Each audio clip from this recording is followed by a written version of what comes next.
WrestleMania is over. Ladies and gentlemen, let the crying begin. The story has been finished. We called this WrestleMania to a damn T. To a damn T.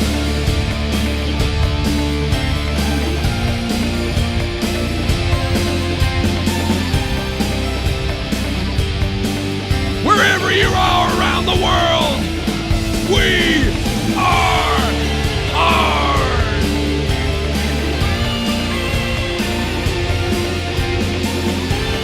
What's up, chat? Hit that like button right now and stick the thumb directly up Daddy's ass.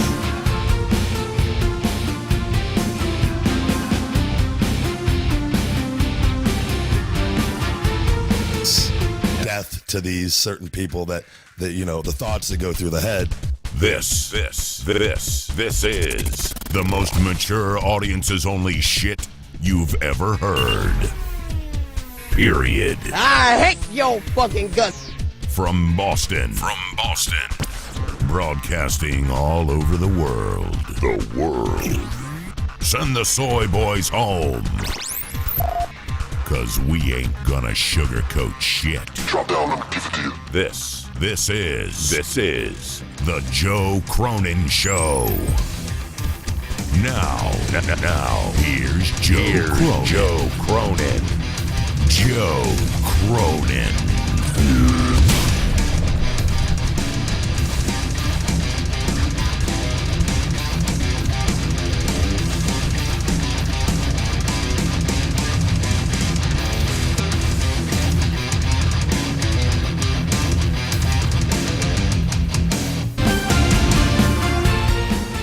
Cody Rhodes did it with help from The Undertaker. John Cena. They were all there to take out the bloodline. Just as we predicted. This WrestleMania was so well predicted. That was the only problem with it. It was so predicted. We nailed it. We nailed almost every aspect. Except Stone Cold Steve Austin wasn't there. Instead, it was The Undertaker. We thought Stone Cold might be coming from somewhere. We thought The Undertaker might... I thought The Undertaker might come from under the ring. He basically did. Looked like he was dressed like the ring crew. John Cena got in the face of The Rock. They took him down like a gauntlet. Cody Rhodes has finished his story. And weeks ago I said that they would hoist Cody Rhodes up like Bret Hart at WrestleMania 10. That happened as well. I mean, we nailed this WrestleMania in the predictions for months. For months. It's kind of incredible. Stephanie McMahon was back tonight. Stephanie freaking McMahon, baby. Bruce Pritchard came out. By the way, he subscribes to this channel. How you doing, Bruce? The opening match was unbelievable with Drew. Drew and Seth Rollins did a great job, but the chemistry with Drew and CM Punk is off the freaking page. God, was CM Punk good, and he didn't wrestle tonight. The guy didn't wrestle tonight, and he was that good. What a night. Pretty good stuff. Maybe you loved it. Maybe you hated it. Maybe you thought it was all right. I don't know. We're going to find out what you guys thought tonight, though.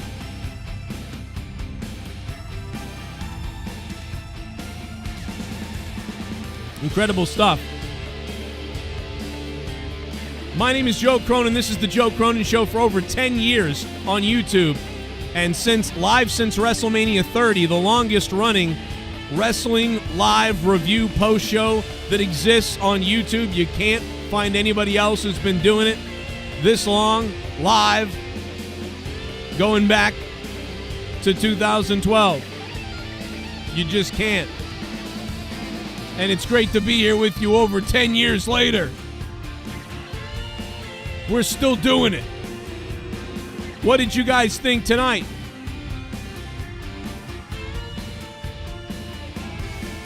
And what's going to happen tomorrow night on Monday Night Raw?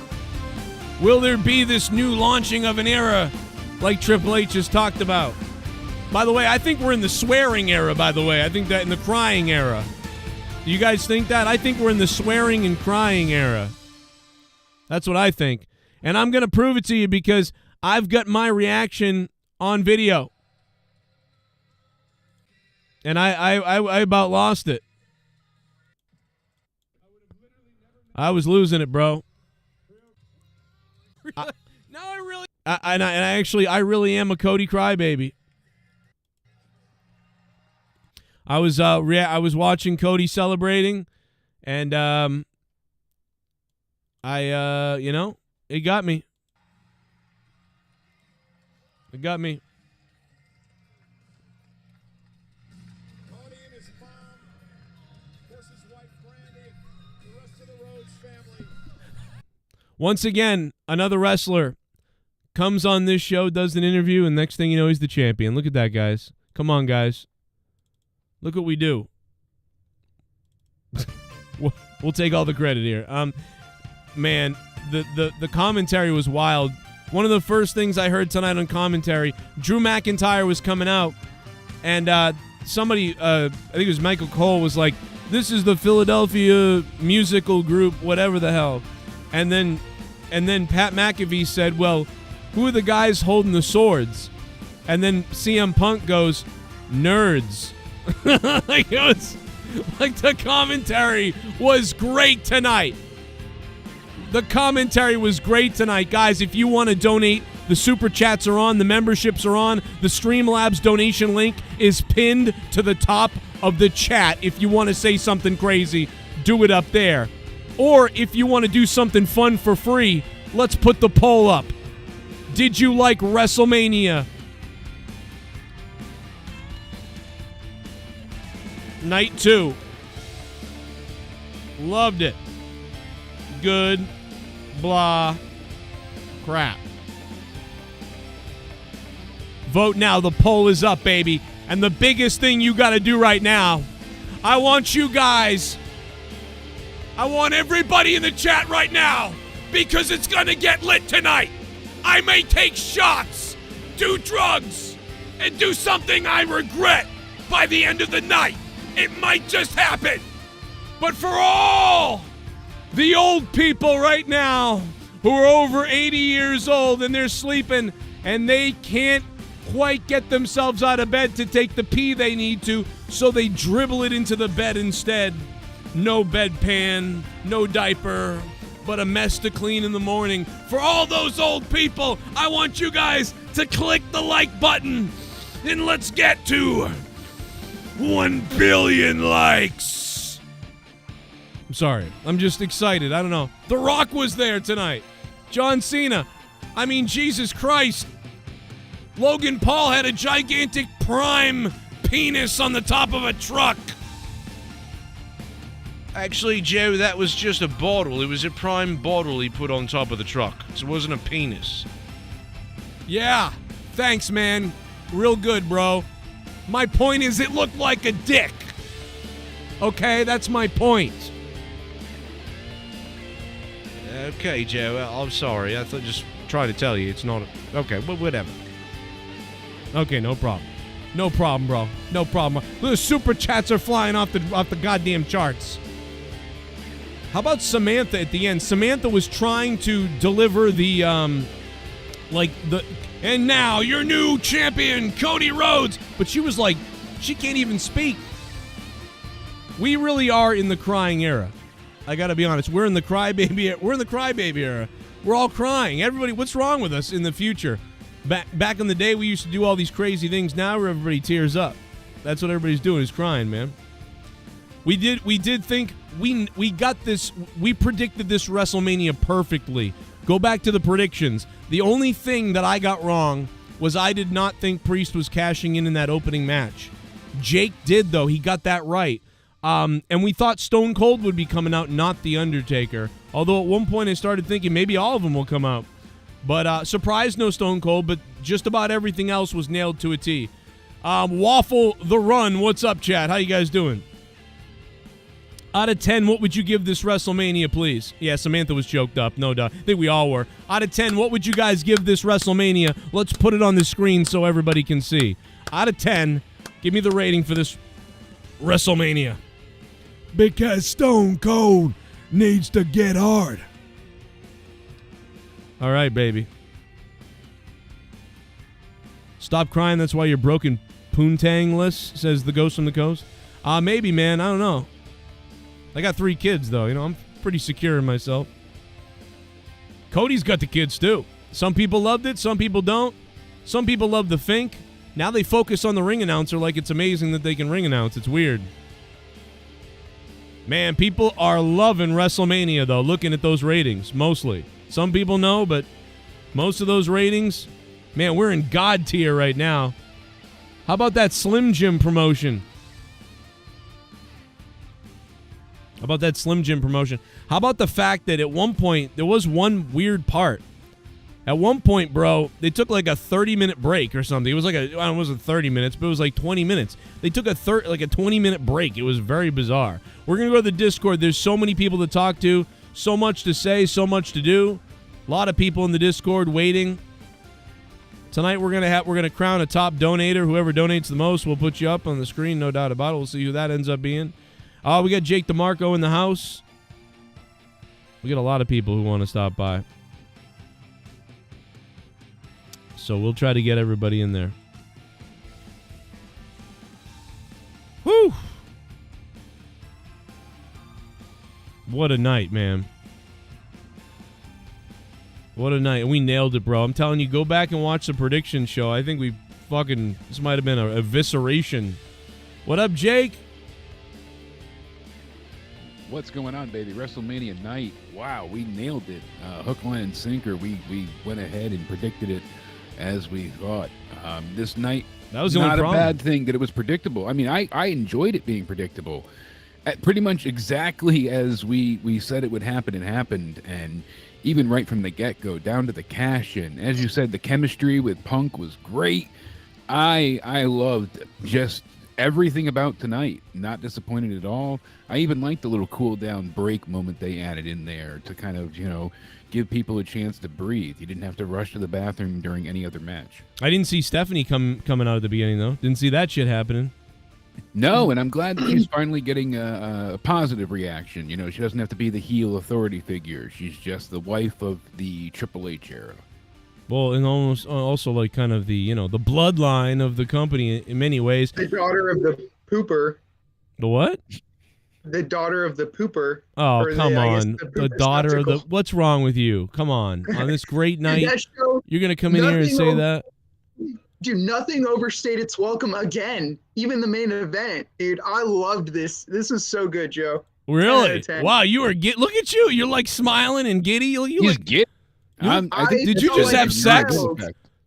I felt like a kid, dude. And you know what I mean? With Undertaker, when that bell hit, bro, I was about to cry. And not like Cody crybaby, but like out of excitement. Like, fuck yeah, You're about to come. In the chat, guys, if you want to become a member tonight, we're having a membership party. And if you're brand new to the channel, make sure you hit that subscribe button, man. We've had over 100 subscribers today alone. Damian Priest, who has been called bisexual Undertaker. I don't know why they're saying that. But he's out there right now doing the press conference. And I just drank some Prime and I got an erection. Let me play a donation. You guys are donating. Let me just see if I can get one. Yes, you guys are donating. Come on out, you rapist! Let's see what happens. New subscriber. Nighthawk. You You fucking Mark. Nighthawk, what's up, bro? Thank you for subbing to the channel. I feel like we missed a whole bunch of donos, actually. Possibly, because I know they've been coming in rapid shot fire, one into the other, especially in the chat. We're missing them, though. There's wild. Something Make missing. sure everybody hits the like button. Oh, shit! What the hell? Oh, my God! We plan the spot all day. I want you to jam. Oh, my God, it's huge boner! I just dropped $100! Oh, it's in your bunghole. Oh, my God! Oh, it's in your bunghole. It really is WrestleMania! I want it jammed in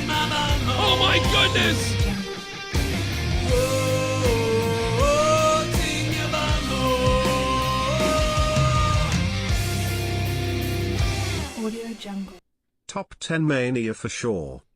Wow, top 10 Mania? Jesus. I thought Absolutely. I thought the main event was like crazy, and like I gotta watch that again.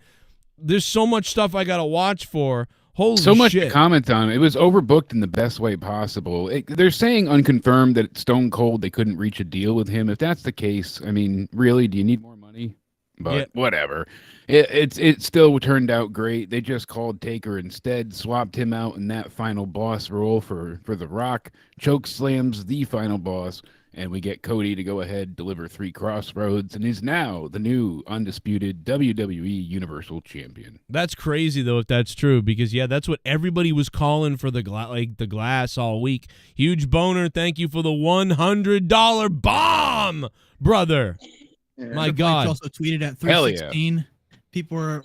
I know there were so many hints to it being Stone Cold. I mean, all of the 316 and now stuff, everyone's going to be a Stone Cold crybaby. Watch.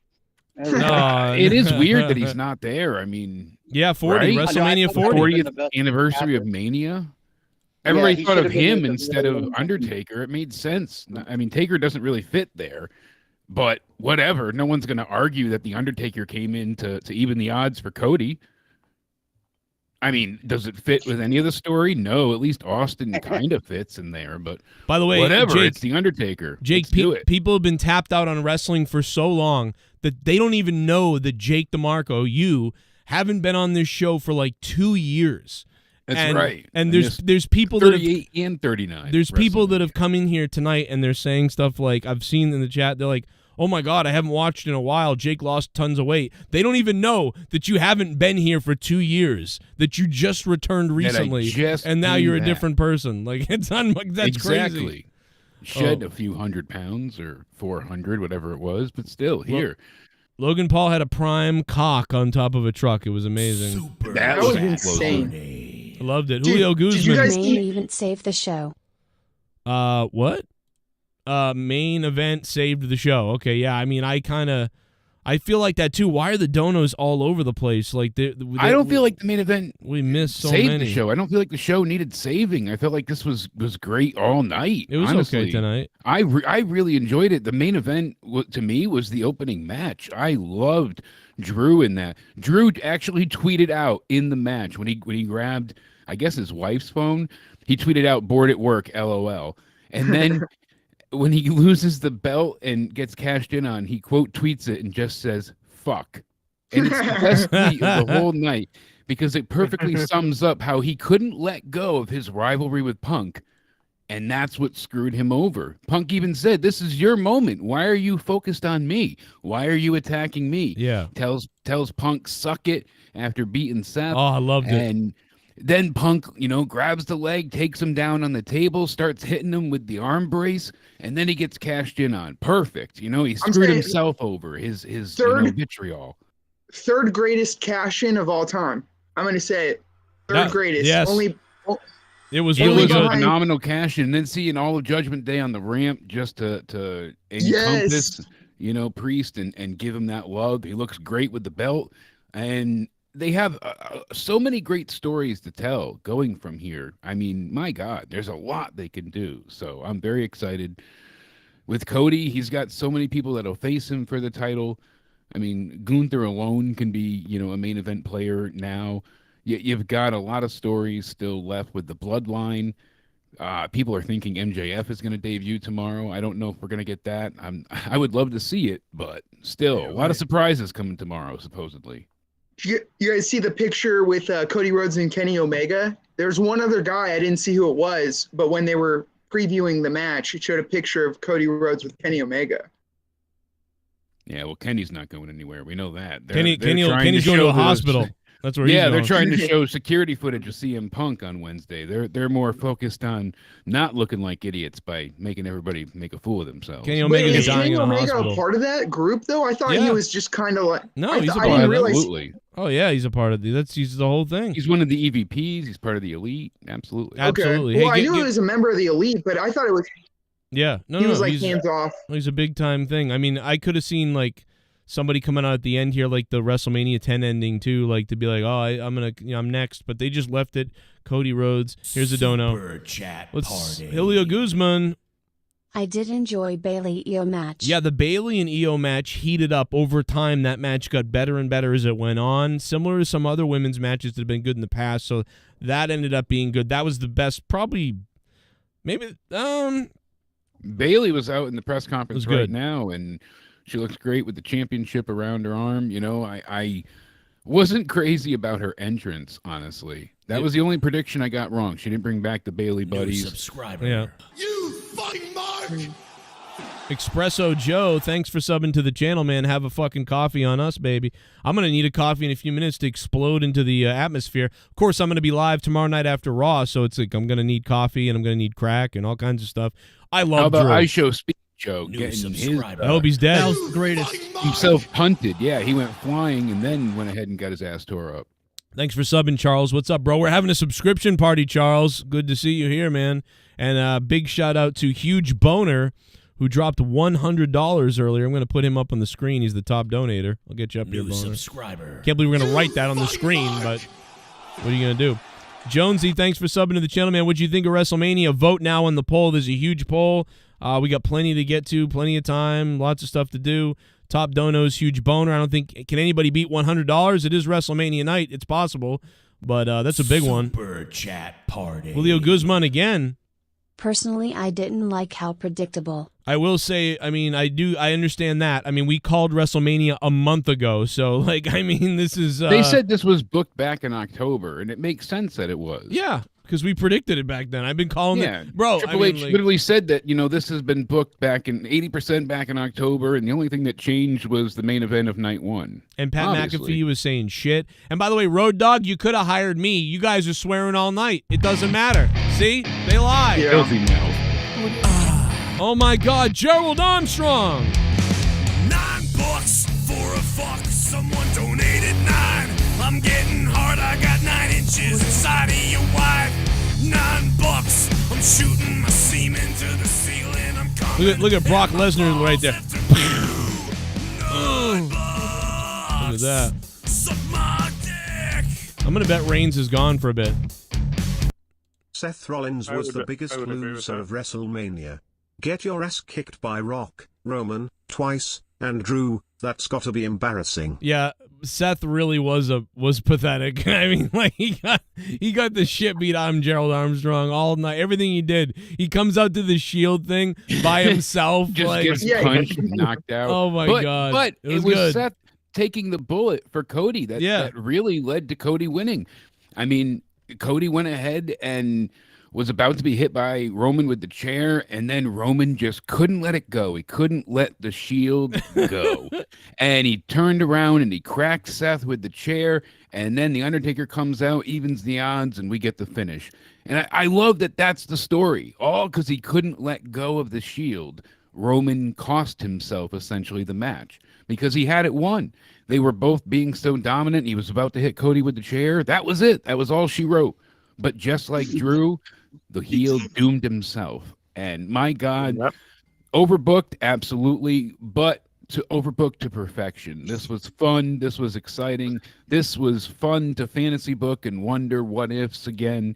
It made wrestling fun again, which hasn't happened in a long time. And that's the joy of if you're going to call it the Triple H era, then I'll at least say that. At least wrestling on this side is fun. Everything that we saw tonight, predictable or not, was enjoyable. We've had other manias where you and I predicted it all the way through, but it was boring as sin. At least this was entertaining. 34, I think you and I predicted perfectly too. It was either 33 or 34. And but both of those manias were just piss poor, forever long, and just horrible excuses for WrestleManias. Tonight, I was happy with every single match, even the silly, Karrion Kross match that we thought was going to be a blow off. By them adding Bubba Ray Dudley and the ECW connection to things, being in Philly, it gave purpose. Yeah, Snoopy in there and having the table broke me. I thought that was absolutely hilarious. And then going ahead and grabbing another table and winning the match. You know, that frog splash. It all looked good. It was fun. You know, they took something that could have been a throwaway match and made it into a true WrestleMania moment. So, going just quick rapid fire here. So glad that LA Knight had a great match with AJ Styles. That was fun to watch. Again, he could have doomed himself with the backslide to the outside, the unprotected concrete. That was great. And as you said before, Bailey, Io Sky, again, Io Sky, she just rapid fire with the moonsaults, trying to take her down, trying to get Bailey to be, succumb to the moonsault pin, but couldn't get it done. And Bailey, the new women's champion, thought that was fantastic. How about Snoop Dogg? He's Snoop Dogg. I almost feel like they were afraid to tell him to shut up on commentary. Like he was just going on. For sure. He was just wilding out at that point. He was having fun. But at this point, they got the picnic tables. Oh, it sounded like a Priest Diddy for a little bit there. Dude, imagine if Pat McAfee had said, "Snoop, what do you know about Diddy?" Like, wouldn't that have been? I would have. Like, dude, I was waiting. That would have been great. They were all crazy on commentary tonight. But I'm telling you, the funniest goddamn thing I heard, I almost died all night, was they're coming out. Drew McIntyre's coming out. There's like a band or whatever, marching to Scotsman guys. And Michael Cole is like, "That's the Philadelphia Trio, whatever." And then Pat McAfee goes, "Well, who are those guys with the swords?" And CM Punk goes, "Nerds." Bro, I almost died, dude. It was so funny. Like, that was great. The commentary with Punk was way better. Like, it was good all night anyway because they were just freely doing stuff. But when Punk was out there, bro, oh my God. And commentary was weird. There is a part of WrestleMania that was a little weird because it was so free and having so much fun that it was so not as professional as ever before. It was so weird. And what the fuck was Steph wearing again? My God. Steph? Oh, Steph McMahon? Yeah, no. Yesterday he had the rosebuds with him. What's wrong with... Oh, with Seth is wearing. Yeah, I thought you said what Stephanie was wearing. I was like, I thought No, with Seth. Yeah, my God. Again, last night Seth had the very long train on his dress, and then tonight he had I figured it out. Wild hat and eagle gear. Jake, I know where he gets this stuff from. So Seth Rollins has a guy that follows him around. He pays the guy $100,000 a year. The guy follows Seth around. Then he gives him a bunch of like peyote or weird drugs and shit.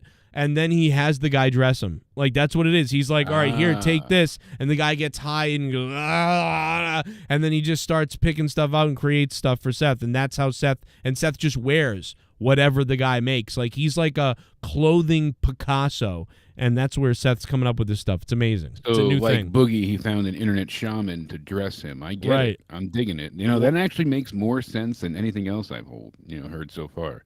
Oh, yeah. It's better than it coming from his wife's closet, because I don't even think Becky would wear half that shit tonight. Yeah. There were moments where you could tell, like, Corey Graves did not like Pat McAfee. Did you pick up on that at all?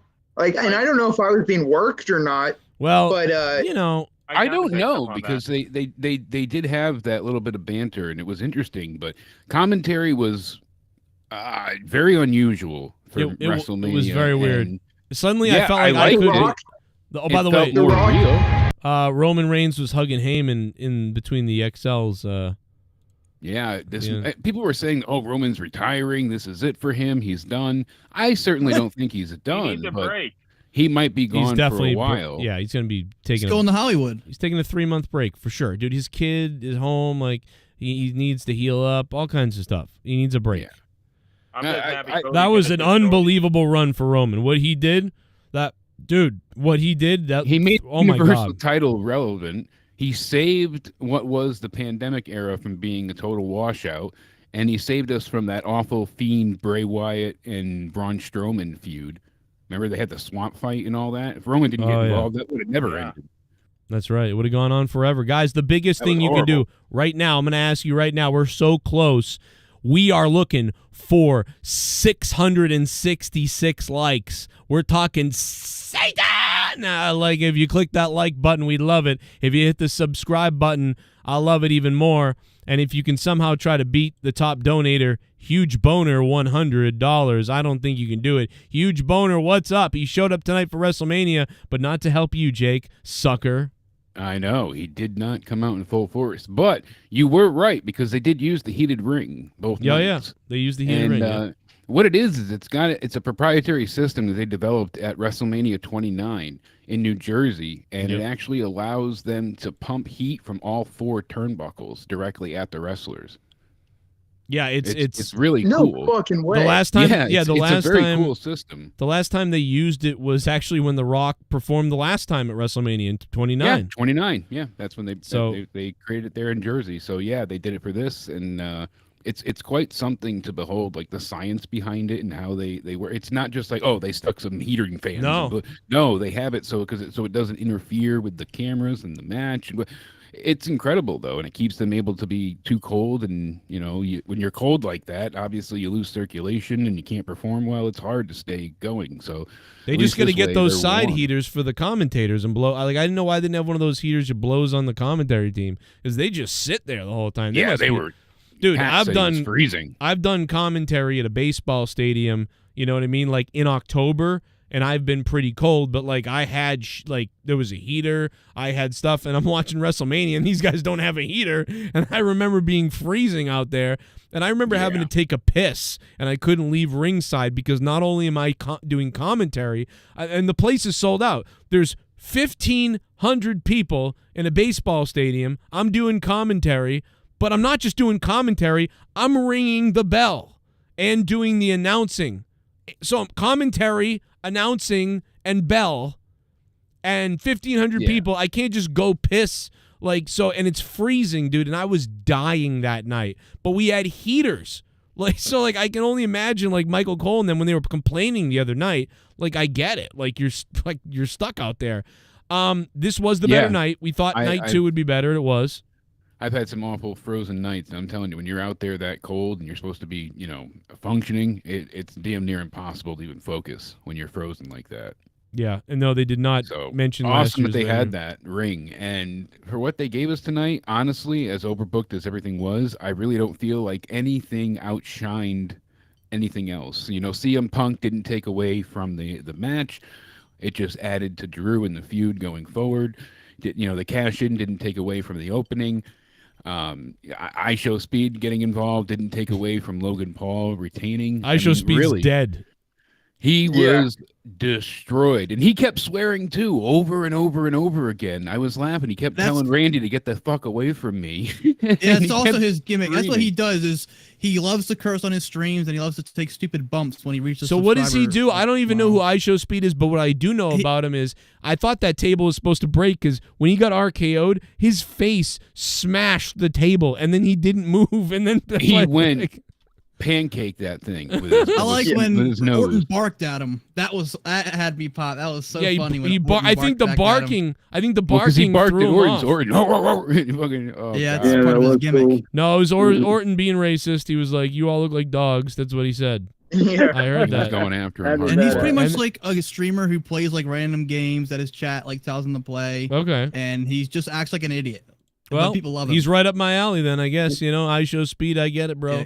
He's very, very, very famous. I mean, dude, can you imagine if I was 15 and YouTube existed when I was 15? Dude, I'd be smelling dogs' dicks on live stream or something. I'd be like arrested. I'd be like, look what I'm doing. It's shocking. And I'd get arrested by the MSPs, whatever. I'd be in jail if I had YouTube when I was 15. Bro, the stuff I was doing. We had the flip phones when I was 15 that were good enough that you could film videos, but they never came out more than 15 pixels. Yeah. And so we would film these jackass videos of each other just talking to each other and then punching each other in the nuts randomly. If any of that ever got uploaded, probably be sued. So it's a good thing that maybe some of that stuff was not saved. Oh. I have a scavenger hunt video out there that is filled with some heinous footage. If that ever got unearthed, I'm telling you. Yeah, we did the Viva La Bam. Oh God, worse than that. We did the Viva La Bam scavenger hunt that they did on their show. We just did that. So my buddy got hired. He worked at a pet's place. And we had my other friend go in, put a live mouse in his mouth. We did every challenge, and my buddy got fired from the pet store over that. Yeah, we got in trouble, but we did a bunch of bad things on that list, and If that footage ever made it out, I'm telling you. Yeah, definitely right though, Joe. The things that if we had more access to better, technology like nowadays, younger, God, I fear for what we would have done. Oh yeah. Joe's YouTube channel would have been him interviewing his high school friends. While setting fire to the high school, maybe. What's the best match of the night? Is it the main event? Ooh. Yeah. To me, I think that's easily the best match of the night. Main event was the most fun for me, but I really liked the opener. I really loved the opener. Yeah. The wrestling when Drew McIntyre hit that the deadly kick, the Claymore right away. Just I thought Seth was gonna roll over because it would have made sense. He just wrestled all day the night before, for an hour the night before. Right. Yeah. I was sold on the first fall. I was like, oh shit, okay, here we go. Okay. What was your favorite match? Was it the main event too? Yeah, I mean that again, just like last night, up until the main event. I don't know. The first match was definitely my favorite match. I loved the way WrestleMania started the other night. Rhea's match with Becky the other night, I thought started great, and then tonight the same thing sort of happened. That I loved the first match. The only thing about WrestleMania to me that was a little bit weird was, every match had to have this weird extra craziness and stuff like that, and that was the stuff that like really was fun and whatever to watch. But like, it wasn't that there was no clean like this wrestling match from beginning to end was the best because of that. Nothing was. What about the AJ Styles? Because I like the AJ Styles. I thought that was the most wrestling technique kind of. Yeah, I think that was one of the best for sure. I like the story with him going after the knee and the leg and stuff. I thought that was pretty cool. But you're right. There wasn't any like fucking WrestleMania 8 or not WrestleMania 8, but maybe WrestleMania 4 where you had some random ass people just going at it to exhibit cool moves. I was pissed off that I was really mad they got rid of America the Beautiful because of what Vince McMahon. He isn't there, so they went back to Star Spangled Banner and stuff like that. Like, bro, where's America the Beautiful, man? That pisses me off. Oh, let's get rid of America the Beautiful because Vince McMahon, They had to break tradition there, Joe, just to really get to everybody. Yeah, Alex, I was thinking about that earlier. I was like, how they do the AR gigantic Roman in the arena that you see at home? They can have a gigantic Dusty handing Cody the title. They'll have their little holographic. I thought about that. I thought they might put a holographic Dusty in there. I'm not kidding. Like I know. I'm so glad they held themselves back and didn't. And I'm glad that Cody didn't have Downstate play him live to the ring again. That was discussed at one point. I don't think they performed that song that great, live. So it's a hard song to sing, no doubt. But well, I don't know, man. Shit bum. Oh shit. Prime bottle for WWE 2K25. Thank you, Joe Cronin's dog. Thank you for the $5 and becoming a $5 shit bum. There was you could have called this year WrestleMania advertising because there was so much. The Slim Jim stuff was nuts. Obviously, the Prime stuff was there. They had a ton of advertisements in the Home Company and whatever Home Shield and so many others. I didn't mind that though, but as long as they weren't always cutting away to commercial and them just kind of having it around the ring, hey, fine. Yeah, there was just a lot. I mean, but there was a lot of it. That Slim Jim shit was crazy before LA You had Knight. the Slim Jim car. You had the Slim Jim like thick boy section or whatever the hell it was. Bum. It distracted me, to be honest. Big Austin. Only time I was underwhelmed by The Undertaker showing up, didn't really make a lot of sense to me unless he attacked Roman. Seth looked like a joke. Good show and ending overall though. Well, basically, we figured out, Robbie Hyde, that it looks like Austin wanted all this money that was crazy, and so they couldn't. wow. So they planned on getting Austin, and so that It seems like that was his spot. I mean, it made perfect sense for Austin to be there because that's Cena's why he was on the been truck. perfect. That's why they put him on the truck. Triple H was going to get Austin. He was.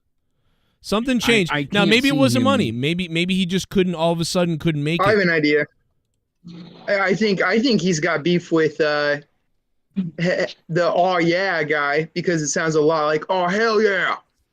I mean, And maybe Stone Cold is pissed. Stone Cold hates LA Knight for gimmick infringement. Yeah, Oh man, it's very weird you know, though. maybe that's I think it's more than that. Yeah. If you didn't have Peacock Prime, yes, every break was commercial. Same as here. Yeah, I had a ton of commercials, but even that I didn't mind as much. I had Peacock. yeah. Wait, what did they show on Peacock Prime? They showed the flashbacks or whatever, the WWE edited packages. You didn't see that on the normal. You saw commercial breaks if you didn't have the Prime version of Peacock. Really? Okay. Yeah. Yep. Well, damn. Yeah, I saw a bunch of commercials each time. I didn't get to see, like, let's look back at why Logan Paul is a douchebag. Well, instead I saw, Home Shield. Instead, you got homegrown commercials because that's what they were doing. There was so many commercials. It was like Yeah, and that lady yelling in the grocery store. McDaddy, what up, McDaddy? Thanks for subbing to the channel, man. What's up? We're having a big subathon. It's a big WrestleMania night. Cody's got his tears in his eyes as he delivers the press conference.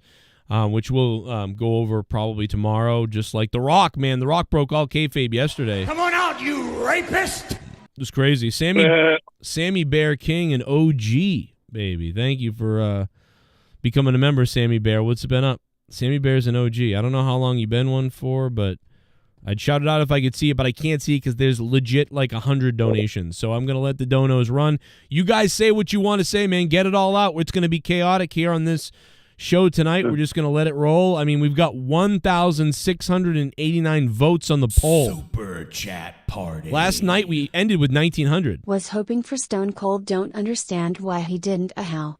It seems like he wanted money or something. We don't know yet 100%, but we all agree that seemed like that was the plan. We all predicted that. We all thought that. The crowd thought that. He was on the truck. It's I think that really would have exploded it. It would have been like, we mentioned Mankind 1999 when Austin's music hit and he came out and whatever, but it was still awesome. Oh, Bimbo Baggins. Would have taken Austin a while to get to the ring on those knees. That's true.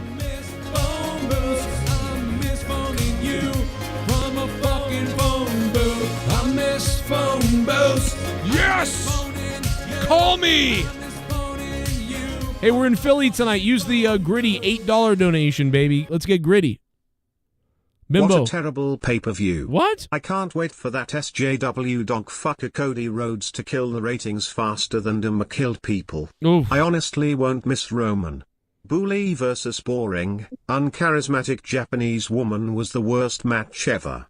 Fuck. Wow. I mean, okay. Wow. That's That was crazy. pretty hard. Bimbo Baggins just hates WWE. I mean, he really does. Like, I mean, I thought I hated them years ago, but I mean, he hates Nose Man. You got a problem? You never know. I give it to Roman. He got quoted as saying, last night that for this to be what it's supposed to be, to max out the potential, I can't ever be the only one that benefits from this. That's all I want. That's all I've ever wanted. And he was right. He certainly got to be in 2 main events back to back, main events for the last how many years? 10 years worth of, 9 main events, I think they said, for WrestleMania with him. So certainly he's had his share, but I mean, he not only put over Cody, but he certainly made a lasting impression on a new championship. So, I mean, my God, let's see what they do on champions, going forward.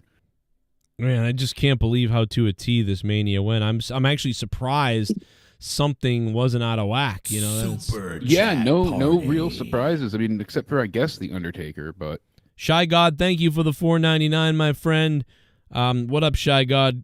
We love you. We knew someone would be interfering at that moment, just not who. But we all thought it would be Stone Cold. Unfortunately, not. It was The Undertaker. Great moment they had there. Cena coming out, and that made perfect sense with his history with Solo Sikoa destroying him. So nice to have them two getting a little bit of a revenge face off there.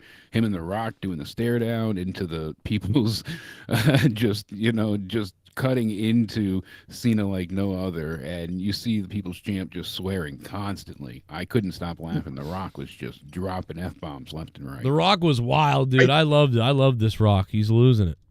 Gonna miss him. I think he said to Cena, "Get out of this ring, bitch." And then immediately after, Pat McAfee said, "Oh, he's talking shit." Yeah. And it's like back-to-back cuss words. I was like, damn, dude. Yeah, they were just letting it fly on commentary tonight. Yeah, because Michael Cole said "holy," and then Pat said like seconds later, "shit." Yeah. Yeah. Dude, I think Pat McAfee has free reign to say whatever, whenever. Yeah, that or he was trying to get fired. I don't know. He was either doing that or trying to get fired. He was like, you know what? I love this, but I got to get out of this gig, man. I got to go do stuff. Super chat party. Chi Day. What up? Thanks for the super chat, Chi Day.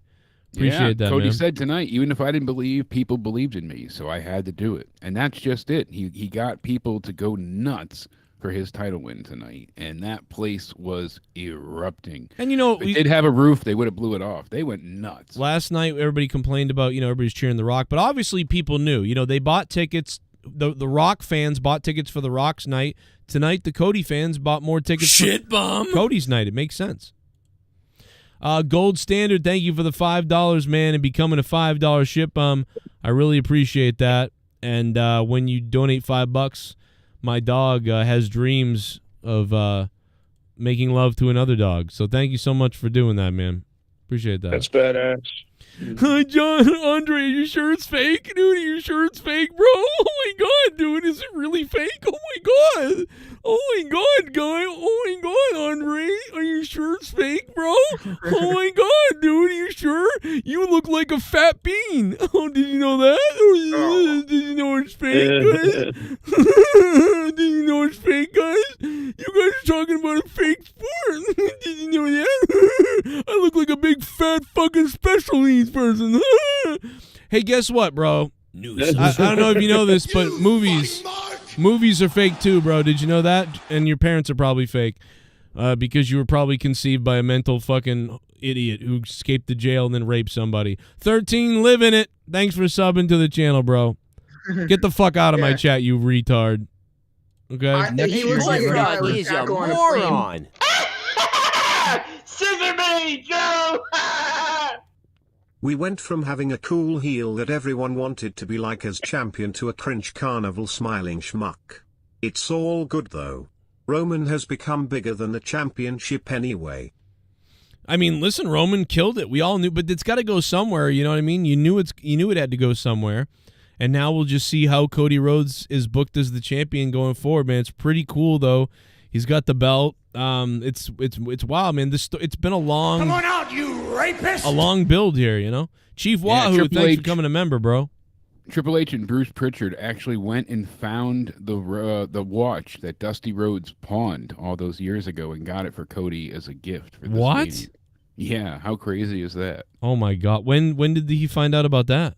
I guess they revealed it to him at the conference. Oh, is that why he's crying like crazy at the conference? He can't stop crying? I wouldn't doubt it, but he did show that, Bruce and Triple H got him that as a gift. And that's crazy, man. Incredible. Wow. I know people He said he was worried about finishing the story because then he felt like he wouldn't have anything else to do and he didn't want people to give up on him, so he was very worried, and he's so happy that people believed in him. Yeah. I mean, the people, according to The Rock the other day, the people put him over to this point because for everybody that said, like, oh, this was always some people said, oh, it was always the plan or whatever like that. It wasn't. The Rock said it the other day. The Rock said he broke all kayfabe, which I thought was a little weird the night before the next night of Mania.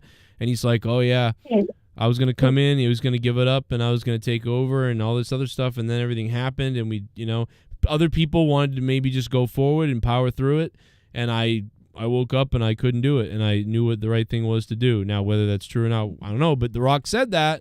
So they changed plans for sure. No, Joe, it 100% is true. And if we look back on the Raw review, when SmackDown was in Memphis and The Rock showed up and he did a promo for about 30 minutes where he sang on the guitar, if you remember, that was a baby face promo, but it was also 4 days after he called everyone in Phoenix a bunch of crackheads. So he was going back and forth. And when Triple H says, yeah, we planned him to be a babyface all the way since October, it made sense because his script when he was in Memphis was a babyface script. And he was like, I normally treat you guys different. I love Memphis. Well, but that was because of his wrestling roots. That was like a home show for him. I think they wanted to do that because Cody wasn't there that night and Rock is. So Rock was kind of like getting away with that fine line of, I'm the bad guy, but, let's have some fun tonight because I'm your star.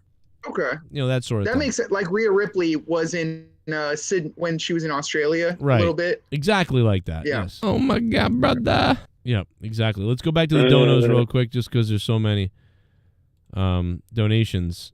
A lot of donations. Shit bum. Hell yeah. Kakarabia, thank you for the $5 and becoming a $5 shit bum. Kakarabia, that is a OG as well. I feel like, oh, wait a minute. Is that New York? I think that might be New York. New York, if that's you, bro, I know you're probably watching anyway. New York, what's up? He's the first ever caller of the show. Old school. Old school. The first guy I ever took a phone call from live on the show. Now we don't really take phone calls as much anymore because I have a panel on Discord, but once in a while I still do it. And so I think that's Kakarabia. And if it is, what up, New York? Shout out to him anyway. He's a legend caller on this show. Guys in the chat, vote on that poll. We're approaching 2,000 votes. What did you think about WrestleMania? Also, out of 10, you can leave it in the chat. Out of 10, what did you think? Of course, Super Chats are available, or you can donate clicking the link pinned to the top of the chat. Super Chat Streamlabs, it's up top. Julio Guzman, thank you for the $1.99. He's been dropping them all night. And, of course, Huge Boner is the top donation. Thank you to Huge Boner. What were you going to say? I love your boner. I don't know who was going to talk. Well, no, I just said I love your boner. Oh, Ramon, what's up, man? We have a whole year now to build towards Roman and The Rock. We got a whole year to build towards it. It will be The Rock. It will be Roman blames The Rock. Shit bum. For why he lost. Triple M, who's on the call, just donated $2 super chat. Thank you, Triple M. Yes, yeah, it's definitely going to be like, you want to be the chief, you want to be this, that, and the other thing, blah, blah, blah. And but I don't think that's going to happen for a bit. Like we said, we all think Roman is taking a couple months off, and Seth could be too, and Becky is, and Becky's contract is up in a month or two as well, so that's something else they gotta figure that out. Bum. Mario Rodriguez, thank you for the super chat, man. What's up, Mario? Thank you so much. They showed Khan at the end there hugging Cody before he walked out. That was a nice little touch to it as well. I mean, let's face it. All the like you said, the WrestleMania 10 moment, having all the faces come out and line, around Cody. You had LA Knight, CM Punk, so many others just there. Randy Orton cheering him on. Really fun tonight was Kevin Owens and Randy Orton continuing the cart gimmick they had from SmackDown the night before. Yes. And giving them a ride to the ring. And I like how, you see in a shoot way, Orton's like, slow the fuck down, he says to Kevin. And thankfully they didn't crash there. But it's fun to have even the predictable somebody is a streamer that's in the prime bottle got to get their ass kicked moment. Even that was great. I mean, they played all of it off well. If it was anybody else trying to fight with them, maybe it wouldn't work. But because Randy did the barking and got so into it and booted, I show speed in the gut. I mean, he really punted him in the gut hard. Dude, Randy beat the shit out of that guy. And then when he gave him the RKO, like you said, just pancaked his face right onto that announce table. Oh, that was brutal. But yeah, Bayley tonight in the press conference said she was really excited to see Stephanie back. That she doesn't take for granted that she's a part of the new era, and that really this is the best women's division anywhere. And it's hard to argue against that because unfortunately AEW, the women's division, has been a major afterthought, and now we're getting this really multi-night amazing. How many women's matches do we have that were great? Rhea Ripley and Becky was outstanding, and now obviously Bayley and Io was very, very good. I'm excited to see, who we get to face Bayley going forward and Rhea. Mario, I've never been. Tell me what you said in the dono, Mario. I guess some of the donations glitched out, so whatever you said didn't play. I don't know why. Mine glitched out too. I saw that. Oh, Triple M's did too. Yeah, so there's been a couple of glitchy super chats. Some of them are playing and some of them didn't. If you donate using Streamlabs, it should work just fine. But yeah, some of the super chats, it's probably working now. But yeah, Mario, just tell me in the chat. I'll read it out loud, unless it's like die Joe's mom or something. But I don't know why I did that. What's up, Mario? Thank you. I've never been so uninterested in a match as Bayley's and Io Sky's. Yeah. And then turned around as I watched it and became interested very good. It came around on me. It's because very like the grit of the match and the story, it ended up overtaking everything. And then what happened is, not only were you noticing that watching it, were you starting to be like, wow, this is getting more fun every move they hit. Well, then the crowd is reacting to that too. So now the crowd's into it. It really reminded me, it wasn't quite as much, but it reminded me of that match. I always shout this match out going back to TNA Slammiversary from 2013 or 14, and I don't remember the women in the match still to this day. But was it the Gail Kim? Yeah. Gail Kim and some other girl who was up and coming at the time, I think, yeah.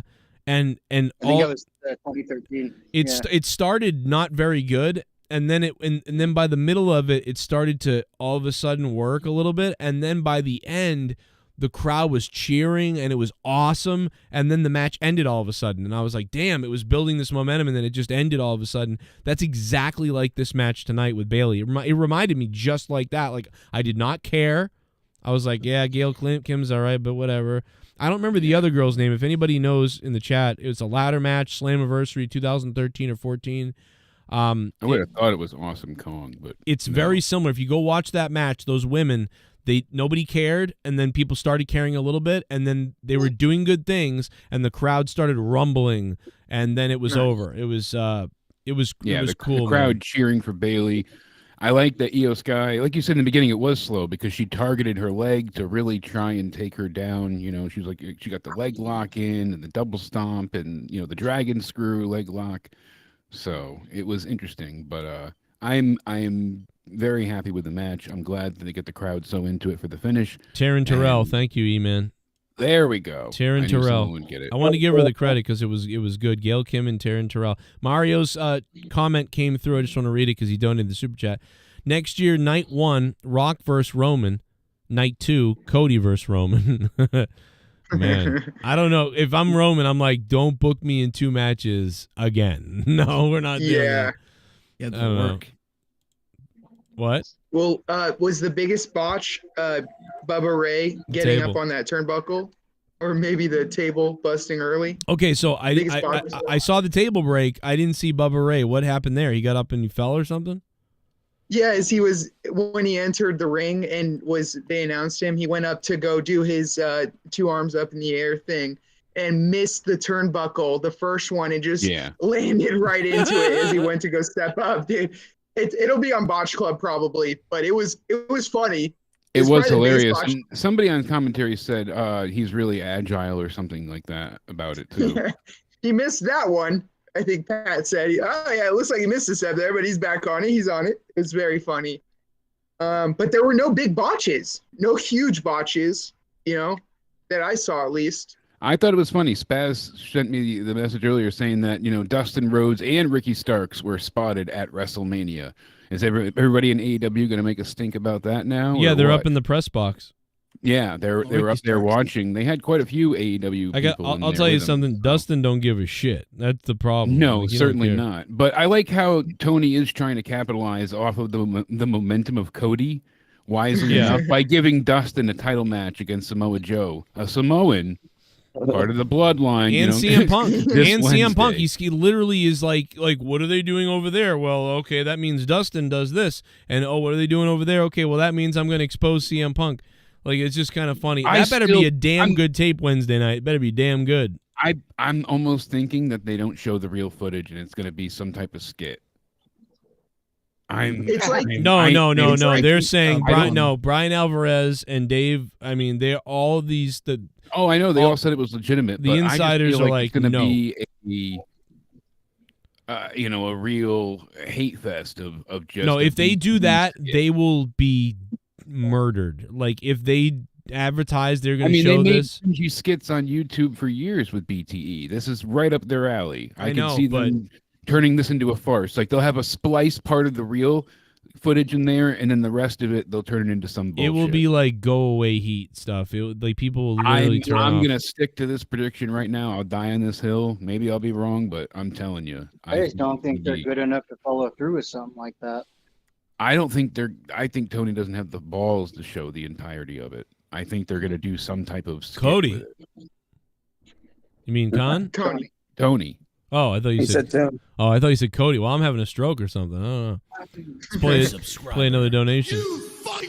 Topeng Give, thanks for subbing to the channel, man. We're having a subscription party here on the show. Over 180 subscribed in the past 2 days. That's nice to see. Hit that like button. We might get to 666 likes. Cody, that's got to be why Cody can't stop crying. Realistically, Joe, what could they show that would make him look bad?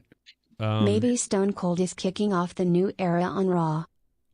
Jay and Joe's World, thank you so much. Maybe, I don't know. I doubt it though if they didn't have him doubt tonight. it now. If But they didn't maybe have him at maybe they really switched 40. it. Maybe Triple H thought, well, everyone thinks Stone Cold tonight. Let's have some kind of surprise. I guess it could be Undertaker, and then we'll do that. I don't know. Maybe. I just think we're overthinking it. Austin couldn't do it or didn't want to either way, and so they went and got Undertaker. But what could they show in the video? Well, the only thing they can show is Punk actually making Tony Khan have his life in danger. There's nothing else they can show. But they said they're not showing that footage. That's what they should be showing, is why Punk was fired. If they don't show that, then but they already said they're not showing that footage. The direct quote from Alvarez was they're not showing that, but they are showing the. So here's my theory. Here's my real theory. Him and Perry. I think we've all got this wrong, and I think this is why they're doing it. This is why they're doing it Wednesday. They're doing it because the footage actually only does show what Punk said. But Tony Khan thought it'd be cool to show the footage and use it as a thing. But the lawyers and people were like, don't do that. No one should be talking about it. We're going to do that. And Tony was like, oh, okay. And then Punk went out there and then did it first. And now Tony's mad that he didn't show the footage first because it would have been a buzz thing. And now Punk went out and already created the buzz. So now he's going to show it, not because it's going to prove something different maybe, but more so I think just like to be able to show it. So I think he's mad he wasn't able to show it first. So what? Because otherwise, what can there be shown? I mean, unless Punk straight up like assaults like Jungle Boy, like out unless of he nowhere. just like runs up to Jack Perry and just goozles the fuck out of him immediately without like anything being said. Right. Like, he just runs up on him and just. He's got a Pearl Harbor. And even that, I wouldn't hate because it'd be like, well, he just said, "Cry me a river, bitch, real glass." You made him a bitch, and then he went up to Tony and was like, "Handle this," and then. He walks through and nothing gets handled. Tony's like, "What am I supposed to do?" I don't know. You're the fucking boss. Do something. So I don't see how it would make Punk look bad. Yeah, it's got to be real bad, and they're not going to show that. Khan comes out, he's all negative against CM Punk, and then he watches the video like, "Oh shit, this is the first time I've actually seen it. He's not it," and the whole crowd turns on him like, and CM Punk is the good guy, and he's not even a part of the company. Like Joe, I think you said this. AEW is the bitter ex-girlfriend, and WWE is like the high school jock who's already graduated and is fucking college bitches right now.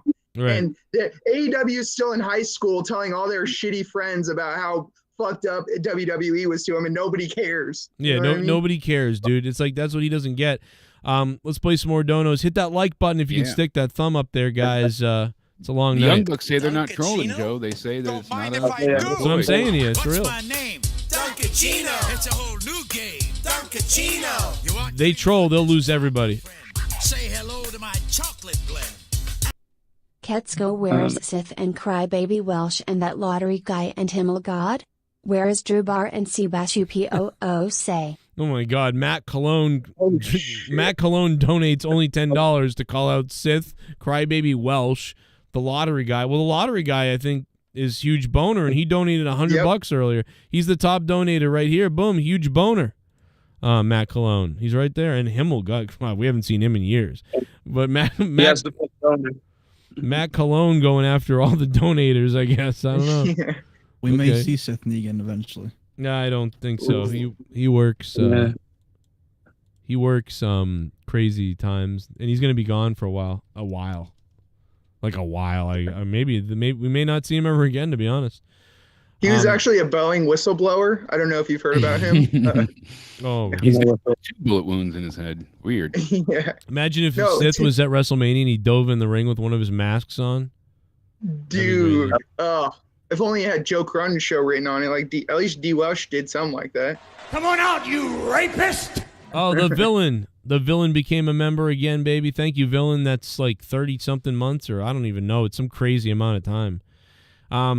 Anyway, good stuff. Yeah, Tony using it for ratings. Yeah, but who cares? What, 1 week of ratings? Then they're gone. Yeah, next because week. then next week it's not going to keep viewers, and it's only going to make them look worse overall. And even if they do show it, like I said, it still makes them look bad because you're only showcasing Punk, really, or at least no press is bad press. Chat So you look better and go see what he's Priest doing. first in Puerto WWE. Rican WWE champion. Pedro Morales was WWF champion. Flexed biceps. Well, technically, the WWF champion is what Roman Reigns has. So, Pedro Morales is the first world. It's not WWE champion Julio Guzman. Priest is the first world heavyweight champion.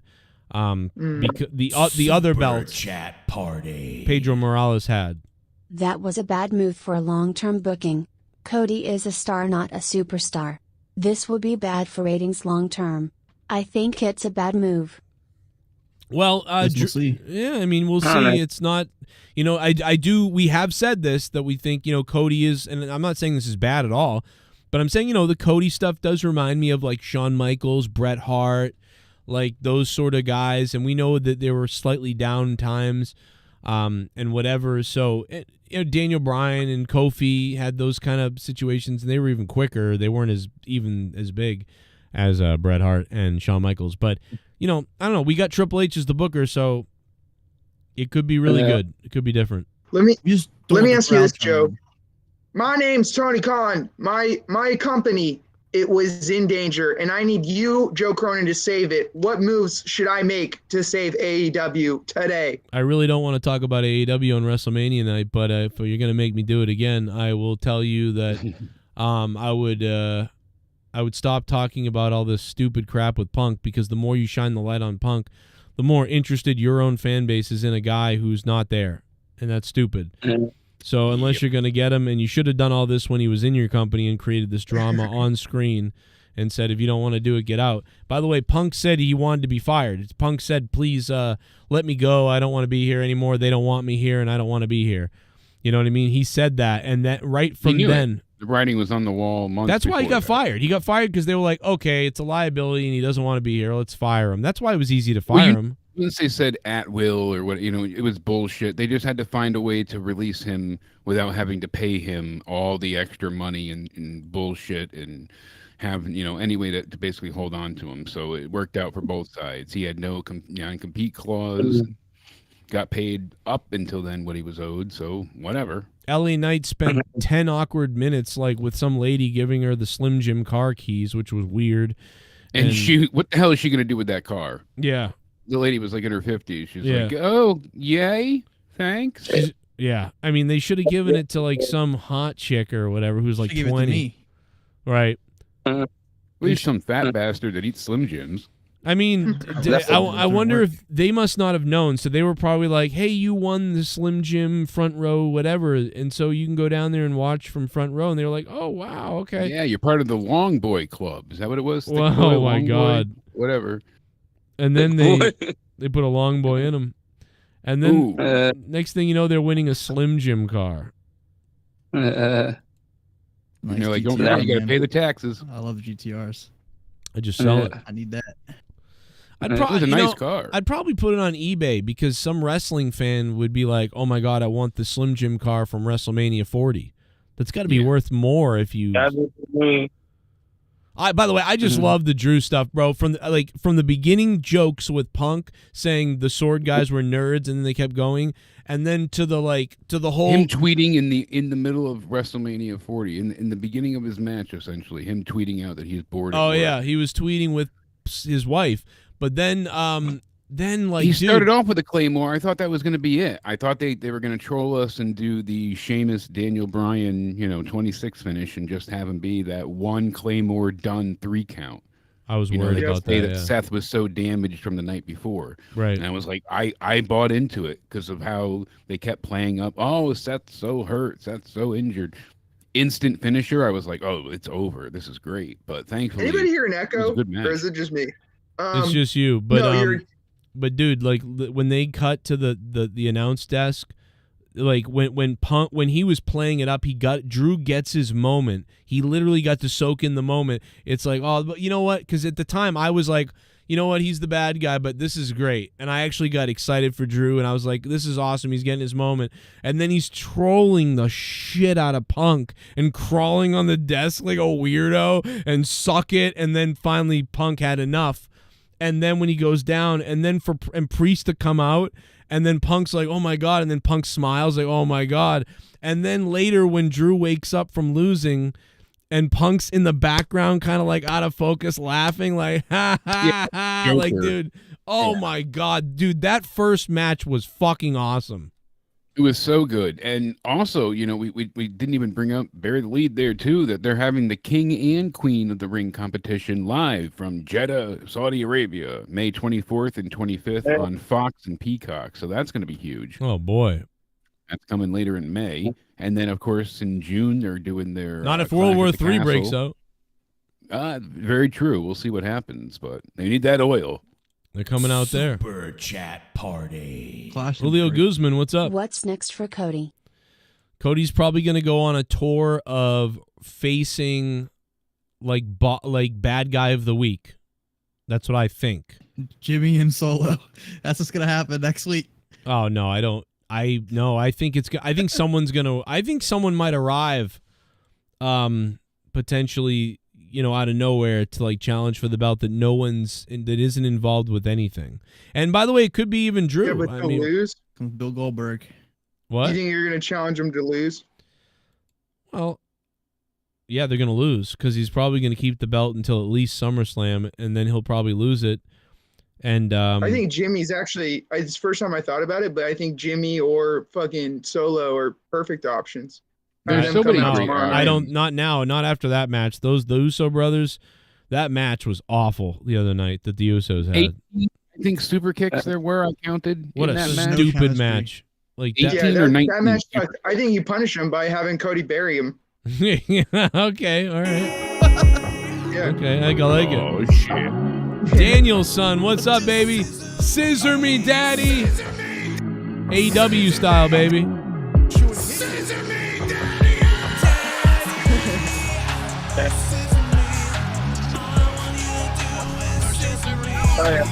You see that, Tony Khan? Scissor me. I want to scissor Joe. Scissor me.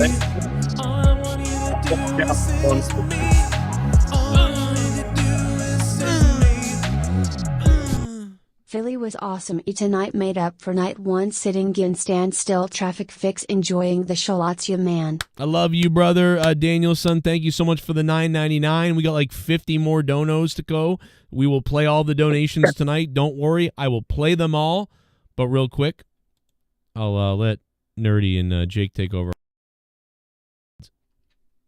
Yeah, you got it. I want to say the crowd tonight was way better than last night. Like I felt like the crowd was super quiet last night. I don't know if it's just my speakers, but man. No, Jake, you're what right. did you think about the crowd? Probably the weather. Hey, I enjoyed it. Loved it too. They were singing along to I don't know the Bailey song, but I wanted to sing along with them because of how like long it was going and during If the you be my match. girl. Yeah, classic, good old NXT chant that they brought back overseas. Hey, we want some Bailey. Yeah, that too. But Yes. how does it feel with Vince not being there? You know, this is his first Mania not being there at all now, fully eradicated from the company. Is that why it was so good, Jake? Is that why it was so good? Is that why they're so willing to call it the Paul Triple H Levesque era now? They're just rubbing it in his face, pretty much. They They're did. rubbing it in Vince's face. They're pissing him off. Yeah, Stephanie back on TV. Like, I know, man. I think that's why I have such a problem with the Young Bucks doing the backstage all-in footage now, because it feels so petty and unnecessary at this point in time. So I am excited to see Raw. I want to know what happens. You know, we're going to see what happens tomorrow night. Yeah, Obviously, we'll definitely. probably get Cody or Damian Priest open at the show. I gotta work. Yeah, but you know, who is the next challenger? Who debuts from NXT?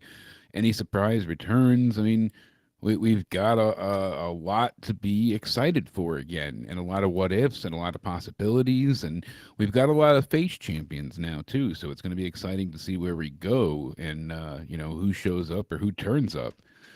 I think Logan Paul is kind of one of the only heel champions running right now. LA Knight's taking that title off him. And in my opinion, it's more than At SummerSlam. It has to. It's going to be LA Knight. Sucks that it's going to be so far away if that's the case, but yeah, Right. it seems like he's holding on to it until Cleveland. And WWE is going overseas a lot this year. They are expanding, globally, and that's not just a thing. Yeah, I mean they're all over the place. Those this upcoming year. crowds for the overseas shows are really good. Like it's just They've a different got energy. the Freak show coming up. Then they're going to be going to Saudi Arabia again. Then they're going to Scotland, Glasgow. I mean, there's so many things that they're going to do here. It's going to be something. Drew can win the title back there. Still, people thought he was going to go win as champion, but maybe he can win it back that night. I mean, there's a lot to happen going forward. And that's why I was so bothered, as Joe had pretty much evidently put it. It was like, why be so petty and bring up the Young Buck thing now? Well, because it is a bother for me because, like you said, it's doing nothing for AEW. It's just having them put focus on someone that's no longer in their company. So, yeah, true. Did Brandy look great tonight or what? Oh man, she got the ovation she earned. She deserved that pop, and people were happy to see her because she isn't that constant figure. Thankfully, she is that little Easter egg. Instead of her being a constant factor and talking every week, and it's open mic night, bitch. That promo is still probably one of my favorite AEW moments of all time. But yes, yeah, Bash in Berlin's in July. Money in the Bank is in Europe, Glasgow, Clash in the Castle. Yeah, Rage is right. France is in 3 weeks. They're all over the place. So they're going globally to take on the world. Get ready for Goldberg and Cody Rhodes at Saudi. Oh, that'd be funny. We laugh now, but it could happen. He is under contract. Do you think? Wait, Goldberg is in contract for another Saudi Arabia show? He's under a WWE Legends contract. He can come back at any time. Exactly. They still got him tied up with that Legends deal. Okay. So if they want to, they always could. If they needed to, polish the oil fields one more time and bring in some cash because they need a legend, they could always bring him back in. I hope he stays done, but hopefully he doesn't. Well, they managed to get Undertaker tonight. Maybe they get Stone Cold for Saudi Arabia because the money is there. I think from the oil princes at least. Yeah, that's true. Certainly. What was Triple H's last Mania match? That was against Batista, right? I don't think he wrestled. Yeah, last solo match. He had that tag team with Ronda Rousey and Kurt Angle. And that was before that, I thought. 34 and 35 was Batista. Oh. No, you're... Yeah. I think his last match was Batista, but, it was weird thinking back. And I would love to see him be involved. But in a way, the heart issue really... forced him into retirement, essentially. So it made it so he couldn't make a physical return. And now we have him as a full-time booker, no longer part-time, have to feed the ego of him coming back as the conquering hero. I mean, he would have probably come out to deliver pedigrees against The Rock tonight had he been able to. So, yeah, it was against Batista. So that was his last good match. Good call. Yeah, man, it's weird how wrestling history kind of just blends together, and the only way to remember it is to remember the whole storyline or whatever from beginning. Yeah, but you're right, man. I have a terrible time calling back usually, Mania, whatever, what happened there. Like you said, unless you play back the entire scenario, there's a lot of times that it doesn't work. Yeah, DX and Taker, and Kane, the Brothers of Destruction, we got a crown jewel. That should have never happened. That disgrace. That's awful. Oh man. I'm glad we're getting away from these things, and I love great, wrestling matches as much as everybody else, but I'm always a sucker for a good story, and the fact that Cody finally finished his tonight, or at least this chapter of the story, anyways, certainly is poetic and very, very telling. WWE strapped a rocket to his ass immediately as he returned. As soon as he came back, they had faith in him right then and there. Had he not gotten injured, who knows what would have happened more so, and maybe things would have happened sooner. But still, he made the really daring showing against Seth Rollins when he tore his pec at Hell in a Cell. Then he went ahead and came back, won the Rumble, run it again after losing Mania last year. So certainly he's been carrying WWE on his back, and they absolutely gave him, the keys to the kingdom tonight. Yeah. I couldn't be happier. Good thing to see, man. Yeah. I think if we see anyone come back on Monday, I feel like either Braun Strowman, Big E, or Bo Dallas will be on the show. If anyone, for a surprise, I don't know. I couldn't really think of anyone else. Like, I don't like. What, Stone Cold Who's being a free the agent? I don't think Stone Cold will show up. He wasn't showing up at Mania. I don't think he'll show up at Raw, unless The Rock shows up. But I don't think The Rock will show up either. I mean, they could have SmackDown on Friday. You could have the fallout with the Bloodline, and I imagine they might do that. But you could just see Roman disappear as well. We could have Heyman kind of sum things up, or they could turn this into a build for next Mania right now. When the Shield music played, was I meant to be swerved into thinking Jon Moxley was supposed to come out?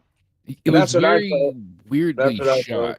Because we never saw Seth making his way to the ring, it was very confusing. That was one shot, because The Rock was looking towards the audience on the hard camera side, and you didn't see anybody. Next thing you know, Roman just hits a Superman punch out of nowhere and stops Seth from hitting Rock with the chair.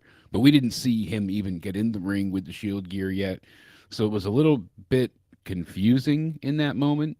But no, they at first I thought it was like, oh, they're just playing it as a distraction because we didn't see anything. I was like, oh, we'll just get a pop and then it's over. But no, thankfully it was actually something planned, and it paid off to probably one of the best moments in the match for me, with Roman not being able to let go of the Shield and the breakup of the Shield. Instead of focusing on Cody, he had to get revenge on Seth for his own personal reasons, and that cost him. I wasn't upset that Jon Moxley didn't come out. I was just a little bit like, is it supposed to be Jon Moxley? Is it a swerve like you said? Then I was like, oh, it's just a fake out. And then they cut to Seth Rollins on the floor dead, basically, with the chair shot. And his hair, I was like, oh shit, he's got his old hair back too. Like, fuck yeah. And so that was cool to see. Yeah, he went full on with the gear. He had to go backstage, get dressed again, wear something that wasn't from his, gay stylist closet. I think Bo Dallas would get a huge pop, not just a pity pop. I think if they teased him doing something with the Bray Wyatt world and he's done a lot on YouTube as well. He's done a lot of this stuff. Like every week on YouTube, he's uploading something. I've seen that as well. They're saying I'm a believer. The Dreadmare's like looks like that's gonna be his like new character he wants to build, his new brand. Yeah, so it's interesting, and we'll see what they allow. I mean, if they go for it, hey, yeah. I mean, I wonder too. You can't help but think if Dean Ambrose had stayed. Joshua put that in the chat, and you never know. I mean, it wouldn't have been Cody. It could have been Dean. It could have been Dean in this position now had he stayed. Had he stuck it out and dealt with Vince a few more years, he could have gotten to the Triple H era. But yeah, I'm not so sure about the YouTube stuff being official. It seems like it's fan made, but still, you never know what's official, what's not, with all the Easter eggs they've been throwing out. So still, I'm all about believing at this point. Still, I can't think of. If CM Punk came back, anybody can come back. Yeah, certainly they could bring Bray back from the dead. I'm sure Vince has a Lazarus pit somewhere. The Dreadmare stuff is being made by him. Like he has a hand in it, but he has someone helping with it. It's just stuff he's doing on YouTube, but it could come into play with him, because that pretty much was like the end of the Bray Wyatt documentary. It has to do with the same stuff. Like they just like it. So that's why. See how much they incorporate into WWE. They said that Alexa Bliss is waiting to make her return anytime now, so that might happen on Raw. She's been on for a while. Big. Her and I think Braun Strowman, Alexa Bliss. Those are the two people. Yeah.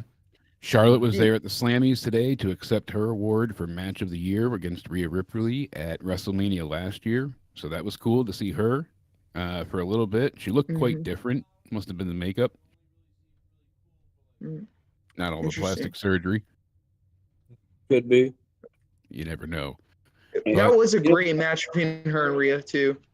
Yeah, That my was God. amazing last year. I did like Becky and her this I like year a her bit as well. more, but still Oh, a great really? story of her being the reigning champion. We'll see what we get coming up. I mean, who's going to be the next challenger? Did you like her how Rhea looked tonight more or how she looked last night? Because tonight she looked so pretty. Like you could tell they just did like beautiful, just a standard look, you know, no crazy makeup. Yeah. No, I certainly liked her entrance attire and the makeup she had the night before. It fits with. I mean, she's the most dialed in and zeroed in on who she is at this point out of all the talent. That's a fact that can't be denied. I've been jerking certainly made it. the Mae Young Classic. So yeah. Yeah, when she had She was in the blonde Mae hair Young Classic. Yeah. Yeah. You don't remember? You Was remember it when the first one? she with looked long blonde hair. She looked way different then. Remember, she looked like a NFL. Like fucking- clearly I don't. I loved the Mae Young Classic though. I'll have to go back and rewatch that. Look for You it. probably wouldn't. You would recognize her once you saw her. She Dude. had like a red top and long I blonde think hair. Candice and- LeRae was in that too before she took off. Mm-hmm. There's Yeah, some other Yeah, because wrestlers, but I didn't Candice know was she was doing the one of them. intergender stuff with Joey pedophile there. Oh. Yeah, Well, I here, believe it. Here you go, nerdy. Here's a look. Ooh. That was Oh there. my God! I was jerking it to her. Damn. With the red top. I remember that. It's like an iconic look for her. You could still see it. You know, it's like, holy crap, that's Rhea. But yeah, goddamn. Yep. Hell yeah, dude. Amazing how ordinary she looks there, though, as a blonde. Yeah. Not in a bad way, but now she has a standout. You know, she's got such a unique look. Yep. It does. There, as the blonde, it was just another blonde. She didn't have anything special for that look. She's Now like I a feel jobber from the character. 80s. Like there's just nothing unique about her. But Exactly. then now she's got her own look, you know? She said she wanted to have more of her own look and go into the goth style of things, but she was afraid that no one would accept her if she didn't do the blonde, typical look, you know, type Yeah. ideal. And once she got into NXT and started to be able to be more of her character, that's when she felt more comfortable changing. So, Well, that's pretty cool. Pretty cool to hear. Good stuff. She did the right thing because it made her stand out. Like I've been you going said. to wrestling shows for over 30 years. Never Oh, look in all at that that! time Oh my have I God! ever felt It until figures a last racist. Sunday The racist my would love security, my Tony safety, Khan. my life What a was in scumbag! danger at a wrestling show. Unbelievable. life was in danger. Oh my God! Did you hear what it said? Did you hear how it read that? Mm-hmm. N. Elger. N. Elger. That's what I it tried said. to. I tried Oh to. my I God. tried to intentionally talk over it. In case I it muted just it, read but out. it- All I- right, all right. No, I was no. trying to mute it myself, but, you know, talk over it. Dude, I wish I didn't was mute worried. it. I wish I didn't mute it because it sounded so funny. I knew it wasn't gonna say the real thing because I have those words blocked on my Streamlabs thing. But like, bro, and Elger. That's what it said. Oh my God! Of course, the racist like Tony. Castles won. What up?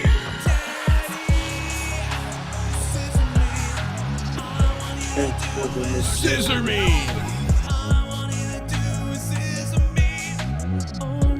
Castles won. What's up, ma'am?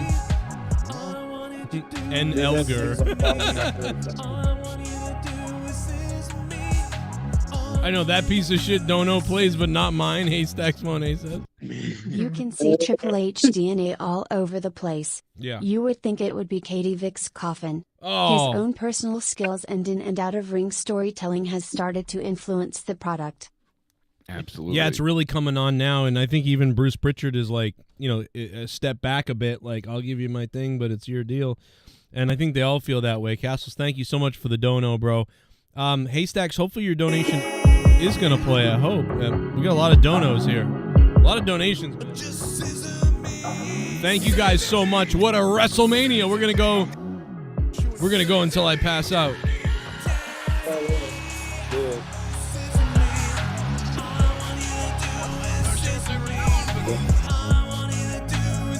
Yeah, blow it until we pass it out.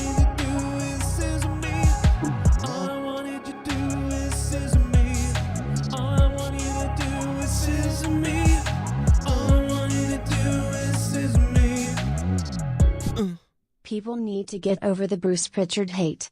People won't admit it, but he was a big proponent behind Cody's push. When they heckled and booed, it made me absolutely sick. Some people he cheered. has Triple H's blessing. Well, John, I think some people did cheer him, and I think some people weren't sure what to do, and then some people booed him, yeah. But I love Bruce Pritchard. Well, yeah, listen, bro. Bruce Pritchard, remember when Bruce and Conrad started that podcast? That was like the #1 podcast on the internet for wrestling at that time. Like that Bruce Pritchard's podcast. And by the way, Bruce Pritchard has left me comments. Bruce Pritchard subscribes to this channel. I don't know what that means. I don't know why Bruce subscribes here. I don't know why Bruce randomly sometimes has said things to me on Twitter. And this was way back before he'd been rehired to WWE. So I don't know what's up with that, but I've always really gotten along with Bruce. So I hope that nothing happens to him and that things are okay for him. And I know that he's got a cheesy sense of humor with some cheesy booking in the past, but he's also had some really good booking stuff in the past. So I love Bruce, for better, whatever he is. He's been doing this in the company since goddamn freaking WrestleMania 6 or something. 5. Think about that. That's crazy. Well, even in kayfabe, he's a monster now because Cody Rhodes shouted him out for hooking him up to bringing him back. So he's a legend in that regard for bringing Cody back and helping create this story. Ronda doesn't like him though. I'll tell you that. Is he is it a woman thing? Did he say some shit or something? Is that what it is? Well, canceled. Bruce can be a prickish type of guy, and stuff, and he's a little bit of a salesman-y type of guy. I'm sure he's rubbed people the wrong way, but and Ronda said he was just an appendage of Vince's. He's a big yes man, next right hand man. Oh. Well, just put it to you this way: he owes everything to Vince. He loves Vince. He will do anything for Vince. So he's just, I think he's going to be hated. You know what I mean? Because I see. Whatever Vince says, he's going to do it. It'd be like if I was in charge of something and Jake was my right-hand guy. Jake would do everything. He does it to this day on this show. Jake would do everything he thinks I would want done or know what I would want done even. Like, he's that good. And if somebody else was like, well, you know what Joe did? Jake would be the first one to be like, well, that's because of this, and this is what Joe wants. And then that person would be like, well, fuck Jake too. So that's the type of heat Bruce is getting because he'll do anything for Vince. Because Vince did you ever Grant's chest. Certainly. Yeah. Were you big into Game of Thrones, Joe? Did you end up watching that or no? So random. Yeah, I first I didn't watch it the first couple of seasons. I didn't care. But you used to review it with Leah. Right, but all Leah's friends were watching it and doing these watch party things, and so by the 4th season, I was like, fine, I'll watch it. And I watched the entire 1, 2, 3, 4 seasons with Leah, and I was like, damn, this is really good, although I don't like the blood and killing, and I don't like that type of shit. So, but I ended up being like, yeah, this is fucking awesome. Okay. Then of course, it ended the way it ended, and we were like, what the fuck? But, yeah. I'll tie it back to what you were talking about here. Would you say that Bruce Pritchard is like the guy that dies in the first episode who is like the right hand to the king, and the king is Vince McMahon, so the king's gone, so then that guy's there to kind of still have his influence? Is that kind of like what it feels like for the WWE, or is it more like they just brought him back because he's good at booking and he knows what he's doing a little bit? Well, or did they I can tell you, originally he was brought back because Vince, they got rid of the other people that they didn't like, and they wanted to change things. Honestly, one of the people that they moved on from, that they brought Bruce Pritchard back in place of, was Road Dogg. They brought Road Dogg. They got rid of Road Dogg, and they brought Bruce Pritchard back in because Road Dogg was running SmackDown, and Road Dogg was once in a while running other things, but they fired Road Dogg at one point, or he got let go or something, and yeah, and then Bruce Pritchard came back, And remember, this was when Triple H took a step away. Triple H took a step away from NXT. Well, Bruce Pritchard came in and started handling NXT and handling all that stuff. Road Dogg was let go. Bruce Pritchard took over doing that because Bruce Pritchard always did that. Always was the guy in the back, timekeeping, directing, like the guerrilla stuff, with Vince just there to whatever. So, you know, Vince brought Bruce back because he ran out of people, and who can he trust? He can definitely trust a guy like Bruce Pritchard. So that's why Bruce Pritchard is still here. And it seems like to me that, you know, Triple H has adopted that back, you know, into like, yes, I'm going to absorb into the Bruce Pritchard stuff. I do think at some point, whether Bruce Pritchard leaves or something else happens, you know, Road Dogg will probably, I feel like, come back into that spot, or at least third or fourth man in. But right now what Road Dogg is doing is commentary on Saturday Night Main Event. And he's also helping with all the house shows. So he helps run all the house shows. So I don't know what that means. I feel it sounds like practice to me. They're like, this dude needs some practice. Let's give him the house shows. Maybe that's what it is. And I mean, like, Sean's running NXT, Triple H is running WWE, and Bruce Pritchard is there to help produce Raw and SmackDown with Triple H and a couple other guys, including I think who's Natalia's guy? Tyson Kidd. I think he's one of the guys. Producer. And so Road Dogg is the one doing all the house shows and main event. So, you know, I don't know what that means. I don't know where things could change, but he's still in line. Technically, Road Dogg is still in line in the scheme of things, in that bracket of people that are important. But he did get knocked down a peg, I think, because he's not running SmackDown, you know. He was running SmackDown at one point. So, and in fact, a few nights ago, he took over. He did something a few nights ago. I forget what it was. In fact, it might have been SmackDown, I think. I think SmackDown, okay, so like they had a bunch of crews going all over the place. And I think Road Dogg, for whatever reason, was, I think, a big part of SmackDown at Mohegan Sun the other day, because something else had to happen or whatever, and it felt like a Road Dogg show, to be honest. It felt like a Road Dogg show. It reminded me of the SmackDowns from 4 years ago, so I was like, maybe Road Dogg's running the show tonight. But yeah, so anyway, that's the hierarchy or whatever. Do you think it was worth waiting an extra year, having Cody lose last year and now going ahead and winning tonight? Was it worth him losing last year? I think it was. It was. I think it made this victory even sweeter. It made it better. And I like that people are happy wrestling's back, quote unquote. You know, you keep hearing that. And I'm like, well, it never went away, but the fans did. Well, and it Damian Priest, it's much like his cash in. The fact that it took so fucking long made it so much sweeter, made the juice a lot sweeter once it was squeezed. Once I squeezed the succulent juice out of it. What are you trying to? Are you trying to make me throw up? I mean, like, what the hell? Super. That choke slam by Damian Priest. Did they announce next year's city? Julio Guzman, they did not announce next year's WrestleMania city, from what I understand. We thought it was going to be Las Vegas, but they have still not announced WrestleMania next year, so that is interesting. Surprisingly. Usually they do that, right? They do that the same year. I thought they were going to announce it at the press conference in Las Vegas that it was in Las Vegas, and they didn't do it then, and now they still haven't done it by Mania. Kind of crazy. But they do have all these overseas shows. Amazing Mania. Best Mania I could remember. Triple H is a booking god. Also WWE dropping universal term from the title. Cody was called the new WWE champion during the post-conference.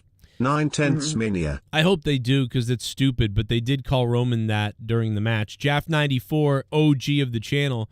Thanks for the $5, baby. Fucking G.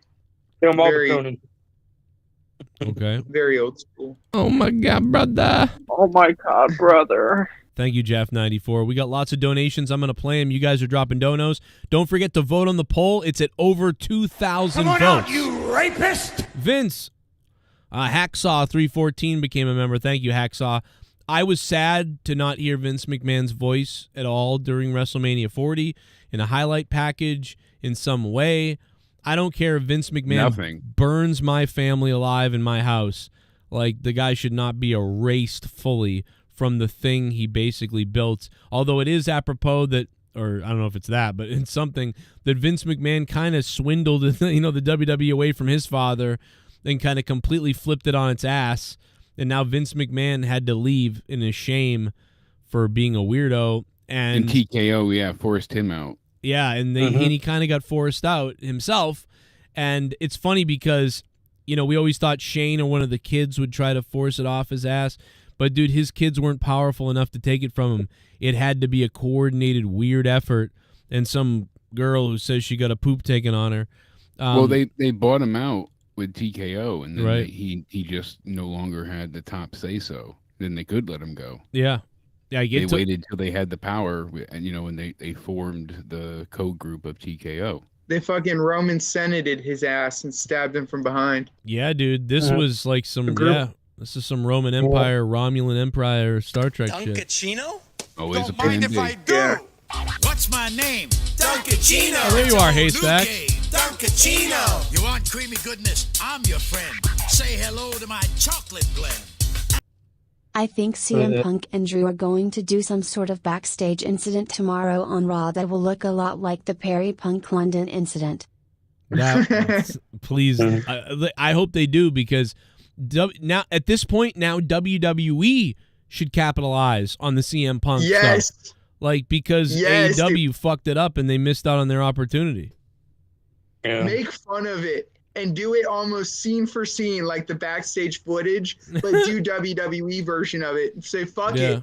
We'll get 1 million views or 10 million on our YouTube channel, while this backstage security will only get 200,000. But you know what, though? WWE is really careful. They don't really want it. I know that they've been taking weird shots, like separately, like off air and on like pre-shows and on podcasts. But dude, Punk said some funny things, but not on the main Raw show. And people, because dude, I keep fighting with people. People are in the comments like, "You're not gonna call out WWE. They do the same thing." That's not what I'm talking about. I'm talking about AEW took 10 minutes of their real show to talk about a podcast that CM Punk did. WWE isn't taking 15 minutes out of their real show to talk about how Tony Khan's a liar or somebody cried about them. They're not doing they had that. FTR do the same thing. They had FTR slob their knob over at AEW after Collision was taped as well. Right. That's the difference.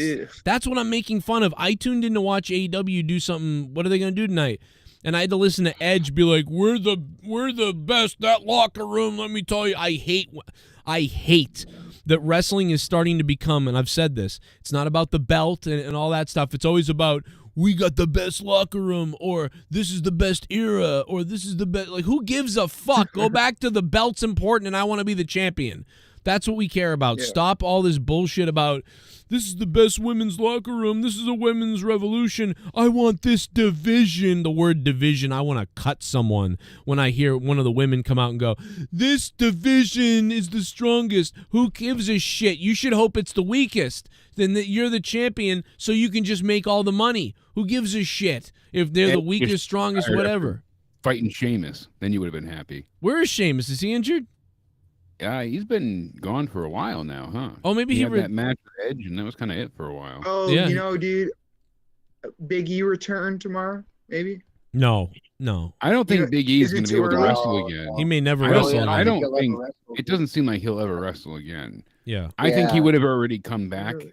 And look at how small he is now. He's not anywhere the size. He got very lucky. Yeah. Yeah, my neck is fused like his. I know. I almost ended up fully paralyzed. Like it's scary shit to move the wrong way and your arm goes numb still. He could literally take a clothesline or something and get fucked and up. just be done for. Yeah. Yes. So. It reminds me of the Mexican wrestler, whatever. Remember when he broke his neck and died in the ring and Conan didn't even know it? With Rey Mysterio, Paraguayo Jr. Right? Right, because his neck was jacked up before. And suddenly it snapped in a match. He had the aneurysm, I thought, with it too, or something along. It was like some type of instant. But I hear this story all the time. Just to be frank, I could name 5 wrestlers right now who we have said the same thing about because they were in WWE and they 2 years later were wrestling for some other company or decided to come back. I can name 3 off the top. Paige, Daniel Bryan, and CM Punk all were saying the same thing, that they'll never be able to wrestle again, never come back. Their necks are fucked. And Daniel Bryan's wrestling right now. Well, you know what I mean? He's trying to kill himself. Brian was a head injury. Yeah, he had concussion syndromes and was having seizures. It would be. I know what you're saying, and I think, listen, Big E can come back. He said this, but like he's basically trying to get another opinion, and there is a does he want to come back? There's a consensus though that they're like, yeah, give it more time, even more time. So the consensus right now with Big E, from what I understand, is that he needs another 3 to 6 months. And then he's going to be reevaluated. So that's what he's waiting on. That's why that's going on. Worth it. Yeah. It's not, because he's still doing events. He still does events for WWE, like hosting events and stuff. Yeah, that's all he needs to do. He's got a job forever, probably. You never want to see anybody forced into retirement, but at least he was a former WWE champion. He had that great cash in. You know, he had many memories. Yeah. He's got so much charisma. He's great on the mic. He was a great host for the Slammies today. There's a lot they can do with Big E not wrestling. And look at Corey Graves. And there's been a lot of people that had to retire early on due to issues. That's true. Yeah, Corey Graves. It's hard to remember that he was a wrestler. Yeah, Corey Graves got the concussion. He's a concussion too in NXT. So, and first ever NXT champion, actually, Corey Graves. People don't know that. That's crazy. First ever. I thought that was Bo Dallas, but am I wrong? I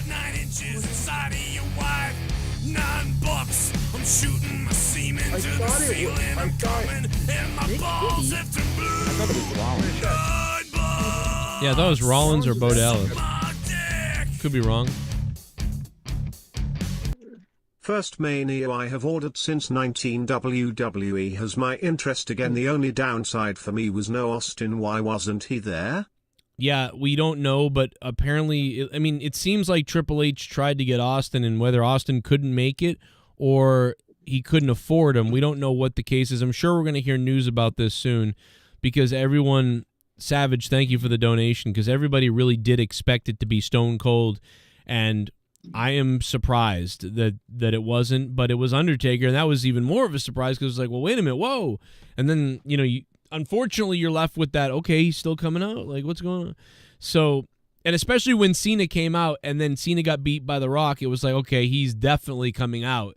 And then when it wasn't Austin, it was like, wow, it's not Austin. But the fact that it was Undertaker was also very shocking, and that was really awesome. So, you know, I don't know what happened, but, you know, they had Austin on the truck. We had all predicted, I mean, I know I said before they were on the truck, I was saying this before, weeks before, that Austin, everybody's going to come out to help. And then he's on the truck 2 weeks later, and then everybody was, even if you weren't thinking about it, were then like, oh, look, there's a clue. So, like, everyone thought it was Stone Cold at this point. So it was, something must have happened. Just to fix Nerdy's nonsense, no, it was not Corey Graves. It was Seth Rollins. And Corey Graves was never even He was never a champion, yeah. He was a tag champion I'm reading the history with of it. Adrian Neville, but the guy wrestled for like 4 months and then got hurt. It wasn't long at all that he was in NXT and got hurt. It was a very short time. And then in like this, he was started in like, I think February in that year, 2014, and then by December they put him on the announce team. So yeah, he was in NXT from 2011 to 2014. So if you think 3 years is just a couple of months, then you're full of nonsense, you fucking fat loser. And then also, let me finish. I let you finish, fat loser. He Jesus. also, Formerly you're fat. right, he was never champion. He was just the first contender to Seth Rollins and was in the first ever feud with the Shield. And you're right, he did end up losing to Adrian Neville for the first ever taped match of the NXT Championship. You fat loser. But you are right. I was wrong. Why are you so mad at Jay? Why are you this unhinged over him saying, let me put Nerdy's stupidness? What is that? You're that mad? Yeah, I don't know. You're shaking. Formerly fat. Nerdy. Jake isn't even Formerly fat anymore. fat. You got to get it right. What? You're shaking, Nerdy. What Jake do you? isn't even. What do you? shaking. What do you, Luke Rojas? You gonna take your ball and go home because Jake's here? You gonna go run back to Wawa's? Ooh. Look, Jake corrects me, and then you don't flip out on Jake for correcting me and saying I gotta correct Nerdy Johnson. But then I correct Jake, and it's all, well, why are you flipping out? You gotta take your ball home and go again. You didn't have to correct me. You were the one saying stupid shit. Yeah. Whoa. Well, no, I did correct you because you said Corey Graves was only in fucking NXT for 3 months. From November brief time. to, Felt like a 3-month stint. How often was he on TV in that entire spree? well, felt like you were still wrong, weren't you? Maybe it felt like Corey Graves was a champion, but he wasn't. I was wrong then. Right. Oh my God. Well, maybe as long as you don't start threatening Jake's That's family. why we love Nerdy. Yeah, it's all right, man. At least he's not threatening your kids. But I clearly I'm passionate about All 7 of them. NXT 2014. Okay, I care. right. All right. all right. Well, I love you. Yeah, because 10-year-old NXT was product. just starting really at that point in time to be like a weekly thing online. It wasn't even. I got to tell you, you're you know, the fact your shakiness when you were trying to yell at Jake and trying to, you know, gather up enough muster to yell at Jake, and you're trying to do that. You sound like Samantha at the end of the WWE Wrestlemania when she was trying to say Cody Rhodes' name and she was like shaking. She was like, Cody Rhodes, You're new. there's a champion. Dylan Hall, thanks for subbing to the channel, man. What's up? Yeah. Thanks, bro. Corey's great. Remember that? Remember the NXT 360 or whatever it was? It was such a great show. Like there was like 10 great episodes, and Corey Graves called his wife or whatever to be like, "Oh, they're not firing me. I'm still here." To counter WrestleMania, I was bringing. Then he back cheated on her with Marco whatever. Yeah, what's her Carmella? AEW bringing back Marco Stunt. Yeah, that will. Is that what they're doing? Are they really bringing him back? They're bringing That's back. who's Marco going to be Stunt? represented of Jack Perry in the video. Marco Stunt. Oh my God. Julio Guzman. And the thank role you. of CM Punk will be played by some other Jew. No, Oh. Kenny Omega. Come on, he gets to. I've been going to his wrestling acting shows for over 30 years. Never He is in the hospital. in all that time have I ever felt until last Sunday that my security, my safety, my life was in danger at a wrestling show. Hey, what's up? I just wanted to say Cody Rhodes is the motherfucking champion. Let's go. That main event was fire as hell. Also, by the way, free Palestine, free Palestine. Free Palestine. Let the people of Gaza live. Fuck Netanyahu. Dude. Well, they are pretty free right now. I mean, they can kind of anything goes over there right now. What do you think? I can't believe I got so Sorry. triggered at you, Jake. I'm so sorry. It's so That terrible. was uncalled for.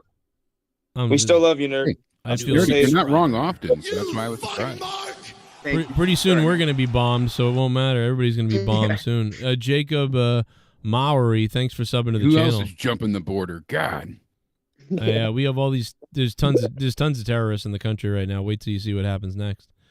It won't be fun. Kicking the vets out of their hotel. Oh, Philly! Oh, shit. It's chilly. This is Philly in this city. Philly. We so pretty in this city. Yeah, we Chilly. so pretty in this city. In Philly, yo, we might eat our own shitty in this city. We're so pretty in Philly. Yeah, pretty in Philly. We might eat our own shitty in Philly. We're pretty, yo. This whole city, we're gritty, yo. We might eat our own shitty. Yeah, eat our own shitty. In the city of Philly, we eat shitty. We're gritty as can be. We can survive off our motherfucking own feces. In Philly, we're gritty. In Philly, we're gritty. In Soul City, we'll eat our own shitty. In Philly, that's why our mascot looks like a crazy ass pop turd. What the fuck is up? In Philly, yo, we're gritty. In Philly. Remember a few years ago when Cody teased the Winged Eagle belt? Do you think he will want to change the belt like he did for the IC belt? I do think that's going to happen. I really do, and everybody wants it too. So, Yo, or maybe it'll be a brand new belt. yo, this is Philly. In Oh, this shit. city. We so gritty. Back to back Philly donations. The gritty. In this city, in Philly. Yo, we might eat our own shitty in this city. We're so gritty in Philly. Yeah, gritty in Philly. We might eat our own shitty in Philly. We're gritty. Yo, this whole city, we're gritty. Yo, we might. Spectral Citizen.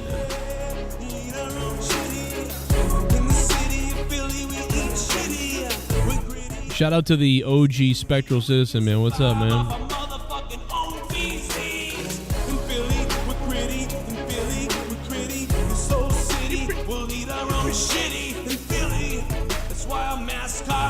Like a crazy ass fuck turd. What the fuck is up? We're Philly, yo, we're gritty in Philly. I'm glad Cody finally won, but I have a question for you guys. Now what? That seems to be everybody's question, by the way.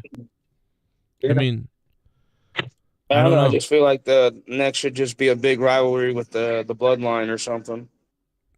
I mean, just like after Daniel Bryan won, people were like, "Oh, now what?" And then he faced Kane and had to retire with the belt or whatever at that point, relinquish it. So it sucked, but there's a lot of opponents. They could put him in a role with Gunther right now. That would be great. I mean, there's quite a few opponents they could have in this slot for a while, and I think Cody's going to be holding on for the belt a little bit. And we're gonna get the. I like that Gunther recommendation. Yeah, Gunther. That's good. That Gunther's probably going to be one of the things that happens. We talked about Boss of the Week, but they're also doing the draft earlier. Triple H is going to change the draft, so the draft won't happen in like November or October, whatever it happens now, when it is the worst time because you do the shakeup and then you go into the kind of crappy time. Now it's going to be soon, I guess in May or something. So didn't they do it the day after Mania last year? Did they? I don't remember. I don't remember that. It was either the next Raw or the next Raw after that or something. It was so quickly. Because they announced a new belt, right? And everything. It moved along pretty quick. Yeah, it did. It was you already knew there was going to be a draft by the next fucking night. It was crazy. I just remember it being instant. Yeah, well, the draft is in 1 month. Triple H said that yesterday. So so cool. they're doing the same kind of shit then. Okay. We're going to get the draft in 1 month time. It's going to start on SmackDown and on Raw. I mean, that makes a lot more sense, right? Because Mania is usually the ending of shit and start of some new shit. That's how he feels it should be. So you get the last minute ending feuds a couple weeks after Mania. Everything wraps up, and then you start over again. Yeah, so it'll be right in the beginning, end of April, beginning of May is when they're doing the draft. Dude, I can't believe the break they took after the LA Knight match. They took a 20-minute break where we just got commercials for ever. I couldn't. I was like, what the fuck is going on? That was a big break. I think they were trying to set something a jump up and everything. Too. Yeah, it had to have been something was wrong or they were waiting on something. I mean, there's not that many matches. Did I miss? I mean, it's there was only 5 matches, right? 1, 2, 3, 4, 5, 6. 6? Oh, 6 matches. It didn't feel right. It felt weird, but it's Philly definitely Street Fight. Maybe they had to set some shit up for that or something. Because I think that was after the LA Knight. No, fight. yeah, it was Logan Paul's match was the next one up. No, Logan. The sun wasn't even down when the fucking shit ended. Put it that way. Over here. I think. So it was over so early. It was an hour earlier than last night or something. Yeah, you were right with 6 because somebody said 7, but they counted Priest cash-in as another match. So no, it was 6. You're right. Okay. Yeah, Drew's match. Then it was the 6-man tag. Then we had AJ and LA Knight, the Logan Paul match, Bailey's match, and then the main event. So 6. Yep. Thank you to Huge Boner too. By the way, Huge Boner dropped $100. He's the top donator. Yo. Oh my God! It's a Philly marathon right now. Ruiz.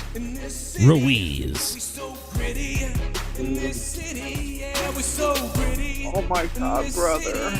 In Philly, yo, we might eat our own shitty in this city. We're so gritty in Philly, yeah, gritty in Philly. Oh my God, brother. Oh my God, brother. Gritty, yo, this whole city, we're gritty, yo, we might eat our own shitty. Yeah, eat our own shitty. In the city of Philly, we eat shitty.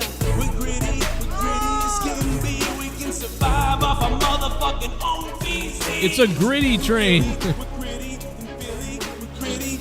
That's funny. We'll eat our own shitty in Philly. That's why our mascot looks like a crazy ass pop turd. What the fuck is up in Philly? Yo, we're gritty in Philly. Fuck Roman, fuck Bloodline, fuck their fans, fuck those putos. Hell yeah, Cody deserved it. Oh my God. Ruiz, thank you so much, man. He's happy Cody won. Thank you, Ruiz, for the Ocho. Dropping Ocho. Oh my God! Oh my God! Oh my God! Let's go! Let's go! Spot all day. Woo! CP! I want you to jam it in. She motherfucking pain. Oh, it's in your bunghole. We plan the spot all day. Oh, it's in your bunghole. I want it jammed in my bunghole. Oh my God. Nerdy. Oh, it's in your bunghole. Holy shit. Audio Jungle. Man, Nerdy, you got Great the best weekend of dance wrestling, moves. boys. And then he talks over the dono. Z-Pain, thank you for the $100, man. Great weekend of wrestling. I agree. We had a good time. I missed NXT, but I'll have to watch that later. NXT Z-Pain. was fantastic. Really? I had a great time watching that yesterday. Set up for night one perfectly. Really, again, a very predictable show, as with the entire weekend, but Carmelo and Trick had an excellent main event. Some people said it wasn't great. I really loved it. All the matches were fantastic, a lot of fun. Definitely, that short few match formula, get in, get out. Bloodsport 10 was a lot of fun to watch. Shayna looked like an unbeatable beast against Slamovich. I didn't get to check out GCW's, Joey Janela's Spring Break or whatever yet, but fuck Joey Janela. You back down Janela. You still hasn't. He still hasn't come on the show because he's a liar. Shit bomb. He's scared of us. Cody and Roman are 1-1. There has to be a third. What? Yeah, they each have one. They got one win apiece. Cody and Roman The are rubber match. 1-1. Oh, I mean, yeah, but Roman cheated the first time to win, and the second time he cheated, but then he lost. So, I mean, I guess so. Yeah. I guess so, Mario. That one played your thing unlike the last time. Z-Pain, thanks for the $100, man. Holy shit. He just tied Huge Boner. I want the Acclaimed in the WWE. The Acclaimed in the WWE. Only if they can do the Scissor Me thing and bring the rap song with them, because that's the whole thing. I love that. That's their whole gimmick. Yeah, they're not great on the promo, but what a time, man, when they were hot. Like I would have bought a ticket at any point to see them, and recently I hadn't even been thinking about it. But at one point I would have bought a ticket to see that. My 11.00 chat was about Punk and Drew going to do a backstage incident tomorrow that will mimic whatever the London footage will be. Oh, it played earlier, Haystack, so it did play. Okay, cool. We heard it out of order. Play. Yeah, instead of the Acclaimed, they'll be like what? The Exalted or the Esteemed. There we go, the Esteemed. Yeah. Instead of having scissors, they'll have spoons. Spoon me, uncle. Spoon me, uncle. I like that. Instead of Scissor Me Daddy, we don't need Scissor Me Daddy. We don't need the Acclaimed. We got the Esteemed, and they're gonna spoon me, uncle. See, picture the shirts now. It's great, Joe. The spoons. Did you guys see the Bootios segment with the New Day when commercial? They were playing it was like a commercial kind of, and yeah, Xavier Woods times. said something about you can have my A. Yes. Was it? And they both kind of like did this, hand over the head. Was that a reference to a sex tape at all, or was it just like? I swear to God, they were because when he said you can have my A, I was like, what the hell is that? His ass? They brought up their sex tape in the rap battle they had with the Usos. Yeah, no, I thought he was talking about his ass. You can have my ass. He was talking about the butt plug, the unicorn butt plug that he was wearing under his tights. There you go. Oh. Yeah, I know they're all wearing unicorn butt plugs. Dude. That's how they started Bootios. They went up to Vince, and Vince is like, boys, I love black dick in the morning. And we're like, yes, we know, Vince. And he's like, good. Butt plugs. Everybody got their butt plugs. And by the way, that's not a joke. That's how Vince talks. We saw the text. Oh, absolutely. This is a direct quote from his text messages. Absolutely. Dude, I'm not pulling this out. to make sure you weren't like trolling, Joe. That shit Vince was said funny. he I was like, loved "Oh, shit, big it's black real." dick in the morning. Yep, he says that. He talks like that, and what are you gonna do about it? Super chat party. Oh, Kevin, did Seth Rollins have a cock injury? Well, I don't know. No, I think Seth is all I didn't right. see anything like that. Yeah. I don't know what. I'm not sure what he said there, but I don't know. We got a member of the minority audience who's going to give us his interpretation of the WrestleMania. Not Rostafa. Garguts is with us, but also Rostafa. Thank you for that introduction. Hey, what's up, Gargy? How you doing, brother? Dude, I'm just tired from work, but I was doing double duty working and watching WrestleMania. I didn't give a fuck about work. I said, This is my day, and you didn't give me a day off. I'm gonna do minimum work. Wow. Yeah, I've been watching. That's crazy. Did you have it? You should put it on at the bar or whatever. You know. Oh, dude, they won't let you do that unless you're sponsored by them. Wow, that is. I would be like, well, ABC. I'd be so pissed, bro. I'd be like, I'm not working today. Fuck you, then. Yeah, I tried to get out of it like a month ago, and they said, no, it's going to be busy for some reason. And I was like, no, it's not. I walked in, dude, it was fucking packed to the gill. Yeah, nice. About 4 good matches. The first 2 and then the last 2. Yeah, it's kind of like what it's been, man. If I got to be honest, if I were to go back and watch WrestleMania last couple nights, it's like I would have watched the first match last night, the last match, and same thing tonight, first and last, pretty much a guaranteed. Mm-hmm. Well, Weird. The Kevin Owens and Randy Orton, I like that one too. Yeah. Shit in that. With Logan Paul, surprisingly, I thought it was going to be the brass knuckle ending, and I was like, not again. Man, but you know what, though? Logan Paul's been crushing it every time he's in a match. I don't know why people still don't think he's going to be good. Like, every match he has is good. It's because his brother's a piece of shit. Yes, his brother's a huge piece of shit. But, Joe, did it look like KO and Randy Orton? Oh, go ahead. Oh, go ahead. I was going to say, well, it used to be that people hated him more, but go ahead.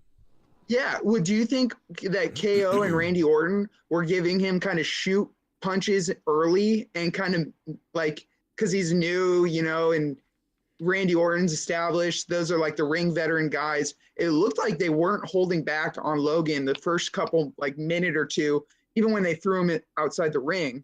Did you get that vibe, or did it feel like it was work to you? I mean, I think they were beating him up a little, but not anything crazy, just regular, you know, like, okay, like, you know, this guy's had about 8 matches now. Like, let's whatever. That's all I thought it was. You know, sometimes I don't think they were, though. I'd have to watch it again. I didn't see anything that stuck out to me to think like, wow, they're whooping his ass. He probably told them to, but I don't think so. It looked like he gave him a receipt too. He gave KO when he rolled back into the ring, KO is on the ground. Mm-hmm. He walked over to KO and gave him a real stiff elbow, and it looked like he missed a little bit, so he went in again, and KO's head hit off the mat, and it might have been a work because Logan goes, "That's what you fucking get," and after he hits him, and I thought maybe it was like a receipt for earlier or something, but I could be getting worked. I'm gonna say that it was just they were all trying to work snug on purpose, like to make it look good. Yeah. And, that's what I would guess. I don't because It I looked great. Yeah, I think they're all great. cool. I think Randy Orton will probably be on his podcast at some point. You know, Dude, he RKO's him at the start of the podcast. Oh, that'd be great. He It's like, pretends the whole time, and then at the end he turns on him and just waffles him. That'd be great. Shit bum. Drop a dono. Matt Kern. Fuck off, you stupid bitch. Don't come at me when I've donated $500 plus this month. That's right. All you've done is $10. Sit the fuck down, bitch boy. That's right. The guy can't even. I tell him that all the time. Like, bro, you're always calling for all these donos, which I thank you. I love you, but I mean, you know, he hasn't even dropped that much. But you know, wow. You know what? He probably looked at the leaderboard, D Welsh, and he doesn't see your name on it at all this month. You know, so far. So even you were the top guy last month, Welsh, right? You were like $1,000-something. It was like Welsh was number 1. So you haven't done it yet, though. But so he looked at this board. Super chat party. That's probably what it is. Bo Dallas to play Uncle Howdy is rumored. Yeah, it definitely seems like that's being set up. Julio Guzman, and I just saw the Bray Wyatt thing in the background. I didn't watch it yet, but it looks rough. I'm afraid to watch it. I like the backstage stuff that we're getting to see, but I just can't believe Bray Wyatt's dead, bro. I just cannot believe Bray Wyatt and Luke Harper from the Wyatt family. They're both dead. New subscriber. What? You fucking mark. Matt Moose, thanks for subbing to the channel, man. 2 more to go. Aren't they younger than me? Like, I think they're both younger than me. Or Who would have close. thought that Aaron Rowe Bray and was 36. Braun Strowman would be the left one? Yeah, ones left. I'd be terrified if I was those two guys. You raised a piece of shit. A curse. With this being the Triple H era, they need to change the tag titles, and Cody needs his world title customized with the Nightmare logo on it. Night 2 9/10. Kermac, thanks for the $6. Man, I don't like custom titles, but it would be cool if the title were to change. I like the title. I'd like the title to change in some way, but I thought he was gonna bring back the old title. I want him to bring back the one that his dad, the whatever the winged eagle. subscriber. That's what everybody wants. Everybody loves the winged eagle one, man. John D, thanks for subbing. Although Vince Except for McMahon, HBK's throat. that was the Vince McMahon one though, so they probably hate it now and they'll pretend it didn't exist and erase it, like everything else. They got they've rid been of it erasing. because the HBK super kicked somebody and he sliced his throat. Super chat party. Happy E-Mania JCS Army. Anniversary WB Jake. GN. Oh, Ashley Rose, what up, Ash? How you doing? Holy shit! Damn. I haven't I haven't looked at her Twitter in a little bit. Stalking her Instagram still? Yep. Or is it just the Playboys, Joe? Just all of them. Just all of the above. For You single? Hey Ash, I won't ask if your hair's real. Hit me up Shit on whatever. bum. Yeah, look up Just wanna know Nerd. if the Step carpet my matches. donation amount on Streamlabs Lowell. Kermac, thank you for the $2, man. Oh, what did you mean to donate? You donated $6. I mean, that is a weird amount, kind of, but I don't know. But now I got $2. Now it's $8. Oh, would you meant to do the gritty? There was a million gritties though that came in back to back, so that's okay. We had so many gritties. What else here? We'll get back on track in a minute. Let's see how far away on the donos we are. Okay, we're almost caught up on the donations, actually. We're almost there. So I've been going to wrestling shows for over 30 years. Never in all that time have I ever felt until last Sunday that my security, my safety, my life was in danger at a wrestling show. You fucking piece of shit, Cody Rhodes. I'll see you tomorrow night on Monday Night Raw, you piece of shit. You finished the story. A new one with me just started, you dumb fuck. I think it would have been cool, MJF, if you'd come out at the very end like Owen Hart did at WrestleMania 10, and the music had hit, and you stood at the top of the ramp and staring at Cody, and it went off the air like right at that point. But that's okay. Lex Luger style in WCW. Kinda, yeah. Exactly. Super chat party. Spelling check my bad.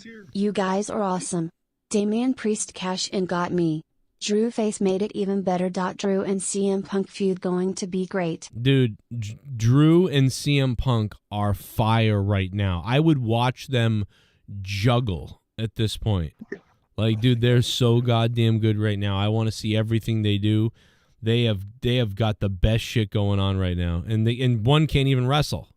That's the Yeah. How about Pat McAfee selling his comments to whenever Drew McIntyre was standing over CM Punk, and CM Punk was like, "Yeah, they're chanting for me. You're the champion, and they're chanting for me." And then Pat McAfee goes, "Oh, he said that to his face, right in his face." It got me, dude. It got me, dude. I popped for that. Dude, that was the best commentary. All Mania was Punk, McAfee, and Cole and everything. Yeah, it was so Snoop Dogg. funny. It's No, Snoop Dogg. Snoop Dogg was scaring me. I don't know why. Yeah. Because you're white. Yeah. Wait, No, wait, because stop it. because he was cringy. But normally, I'll tell you what though. Normally, Snoop Dogg is really good on commentary, and he's really fun. But like they sort of like they just let him talk way too much, and he was nonstop saying these weird catchphrases and lines, and it was like, oh my god. Then he said, "Whoop that trick" at the end, bro. Like I hate like bro. Dude. I was dying. That was good, but shit. yeah, Snoop My Dogg favorite was that they're getting out them picnic tables. Oh, get to the picnic. Yeah, I was yo, dying. Get to the picnic. He kept calling picnic tables. I thought that was hilarious. It's a good thing Corey Graves knows all the references to everything. So he's able to like say something in response to that, where Cole and everybody was just like, what the fuck do we Corey say? saved that match, that commentary, by taking because Snoop, whenever one of Montez or one of the guys went up and did the "what's up" thing, Snoop kept referencing something not related at all to the Dudley Boys. Yes. And then Corey Graves brought it back and was like, "Oh yeah, it's a Dudley reference," Yep. and at least saved that. It was good. I loved it. Corey's good for that. Like, and it's a smooth way to do it. Like, somebody does something that's a reference to something and the other guy doesn't get it, so he just goes, "That was an interesting gesture," and then Corey Graves will be like, "And of course, gesturing because 3 years ago, as the moon was rising, that was the symbol." And you're like, okay, so he, and then Matt Stryker. Yeah, it is kind of like Matt Stryker. But what you do with that normally, though, if you're now Snoop's different because he's a guest commentator. He doesn't matter what Snoop does; he doesn't know anyway. But another commentator, when a guy corrects it, it's better if you just move on and you let the guy correct it for the people, but you don't need to come back and say, "Oh, really? I didn't." Don't even worry about it. Just move on. Just move on. That's it. And Matt Stryker 100%. Like Matt Stryker said, I didn't know there was a lot of Polish people here tonight, Joe.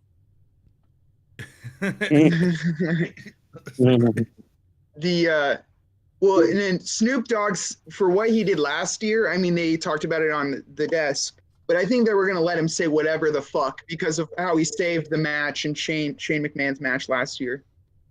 Right. Oh, yeah, I thought Shane McMahon was going to show up at some point out of nowhere somewhere. It's WrestleMania 40, so, and poor Shane got so injured last year.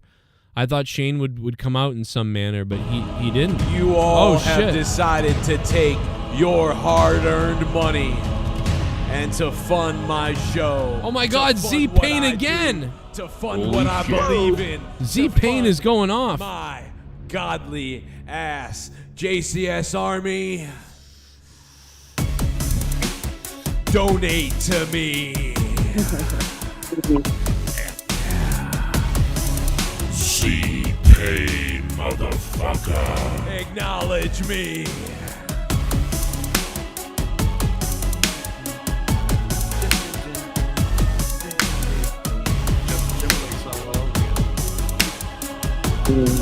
Sounds like Crimea River. Watching Britney like banging like another dude, that was pretty good. Yeah. Cena needs to let go of his hair. It's okay to let go, lol. Yeah.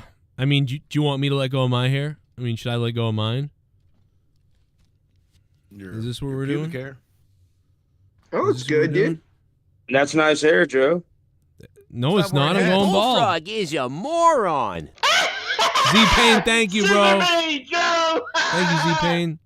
Jacob Fatter signed with WWE. How you feel about that, Joe? Everyone's been asking me, and all I feel is I don't care because I'm like, great, another one. Like, that's what it feels like. Corn Poop.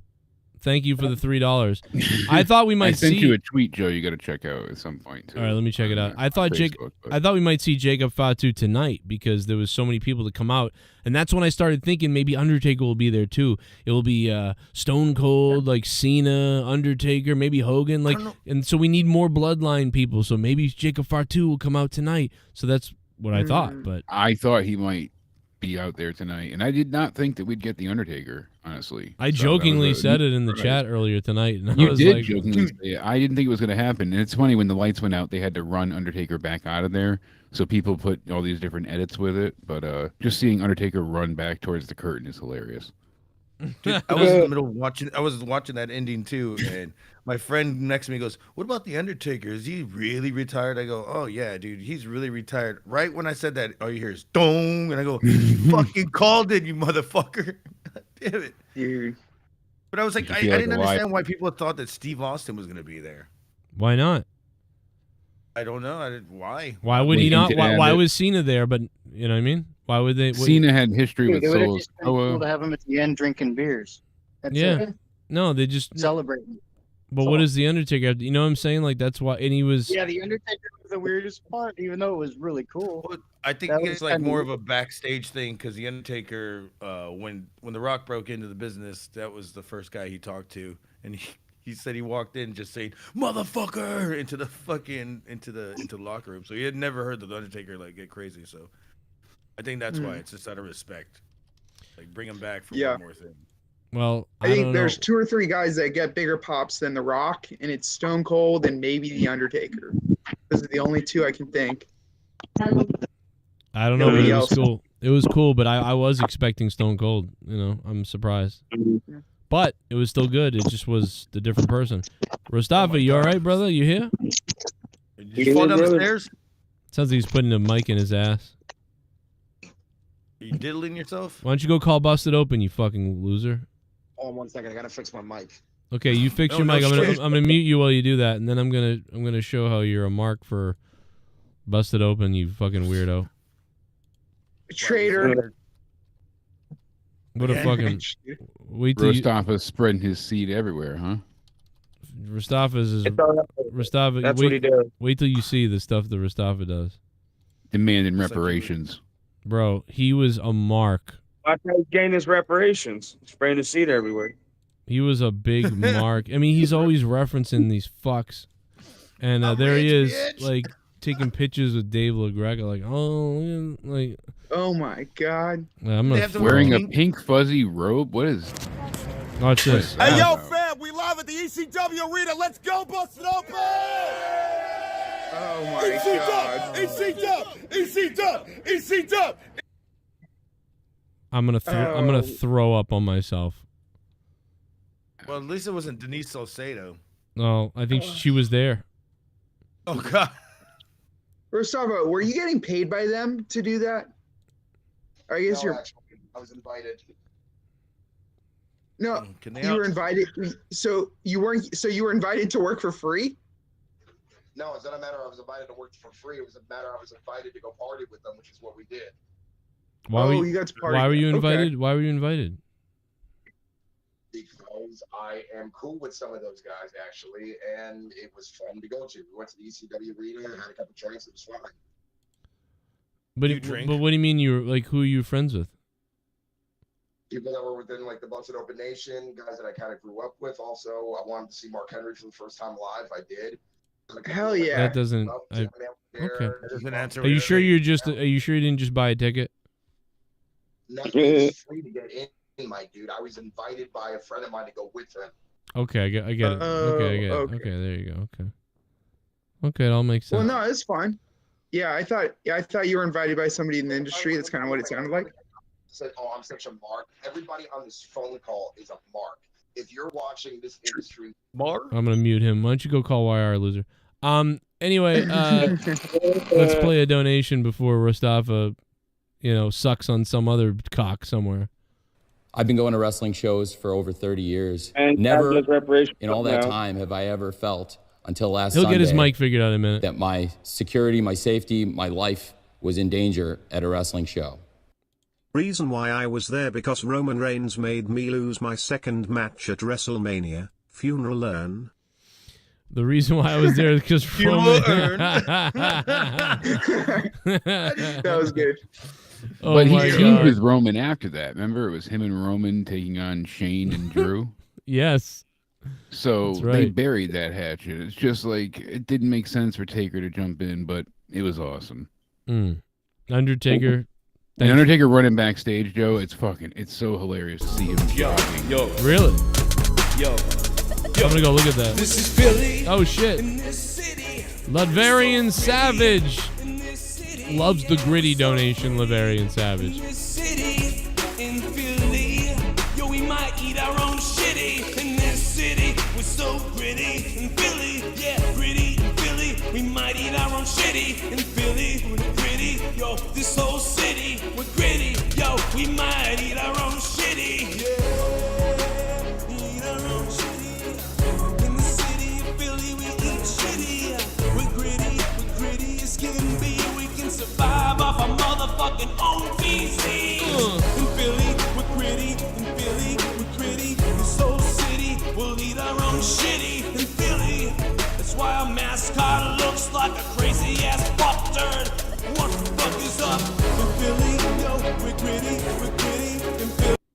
CENA bald spot was more over than anything he has done in his wrestling career. Also, I want Gritty for my Benoit sex dungeon. Oh, wow. That can be arranged. Hell of a goddamn dungeon. I think we can arrange that. We can figure out a way for that to happen. I know we can. Latrarian Savage, thank you for the $8 super chat. Jake, what were you saying before the dono came in? You remember? Oh, about the Undertaker running. Yeah, what did you say? Oh, running to the back? Yeah, him when they shut the lights off, you just see the Undertaker booking ass back to the curtain. That was funny. Okay. All right, Mustafa, you okay? Nope. Okay. He's Mike still check fucked up. Mustafa. No, I did like, McIntyre, he goes over to Punk and he goes to hit the Future Shock DDT on Seth and he looks at Punk and he's like, remember this? Recognize this? And it's like, knowing Yes. that's what injured his arm. All the little quips they had, that's why I love that match so much. With Punk being on commentary, the way he got involved afterwards, leading to the cash-in, all of it was just poetic. Drew gets his moment in front of fans and can't let go of Punk to his own demise. Like, it was just so incredibly awesome. And I'm a huge fan of Drew's. I was all about his Rumble win years ago. It was unfortunate that he had the COVID mania and was not able to win in front of fans. So tonight he gets that win and then he gets it taken away from him. So bittersweet. Yeah, it was. It's kind of what happened with Zack Ryder. He won it and then lost it the next day on Raw. Yeah. That was at least for 24 hours. Like you said, immediately, Seth comes out and he's like, look at this goof. And like you said, people with the stories, who are they? Nerds, just all these things. That killed me, dude. It was the way it was set up. These are the Philadelphia something, and that's the rifleman for whatever the hell. Who are the guys with swords? Nerds. Like, you just when buried was the them. last time a WWE survey on the show got less than, or 12% that were less than good and everything else was better? I don't know. Have you ever seen that? This is one of the highest rated things in a long time, for sure. Like, we'd have to go back to last year. I wonder what last year's WrestleMania poll was, if we look it up. I mean, because Mania last year wasn't it pretty good? Didn't we kind of like Mania last year? Am I wrong? It was pretty good. I think it got soured because of Solo, if I remember right. Well, maybe it was still good last year, even Cody losing. Last year was sick. Yeah. It was still a good year. Yeah, no, it didn't make it terrible. Yeah, I'll have to look. And we had to do it from my other channel because I had the strike, so we did the show from Corrupted last year, which was weird. I fucking forgot about that. I can't find it. I found it, so I'm going to click on it. I'm going to see if I can find what the poll is last year. Like, Edge was here. It was night. I don't know what night it was. Night 2? Yeah. Oh my God, dude. Finn Balor, Brock Lesnar, Roman, Cody. Like, there was a lot of shit Edge going and on. Balor had the Staples moment with the ladder. Oh, really? Oh, yes. Oh, yeah. Balor got fucked That up. was a good match. I do remember that. Last night, Balor does not have good luck with ladders because he got crushed on that ladder as well. Right. Ugh. Yeah, he got jacked up. Damn, last year we did. Let's see. I'm gonna find it if we had a poll. I thought we did a poll for sure. Oh, Seth Negan's saying something. I'm reading the old chat from last year. Everybody was here. Holy shit. we're laughing at Vince's crazy weird stash that he had. That was when we saw the pictures. His Hitler stash. Yeah. That was funny as fuck. Pretty crazy. They had 145,000 people for 2 nights combined. Damn. It's pretty cool. I mean, What do you think? In there. Was that -1 that was in the ring? Yes, at the end? it was. Okay. And I thought I saw a friggin' Hook, that kid with the hoodie on. I was like, is that Hook? What the hell? I know. How often he still takes care of Brody Jr. Like, he made a promise all those years ago, and he's stuck to it since. Yeah. That's incredible. Amanda's Samantha was looking fine. Samantha's fine. She's fine. Oh, yeah. She's... It was Brandy Rhodes, dude. Brandy looked Yes. incredible. My God. We all were talking She about had it. bounce in her butt. We were all talking about where is she, and so I popped for her when I saw her. I was like, yeah. Yeah, I was like, finally. She couldn't be at ringside because then that would have been like, she would have had to jump Why in are or you something. helping? Yeah, she would have had to fight them, and yeah. She was But in her her ring coming out- gear. But she was in a gear. It's true. Yeah, I thought she was gonna help.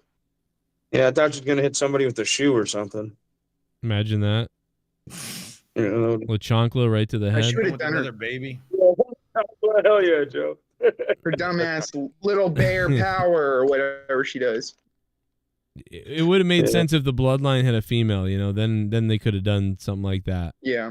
Yeah. They should have had Jade join the bloodline, right? Or something like that. Like, let's relive this. Or no, does have a Tamina. female. It's called Nia Jax. Oh yeah, yeah. And What happened? Tamina, Is it? yeah, you got Well, how them about both. Nia? She didn't get any WrestleMania anything. Nothing. She didn't I deserve it. wanted not to injure anybody on wrestling. You got to earn it.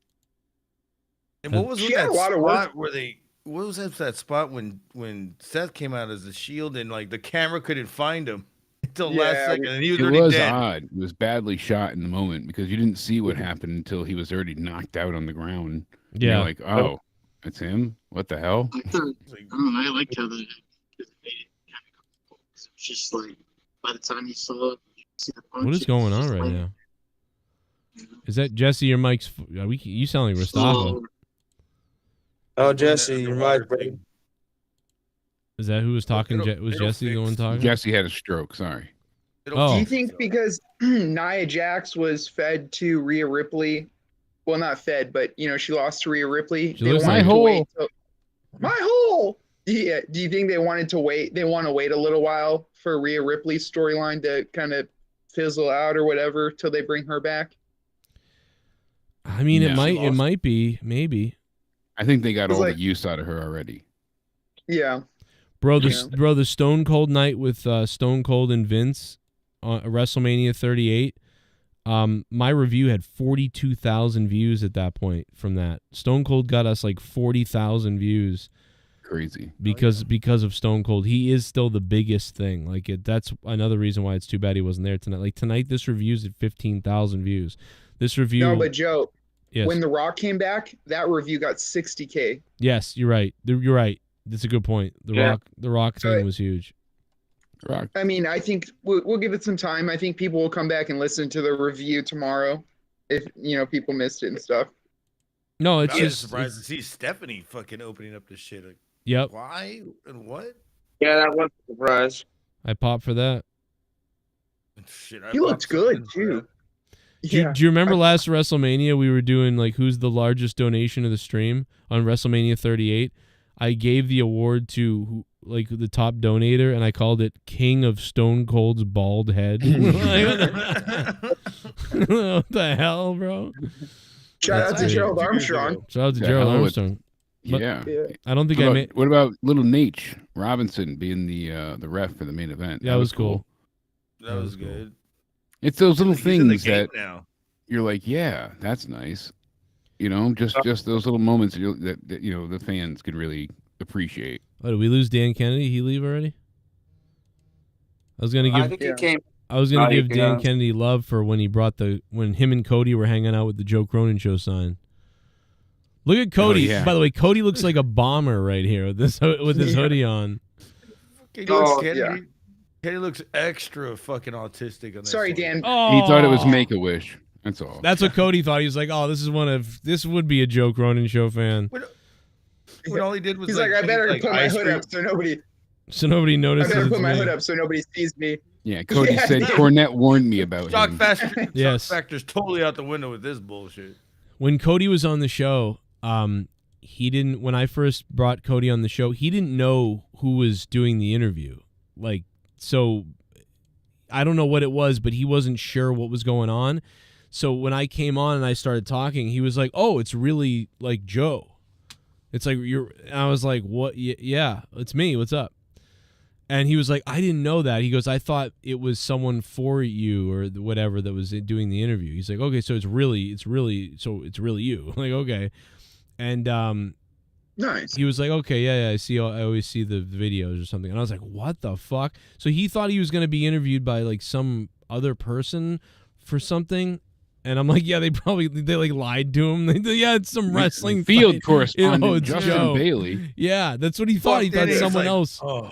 Oh my God, it was so funny. Hey, yeah, so we had The Rock booked to interview Cody. Yeah, but sorry, Cody. unfortunately, Joe Cronin had to really show me. up. Yeah. It's really me.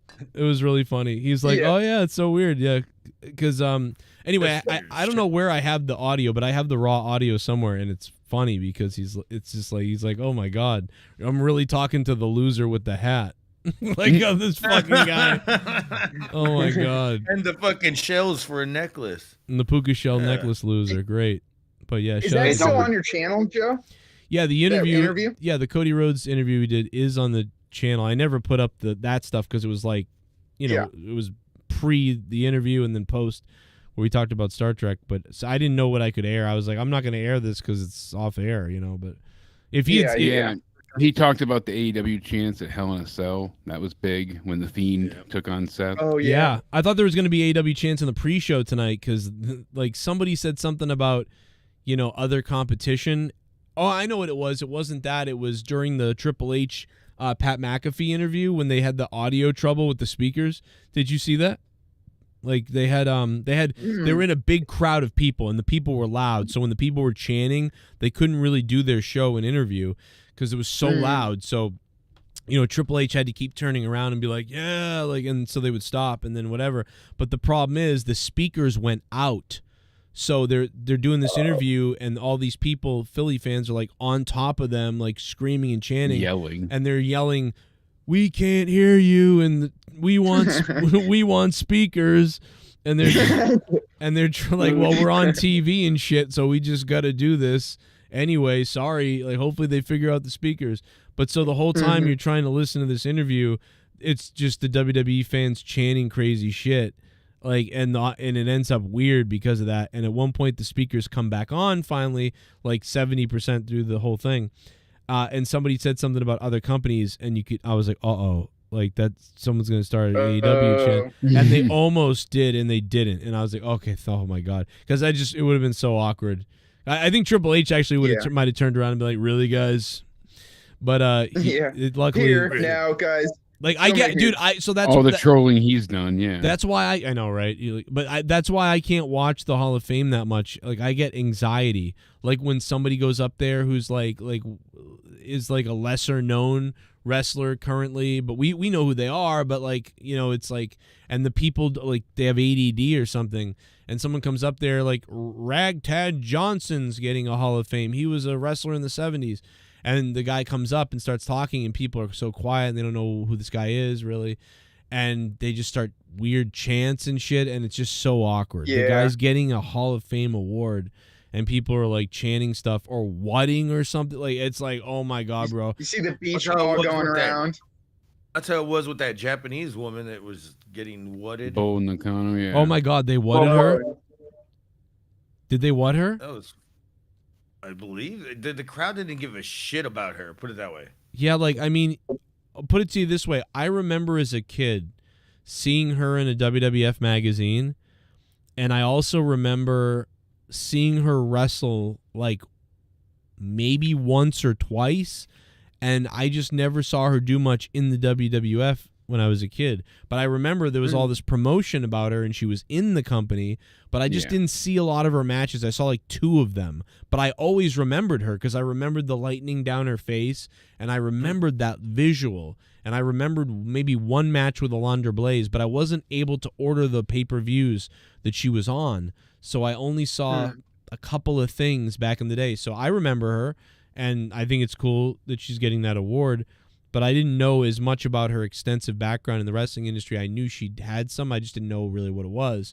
So imagine all the other fans who have been fans for the last 10, 15, 20 years. They never saw anything about her. They might have heard her name in passing, but they don't know anything. So, And then didn't they get an AEW chant when Billy Gunn said, he could fire you. I don't work for him. Right. It was something like that. It was weird, and that's what Tony Khan or that's what Punk was talking about. Like Billy Gunn's allowed to come to the Hall of Fame and go on TV and celebrate all this stuff, go in the back, do all these things. But I go over there during Raw for a minute to say hi to people.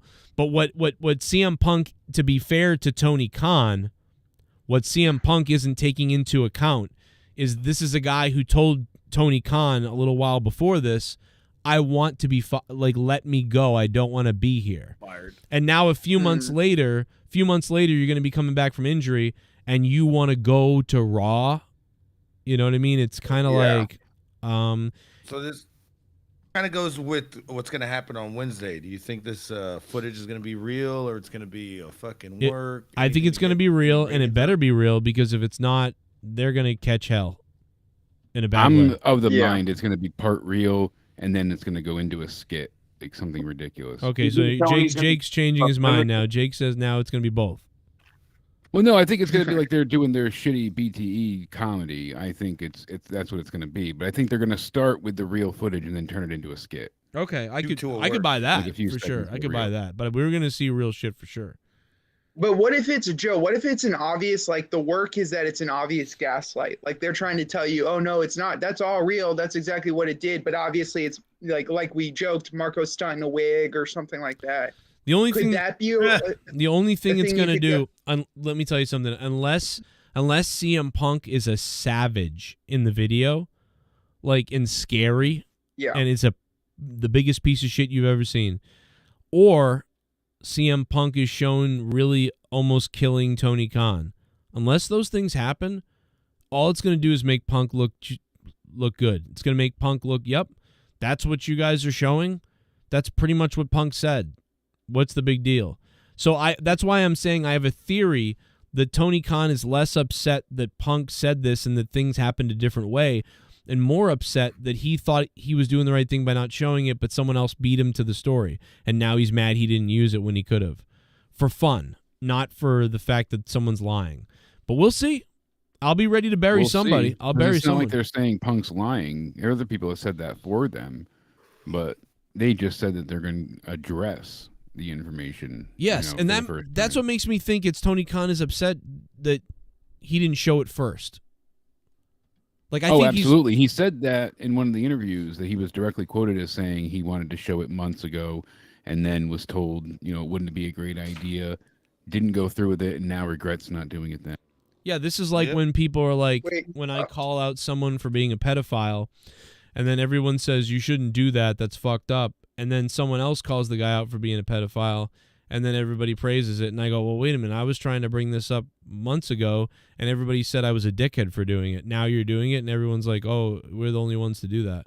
It was very weird. That happened a long time ago. So I was like, what the fuck? So that's what Tony Khan, I think he's literally mad that he wanted to use it as something, and the people were like, that's a bad idea. He's not going to do that. We're not going to do that. Nobody do that. But now Punk basically broke his word, probably. And the lawyers told him not to do it or whatever, and now it's like, well, what the fuck? I could have used it. Well, now I am going to use it. And that's I think that's what's happening. What did we say, Joe? We said this loser's not using real life heat, and it's killing his company. And for them to backtrack 3 months later when it's already too late, they're idiots. I don't know. They're literally letting a guy who's not in their company be the hottest story they have. CM Punk was the hottest story they had when he went on a rant about everybody in the backstage. Then CM Punk was the hottest story they had when he got fired. And then CM Punk is now once again the hottest story they have, and he's not there. It's like, what are you doing? Why don't you put He got this into an altercation with somebody already in the back 2 weeks ago in WWE? Yeah. Really? Where did you hear that? Gargets always has these weird fucking sources that turn out to be right sometimes. I just typed in fucking wrestling fucking news, and that's one of the first things that popped up. And that was like 2 weeks ago. Really? Yeah, I think we had even talked about it. I think it was like a referee, or something. So yeah, I don't remember that, but I believe you. Dang, that's pretty crazy. Who's reporting it? Let me find it. I'm about to find it. Hopefully That will tell me a huge amount, because I literally have a chart of percentage of correct. Of correct. Like in my brain, like I can tell you, like if it's this thing, it's like 60%. If it's this, it's 40%. If it's this, I get you. Testing. Like let's say Meltzer reported it. Meltzer reports that Punk got in an altercation with somebody. Pretty much 80% sure that's somewhat correct in some way. Yeah, except he could never finish his sentence. Yeah, well, he's getting older too, you know. CM Punk. Okay, opens. I think this, Shit bomb. After the altercation was Roman returns in 25 wins Rumble to set Roman Cody 3. Okay, yeah, Roman and Cody 3 at WrestleMania. I could see that. But I really do think they're going to set up Roman and Rock. Like, Roman's going to blame The Rock. Like, you came in here and fucked up my whole vibe. You know, you're not the you're not the final boss. You're the. I mean, maybe not, or maybe not. Maybe they'll come back as the Bloodline still and be this cohesive unit still. But hey, Bullfrog is a moron. Doubt it. Oh my God, P. Diddy. Did you guys see me there tonight? I was gathering all the Yes. Cody Rhodes crybabies in the back of the stadium. Now we can party all night. Let's go, baby. We're partying. I was crying. I don't know why I was crying, but I was. I was Weird. dying laughing. That's, Hey, when I fucking saw the Undertaker, I was like, "What the?" I got that mark out feeling. Then I was like, "Why the fuck is the Undertaker here? And why does he look like he's super cold?" I've been going to wrestling shows for over 30 years. It was Never cold. in all that time have I ever felt until last Sunday that my security, my safety, my life was in danger at a wrestling show. Oh, is this Mustafa? I'm on the Amtrak train going home. Oh, okay. I did more than just took photos of filmed locations of Rocky, got vintage wrestling merch, supported indie shows. Interesting how Joe is jealous. Overall night 2 kicked last. Adrian Joe is jealous. Oh, we're just kidding, Mustafa. Yeah, we love you, dude. No, I'm just joking around. But you did seem like a mark in that video. But that was awesome, bro. Look like you had a good time.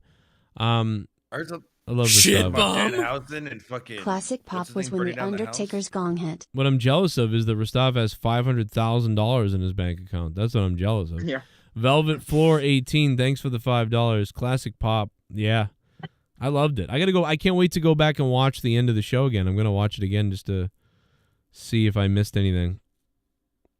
Can't just play the audio. Boom. Eric Levesque in the chat says the footage will be midgets reenacting everything that happened. Yeah, that's what I was thinking. Like, they might do a gaslight where they just like, dude, and CM Punk, they will show like a clip from the, security. They'll be in camera trouble and if they then do cut- that. They do that, they're gonna get some shit. Like, it's not gonna be a good thing if they do that. They do a dark side of the ring where everything's blurry. It's got There was a local show of midgets. they had micro wrestling, so like little people, and it was intergender, and the crowd was doing like cheers and they were yelling, like obviously casuals, and one of them in a Hispanic accent, is this in this warehouse, goes, "Yo, dog, punch her in the clit, man, punch her in the clit." It's like, dude, what the fuck? Punch her in the clit. I thought it was funny. Heine in the clit way. Imagine Mustafa But trying to anyways, micro support wrestling. by supporting local indie wrestling. Mustafa, what he means is he wasted money on a bad show. No, I heard fucking one Game Changer Wrestling. Mm-hmm. Might have went. I heard that they had Danhausen and what's that piece of shit that fucking. I think that's the one he went to because he brought up Danhausen, so that's the one he was at probably. I heard that one burned down the house. I haven't seen the fucking match, but we'll see. Nice. We'll have to check it out. Uh, Jake, you're the best, says Mastodon. I Jake, want to go you got back a and watch 10. NXT. Yeah, I didn't see it. Yeah, Jake- Roxy became the 2-time NXT champion. That's fucking badass. Oh, okay. Texas doing it. Spoiled. Thanks for spoiling it. Spoiling it. It was everywhere. It spoiled it for me when I fucking logged on the internet, and that's the first thing I see. Well, I'm not watching Yeah. NXT now. Fuck it. Yeah. No, I thought you guys did hear about it though. My bad. My bad. I forgot. I didn't mean to pull a Dork Knight over here. I don't hate you for it. I'm not mad. I'm just disappointed, Dork Knight. All right, see, I called you Dork Knight, Gargets. That's it got me in the brain, dude. Dork Guts. Gargets. Well, no, I'll still go back and watch it. NXT is one of those shows that you can turn on and you don't have to know anything about any of the characters. They recap it so well, and the action is good enough that I don't know about you guys, but I'll throw it on. I haven't Yeah, seen throw it on. NXT in a minute. I'll jerk off to it. You know? Oh no. And each other, hell yeah. Dude, Rumor if knows. Carmella's down You know- there. I'm trying to find this thing on CM Punk, but all I keep seeing, and I'm 8 pages in, and all I keep seeing is this whole CM Punk talks about AEW and how AEW is going to talk about CM Punk. Makes me wonder if they scrubbed the internet or did something to be like, well, we gotta make it on fire when you search CM Punk wrestling altercations. There's nothing I could find now. That's weird. It's like the same thing all over again. 'Cause I know I had talked about it. I had talked about it last week or maybe 2 weeks ago, and y'all guys were like, "What? Really?" And I said who it was with and all that shit. Did you guys notice when Denise Salad Tosser bitch ever does something that she's always got a different place that she's repping? Like they go to her and they're like, and she's like, "I'm Denise Salad Tosser from fucking Innovation Recreation." Like I'm like, wait a minute, like how many places is she from? Like sometimes she's from Busted, sometimes she's from this, sometimes she's from that, sometimes she's from Fightful, Barstool. Yeah. She's from like everything. It's like, dude, this is the biggest whore in all of the wrestling, like whatever. She just calls and gets dumb guys in charge to be like, oh, I'd like to be part of your thing, and I have a following, and this is what I can do. And she does that with everyone, like a politicking like idiot. And then, so she just gets into everything because she knows a million connections now, and whoever can help her out the best, she goes and does their thing. It's so fucking funny, dude. The biggest fucking hoochie, like, for anything. Like, and you can hear it whenever there's a press conference. She's like, Denise Salad Tosser with, I'm with this company now, and I'm with that company now, and I'm with this company. Like I fucking want to throw up. I wish fuck that bitch. Oh we my need to send God. her back to the kitchen. No, I need to become a female. I need to become a 24-year-old woman with tits. I would destroy. Well, it's 2024, dude. You can do it, Joe. I know. I'm thinking about doing it, dude, because I think I have the face. If I shave my face, I lose some weight, and I get a wig, and I get some titties, bro, I can become the biggest fucking influencer. I will just destroy. If I can confuse men, that I'm highlight really highlight those blue eyes. Oh my God! There is nobody else. There is not one other reporter ever. There's never. I want you to understand this. Never has there been another reporter that, in a span of a year, has been at press conferences or been on Twitter or anywhere who has represented, hey, it's me from this place. She married into the into the business, I think. What? Her husband. I think her husband's like part of that shit. Oh yeah? Part of what shit? Representatives. Oh, okay. Well, that doesn't make sense because, like, if she has a husband, that ruins the whole thing. You got to make it seem like you're available to all these people. Yeah, she never even really talked about her getting. Vince McMahon has a wife, and didn't stop him from shitting on people's chests or whatever. Yeah. Letting them shit on his chest. See, who the fuck is her husband? I know her husband. Fuck you. Mustafa, you can fuck yourself, bro. What did he say? That was random. No, Mustafa sends me a stupid video of that cunt being chopped by Thunder Rosa. Fuck you. I hope I hope Thunder Rosa crashes her goddamn new car or whatever that we got donated for her on the show into a fucking pole, and Dave LaGreca goes out the window. Fuck you. Fuck Thunder. Hey, fuck all those people. You're a great motherfucker. I fucking I've hate been here them. first, and that's it. You know that fucking bitch. Dude, it's crazy what tits will do, and women just don't know how good they have it. You know what I mean? Right. Sure, they bleed every month, but you know what? If I got 1,000 followers because I had tits, well, you know, that might be worth bleeding once a month for. Okay. All right. Well, you're never getting a date, man. It's just based on the stuff you just said. Sorry, nerdy. Are you It's kidding never me? happened, nerdy. Wait. You're done. What did I say that wasn't true? You're What done. did I say that wasn't true? You're done, nerdy. If you're fat, then the tits don't count. Is that worse? Because then it's like saying a car is fast because it went downhill. You can't be fat and say you have big tits. Stephanie looked beautiful. So is that? she did. Her dress was so gorgeous. Samantha was looking good. They really, I don't know, man. We're in this era where we're like fawning over everybody, even the ring announcers. It's like, can you imagine if back in the day they were like, my God, Howard Finkel, like that was so good. Like we're in an era where they're literally praising people for just doing their job. Like Howard Finkel back in the day, welcome to WrestleMania. Like nobody came on the air and was like, Howard Finkel, my goodness. Like Finkel me, daddy. It's funny. I just went on a tirade about women and their using their tits, and the first thing I say about the ring announcer was, "Yeah, she was hot, dude. Did you see her body? She got a great dress." Samantha is beautiful, powerful, yes, like fierce, talented, funny, like fun to watch. Do you hear her sing? Full of charisma. Yeah, she's great. Like she really is. I get why they fawn over her on the air, but it is weird because and she plays the flute. I saw that. Fuck? Yo, she's great. What a great acquisition. But I just think it's weird that I know that we're watching and we're thinking that, like, damn, she's so good. She's great at ring announcing. It's so great. But, like, for the announcers to be like, whoa, my God. Like, it's just weird. Like, that's not supposed to be really talked about. Roman Reigns. What? When she said Roman Reigns, it was a little bit dramatic. Roman! I love Undisputed. It was like, yeah, and she's like getting in a fighting stance in the ring and shit, and she's getting like wild.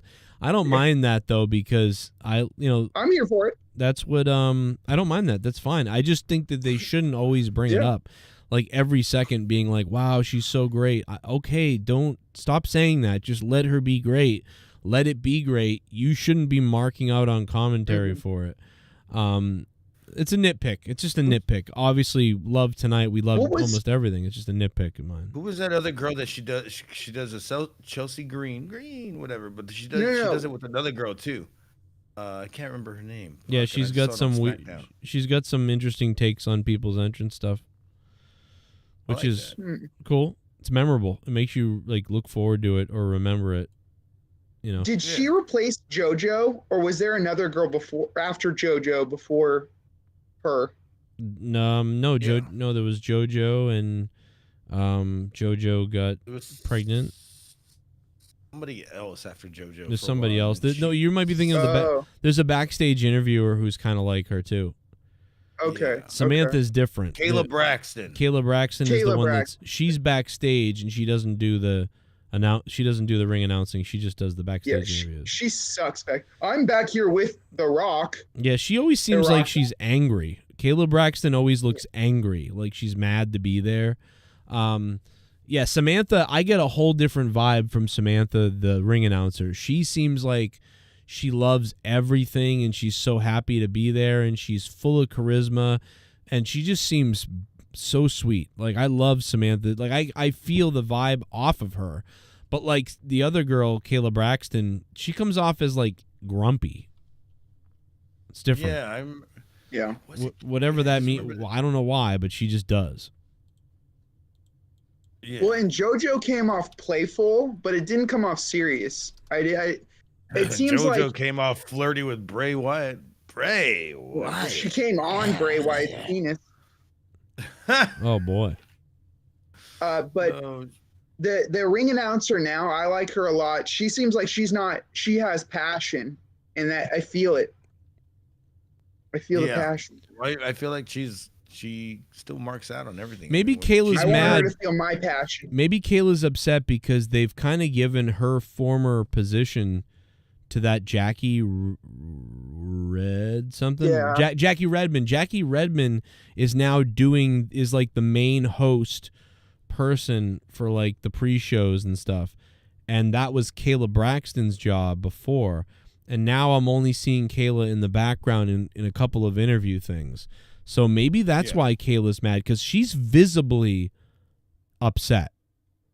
I can see it on her. And that Jackie Redmond chickie is a fucking dime piece. Wait, is that the new one? Yeah. Redmond? Yeah. She's like 40 or something. She looks hot and she's got makeup. She's 40? God damn. I would have never guessed that. That's crazy.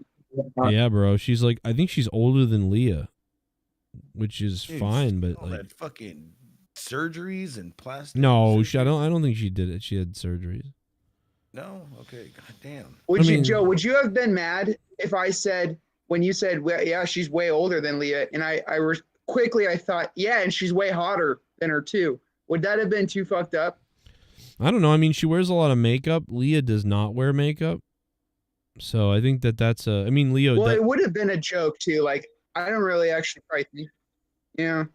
Well, she's a flashy. She does wear a lot of makeup. She's a flashy type of girl with her dressy stuff. I think Leah would look at her and probably say that. But like, to me, like, my wife is like the hottest thing to me, like, of anybody. But this girl is hot. She's more. I think Leah. No, she's more naturally beautiful. This girl dolls up like a Kardashian pretty well. She really does. No, she's good looking. She really is. But yeah. How many of those cheerleaders that fucking Snoop Dogg need tonight? When you're in love, no one's hotter than your wife. Like, when you're in love with, like, it's crazy. Or your ex, I'll tell you. Oh shit. Anyways, dude, all those. Oh my God, she's literally Leah's age. Born in 1987, in April. She's slightly older than Leah. She's not 40. She's 36. Does it say if she's single? I think she might be. I'm gonna check. Hey, baby. You check what, fucking Tinder? It's ironic because Jackie Redmond is also the first NXT champion ever. I don't know if you know this, Joe. Really? What? No, dude, I'm just kidding. It's a bad joke about how wrong I was earlier. Oh my God. Emmett something is her husband. Oh yeah, here we go. A sports anchor. Oh wait, no. NHL Network. Wow, they only got married.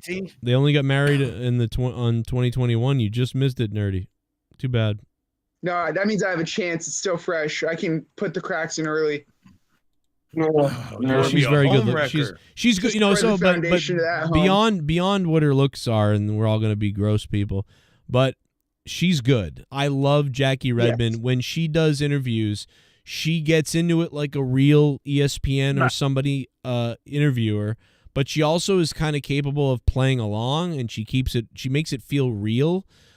She's not too ridiculous and stuff, so like, she is really good. Jackie Redmond has done a great job. She's smart. She understands moves and references people make. Like, she's got to be she's either a fan or a damn good study. I don't know which one it is, but either one. WWE had those fucking dumbasses that were like, we are here today with The Rock. And then they say something stupid and they go. And now AEW does that. AEW copied what they do. Fucking AEW is retarded. So I think she's better than I think Kathy Kelly is getting a little, she's like going down a little bit right now. Yeah. It's good. Yeah, but well, that's as I much think as it used to be. I think those women are upset. Like, I don't even recognize the other ones anymore, and none of them have been really that great. And like I said, whatever, Kayla Braxton seemed angry tonight. What were you gonna say, Jake? You were gonna say something, I think.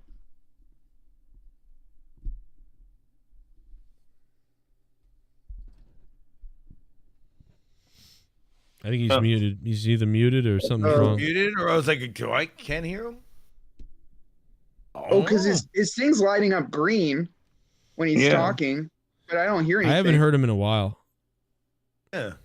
Oh yeah, he's talking, but we can't hear him. Maybe I just reset. Yeah, leave and come back, maybe. Yeah. We got to get Jake. We'll get him in here. Come on, Jake. Dude, what if he's been talking for like 2 hours? And I don't think we haven't heard him in the last 15 minutes. I bet you his microphone's been out the whole time. Yeah. Jake, the broken stuff. We loved you, Jake. Shout out to Jake DeMarco. I don't know if he's coming back, but his microphone shit itself. Guys, last chance, I suppose. Last chance. If you guys want to donate, use the super chats, become a member, do all that stuff, or use Streamlabs. It's pinned to the top of the chat to donate if you want to say something, bring up a topic, bring up something, whatever. Otherwise, we'll wait for it. But we're here hanging out, and we got a tie. Yeah, huge boner and Z Pain. Somebody could come in and break this tie if they're rich. Maybe Mustafa with his $500,000 in the bank could come in. Right. It's $500,000 fund. It's just to say busted open radio, busted open radio, busted open. Right, that's what he would say. Mustafa, if you want to buy my channel, bro, $100,000. Let's go. Damn, he needs that money. Get away from that IRS. Yeah, maybe 50,000. I don't know. Who you want? Mustafa, you want to buy my? You're rich. You want to buy my channel for like 50,000? He doesn't even have a computer, and he says he has $500,000. Well, he's either a lying person or he's weird. I mean, which one do you want to go with? You could spend it on if you need a co-host, if you buy Joe's channel, I'll be your co-host. No worries. You know, I'm like that. Yep. I still owe the IRS $79,000. So Mustafa, maybe like $79,000. Shit bum. I'll sell you my channel. Finally back to hotel from night 2. What a blast! Crowd was phenomenal. Yeah. Main event was awesome. Key to WrestleMania main events is interview on JCSO. Thank you, Alex Oli. We got to talk to you, brother. And so you like tonight better than last night because you said last night was like, well, it was kind of whatever. The crowd was weird. You were there. And see, that's the thing. He was there, and he thought the crowd was weird last night. So it wasn't just the mics and where the mics were placed. Because I heard people saying like, oh, they turned up the mics for the crowd tonight. No. Because Alex Oli was there and said the crowd was like whatever. And now tonight he's saying the crowd was lit. So, yeah. No, it could be, and you know why? Because last night then, to me, last night was a lot of casual people who were like reminiscing about The Rock and stuff, you know, from the last 15 years fans. And I feel like tonight were the Cody fans, the people that are currently invested in this guy winning. And so they were more crazy. That's my guess. I don't know. The true dogs. When Randy Orton barked at whatever the fuck. What's that idiot's name? The show face or show? I Show Speed. I Show Speed? Yeah.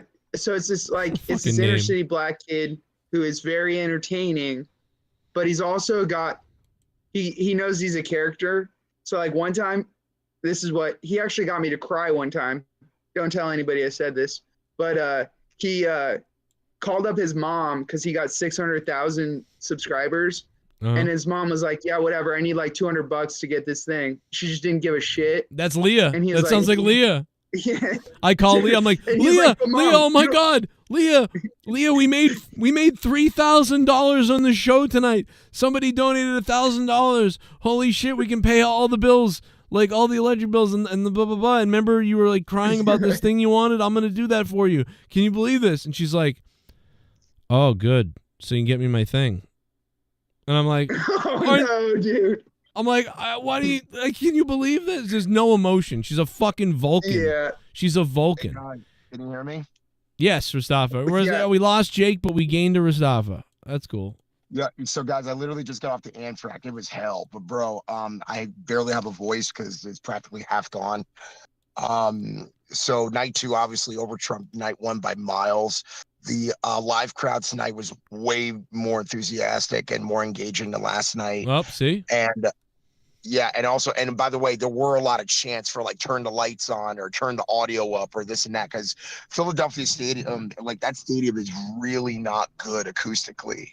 Not just for the sake of the technology that the WWE is bringing, but also because just the way that the sound bounces off, it's just not a great state. I mean, dude, MetLife Stadium is better than there as far as acoustics go, and that's not even a great stadium as well for live concerts and stuff. Wow. Damn, you lose your voice fucking yelling? So was a lot of the mic work over the speakers, but you guys still couldn't hear that? Or was it more of like their in-ring stuff? It depended on where you sat, because I was in the luxury suite. And we got, the really good bass on sound. Big baller. Well, no, it's not even like that at all. $500,000. A friend of mine hooked me up. How much you steal those things for? So basically, how much did George Soros?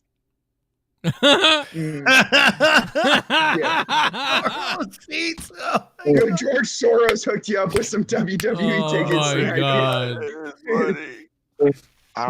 So you were in the prime section, so you could hear him?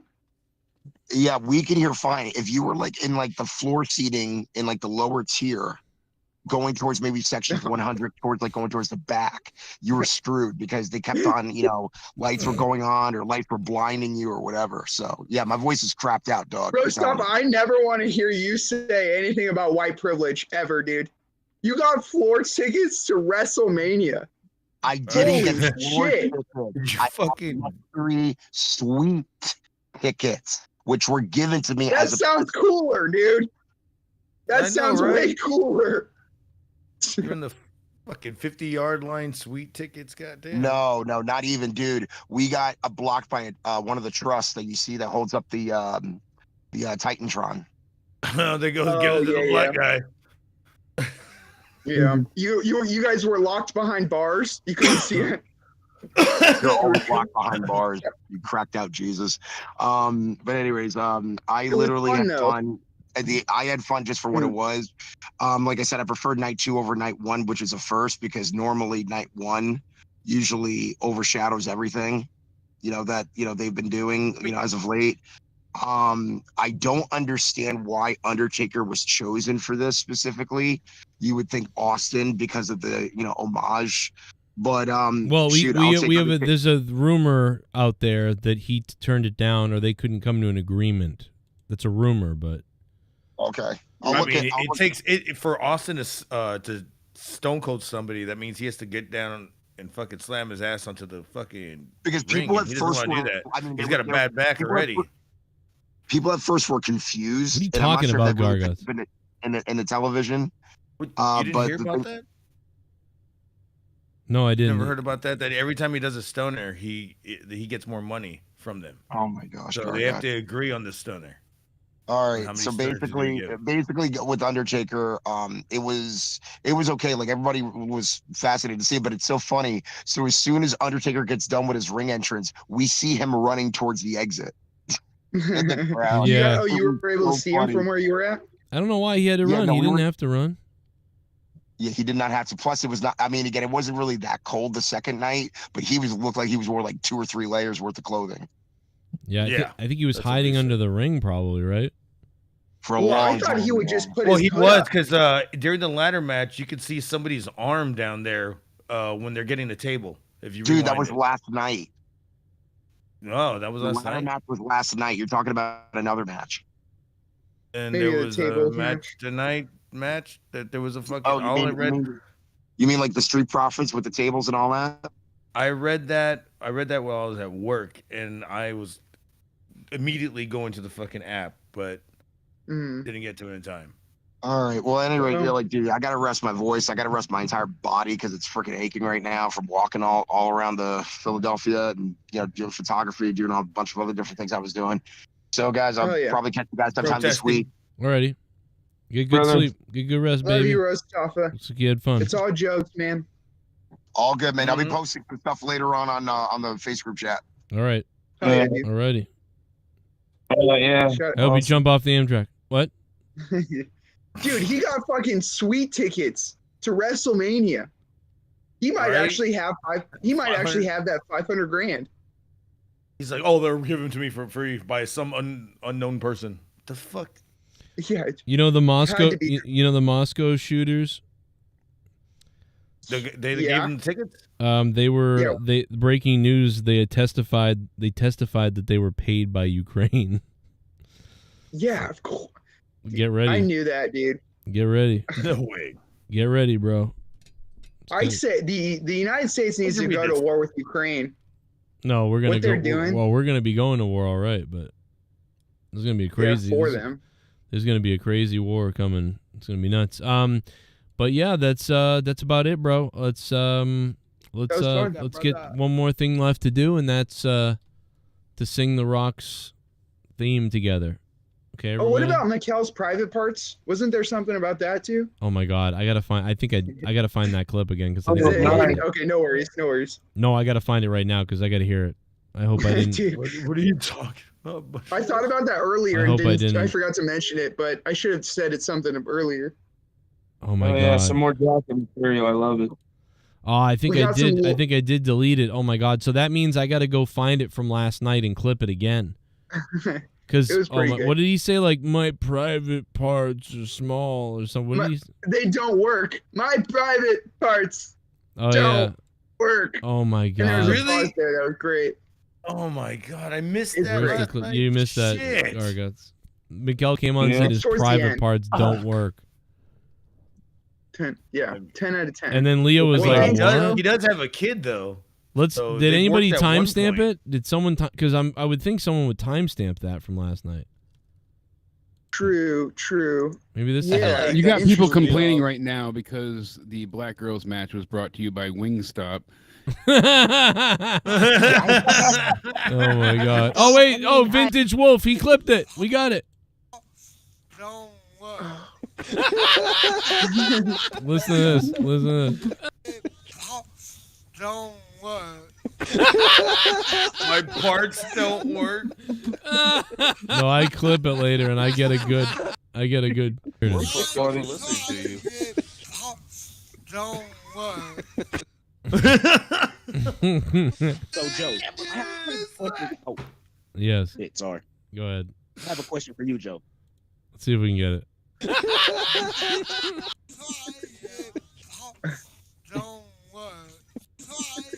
Fucking with that, Jesus Christ. Oh my god, dude, that's gonna be my new sound when I get a text message. That's gonna be what goes off. Right.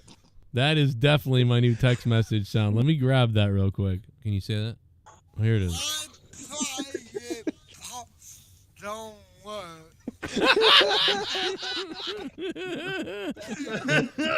There you go, guys. Miguel says, and they really don't. His brain doesn't work too well either, but. God, just imagine him beating it off for like 3 years. I got it.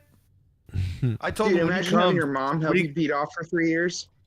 I said when he finally comes, he actually talks normal. He goes, "Oh, guys, I can think clearly now. Oh, never mind." Oh He my heals God. with his skill. Great. Undertaker Well, is great show. homeless and lives under the ring. Rustaf is the dream. 500,000 he got. Yeah, it's those BLM things. Soros pays for the whole things. He racks them up. You know. Yeah. He just has to start. Hey, George Soros, hit me up. He just has to start a few fires with a mask on, and he's good. Dude, I wanted to ask him. I mean, dude, if you ask me to set up some bricks during like an event somewhere, like for like $500,000, I'll do it. You know what I mean? Come on. Yeah. Oh, oops! I dropped this pallet of bricks off outside the city building. My bad. Where do you want me to put the pipe bomb, CIA? What? Yeah. Over here? Which concert hall do you want me to shoot up? No, I'm not doing that. That I'm not doing. But I'll, you want me to leave a pallet of bricks somewhere, where there might be a rally tomorrow? I mean, sure. All right, Yeah. chill out, Boston bombing over here. I know the CIA is listening to us hardcore right now. Joe, that's thank you for something having me. I appreciate it. I love your opinion. Sorry I went off on Jake. I don't know if Jake's still here. No, he's. love you. I think he's going to bed because he was like, "All right, this ain't working, and it's late anyway." Joe. We Huh? love the throne and kisses. What's up, Ramon? How you doing, bro? I'm doing great, man. What else did you Loving think? the Of, show. what else did you think of Mania? Because we didn't hear everything you had to say yet. I mean, it was all pretty chill.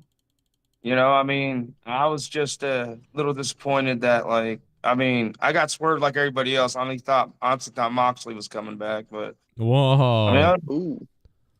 Yeah, it was weird Other- the Shield music, and poor Seth comes out by himself as the Shield. Like, it was just kind of pathetic. But Yeah. He's done it once before though, and he did it once before, I believe, about like 6, maybe 5 months ago, and same fucking result.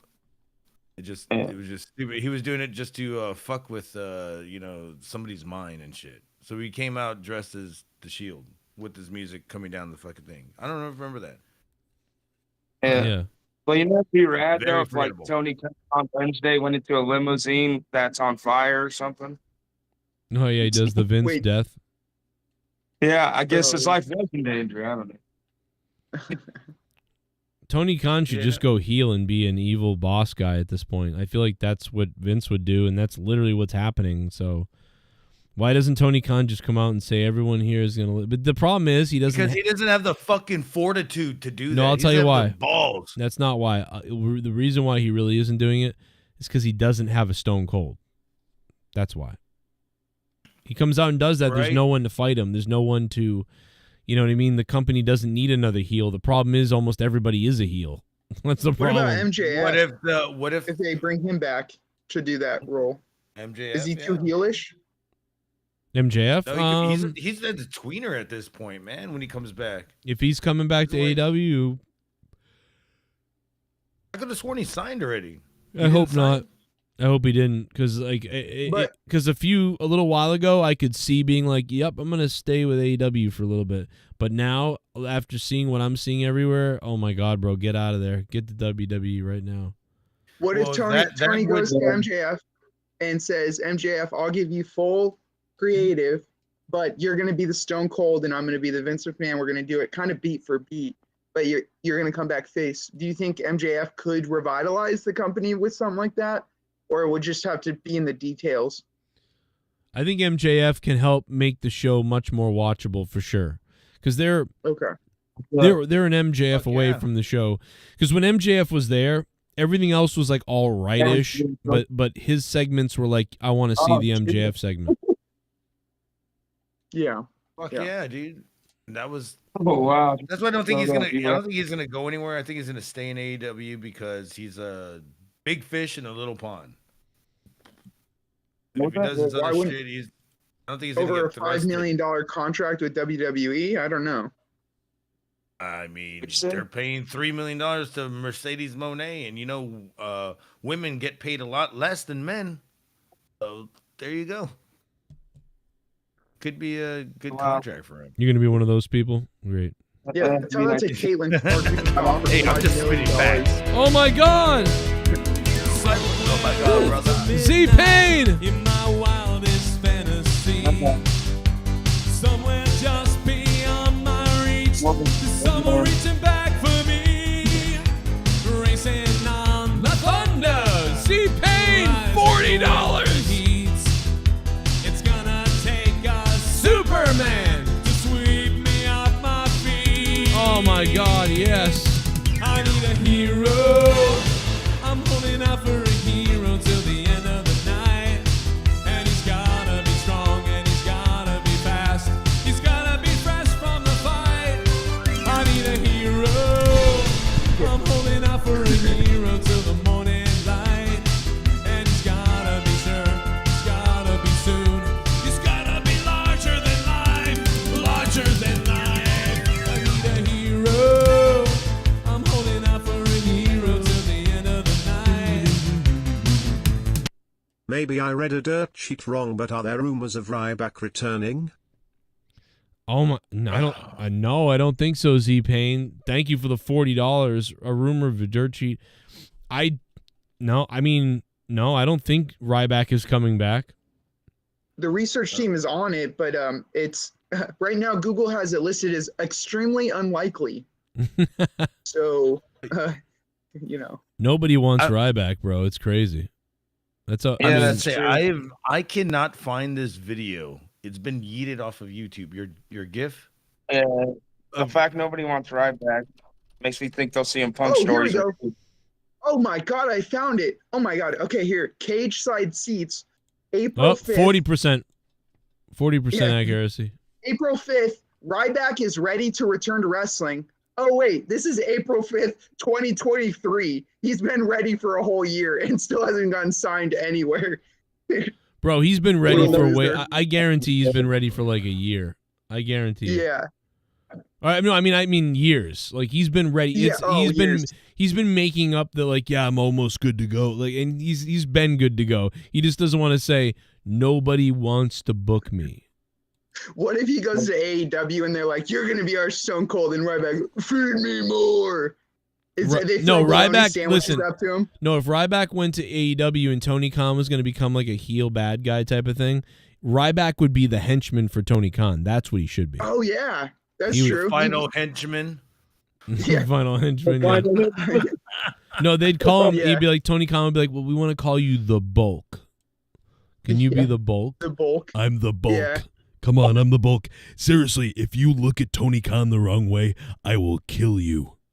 Feed I'm gonna bulk me. you up. I'm gonna bulk you up. Yeah. Feed me that's cock. sexual now. I want to go in the back. I'm gonna make you fear for your life, and then you're gonna taste my rye cock. That's what's gonna happen. We're gonna call you Triple HGH. You're gonna go out there, roid it out. You're Get gonna out eat there. everybody. Get out there and get roided. Yeah. Yeah. Cause I wanna eat some food with you. By the way, AEW doing Samoa Joe versus Dustin Rhodes is pathetic. Like, for them to be like wild following like. Oh, whoa. dude, I saw that. I was like, oh, the final boss. I mean, the second, like the Super Nintendo version, or maybe like. It reminds me when you would like the Super.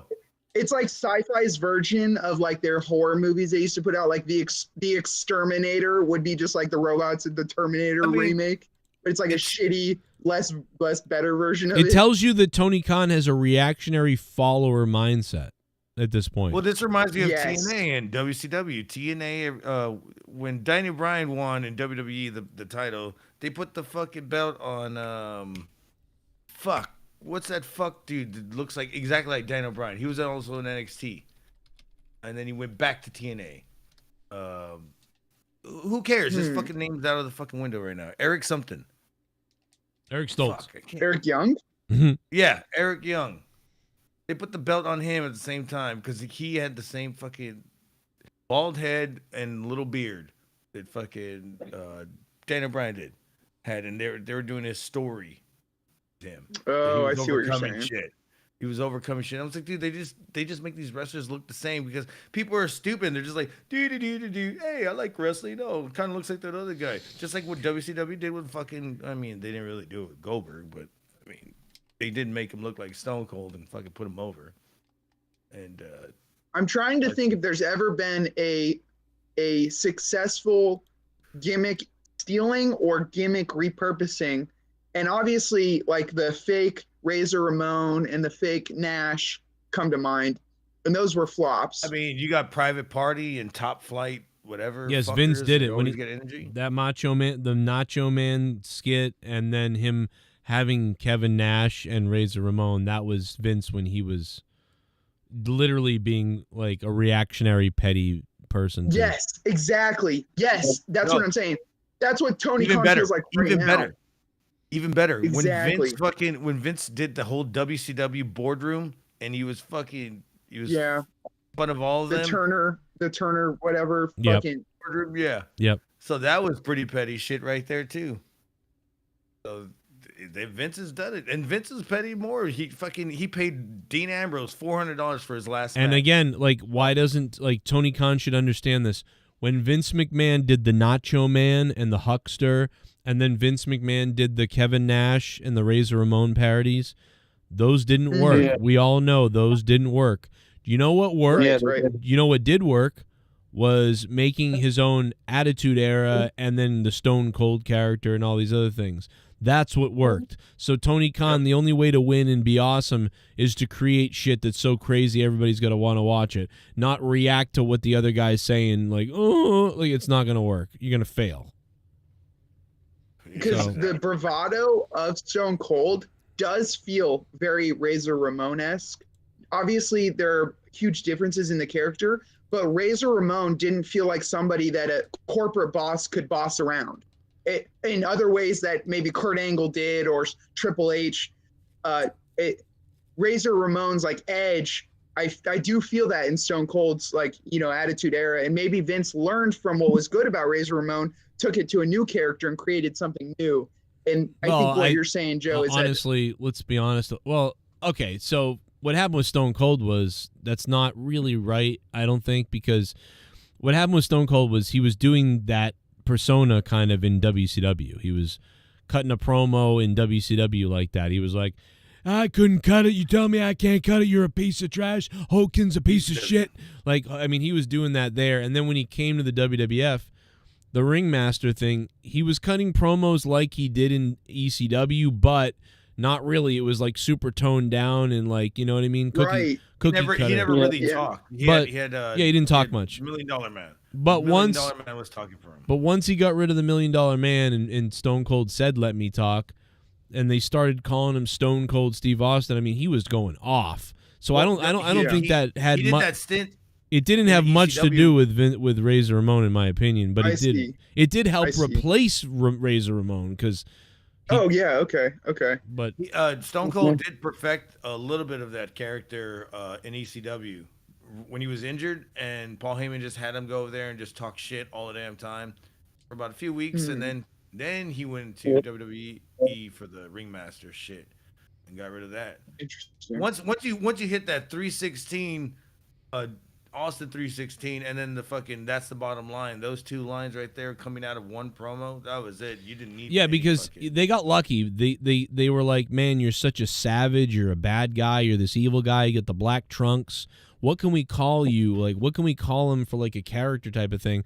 And they came up with all this bullshit like Iceman and all this goofy shit. And then they were like Stone Cold, and they were like, "That's it." So that happened first, right? So Stone Cold happened first.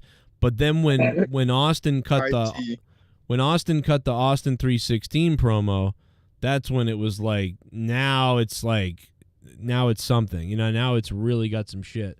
So it's weird how that all came about with Stone Cold. King of the Ring, 1995, 96. Yeah, that's 96. Yeah, 96. That was. Well, I think we'll be talking about WrestleMania 40. This isn't one that I'll forget for a while. I don't know about you guys. No, this one was a good one. It was pretty good. I don't know if I'll watch the whole thing. Like again, if you removed one match from tonight and then you added one or two good ones from the other night, it's like you'd have a really solid Mania. But because it's broken up into two nights, it's kind of like it's weird. Yeah, I get the point there, but I mean, still a pretty good one. Still good. I think it's. Yeah. I mean, I had fun. I don't think it was. I think it was middle of the road in the end. Like in the very end of everything, it's like somewhere in the middle. Yeah, compared to all the other Manias, yeah, that's definitely true. Which is good, but like some of the main event stuff was like one of the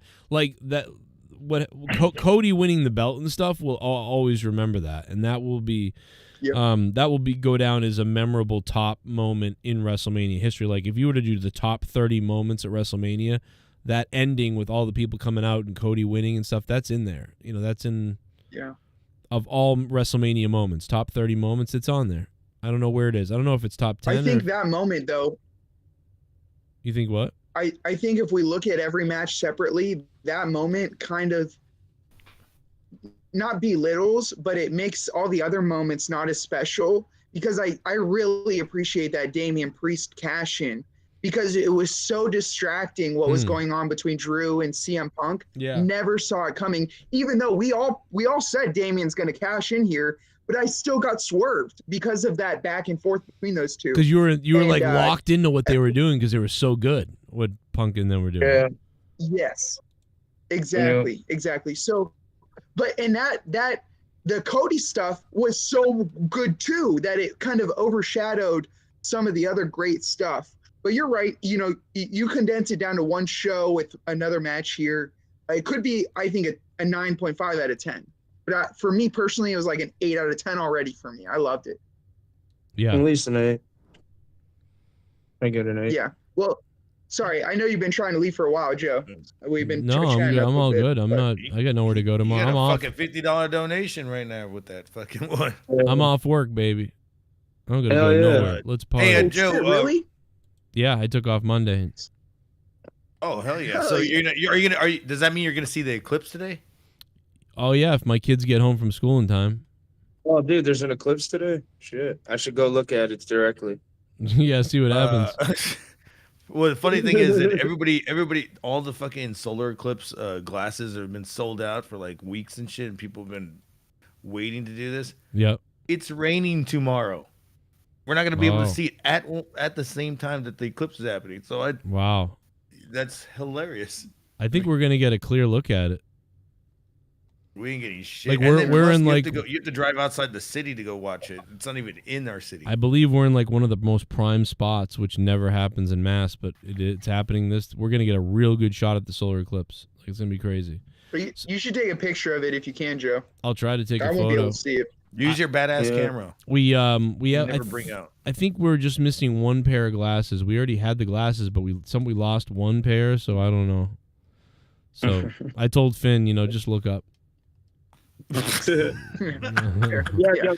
like, you're not gonna use these eyes anyways. So we're as a family gonna go outside tomorrow and like all try to fry ourselves. Nah, he's got young eyes. He'll be What's fine. that Just thing because- you poke a hole through like a piece of paper and you look down at it on a piece of cardboard? That old trick. Oh yeah, that's how a you good see idea. it. Yeah. There's other ways to watch that's it. Or you the- can just look up. I mean, shit, I looked up every time. My eyes are fine. Except for that fucking thing that keeps circling around. Yeah, You see, it's like a black spot. I'm not lying. I wish I would lie. Just think of it as a Hopefully it's crosshair eclipse season. game and first-person shooter video game. You can look at it, but it will trick you. You won't realize, you're burning and doing damage in your eyes. That's the problem. Like when it's the bright sun, you look up and you go, oh, and you look away. But when it's like this, you look at it and you go, oh, I can see it. Look at that. And then after a few, it burns in your eye, and then you don't. I Even, used to, dude. I was before the internet was popular. Like I'm talking like maybe 14 or 15. So like maybe 2007. I stare into the sun and think I'm training my eyes like your muscles. Yeah, I'm training them to get stronger. Oh my god. I'm training them to get stronger so I can look into the sun whenever I need to. You know. You know what? The solar eclipse might actually cure Jesse's fucking blindness on this one. Just get that who extra knows? layer off. I forgot I did that, dude. I'm so dumb. Holy shit. You're just like, my eyes could take it. You watch the Yeah, entirety of it, dude. I just watch like a split second. I just look at it. Oh, it's all right. And I look up again. Oh, it's all right. And I look up again. It's the same shit. Like I can't wait to tell Leah that. I had my eyes like taped open like Clockwork Orange, just staring into the sun, trying to train them.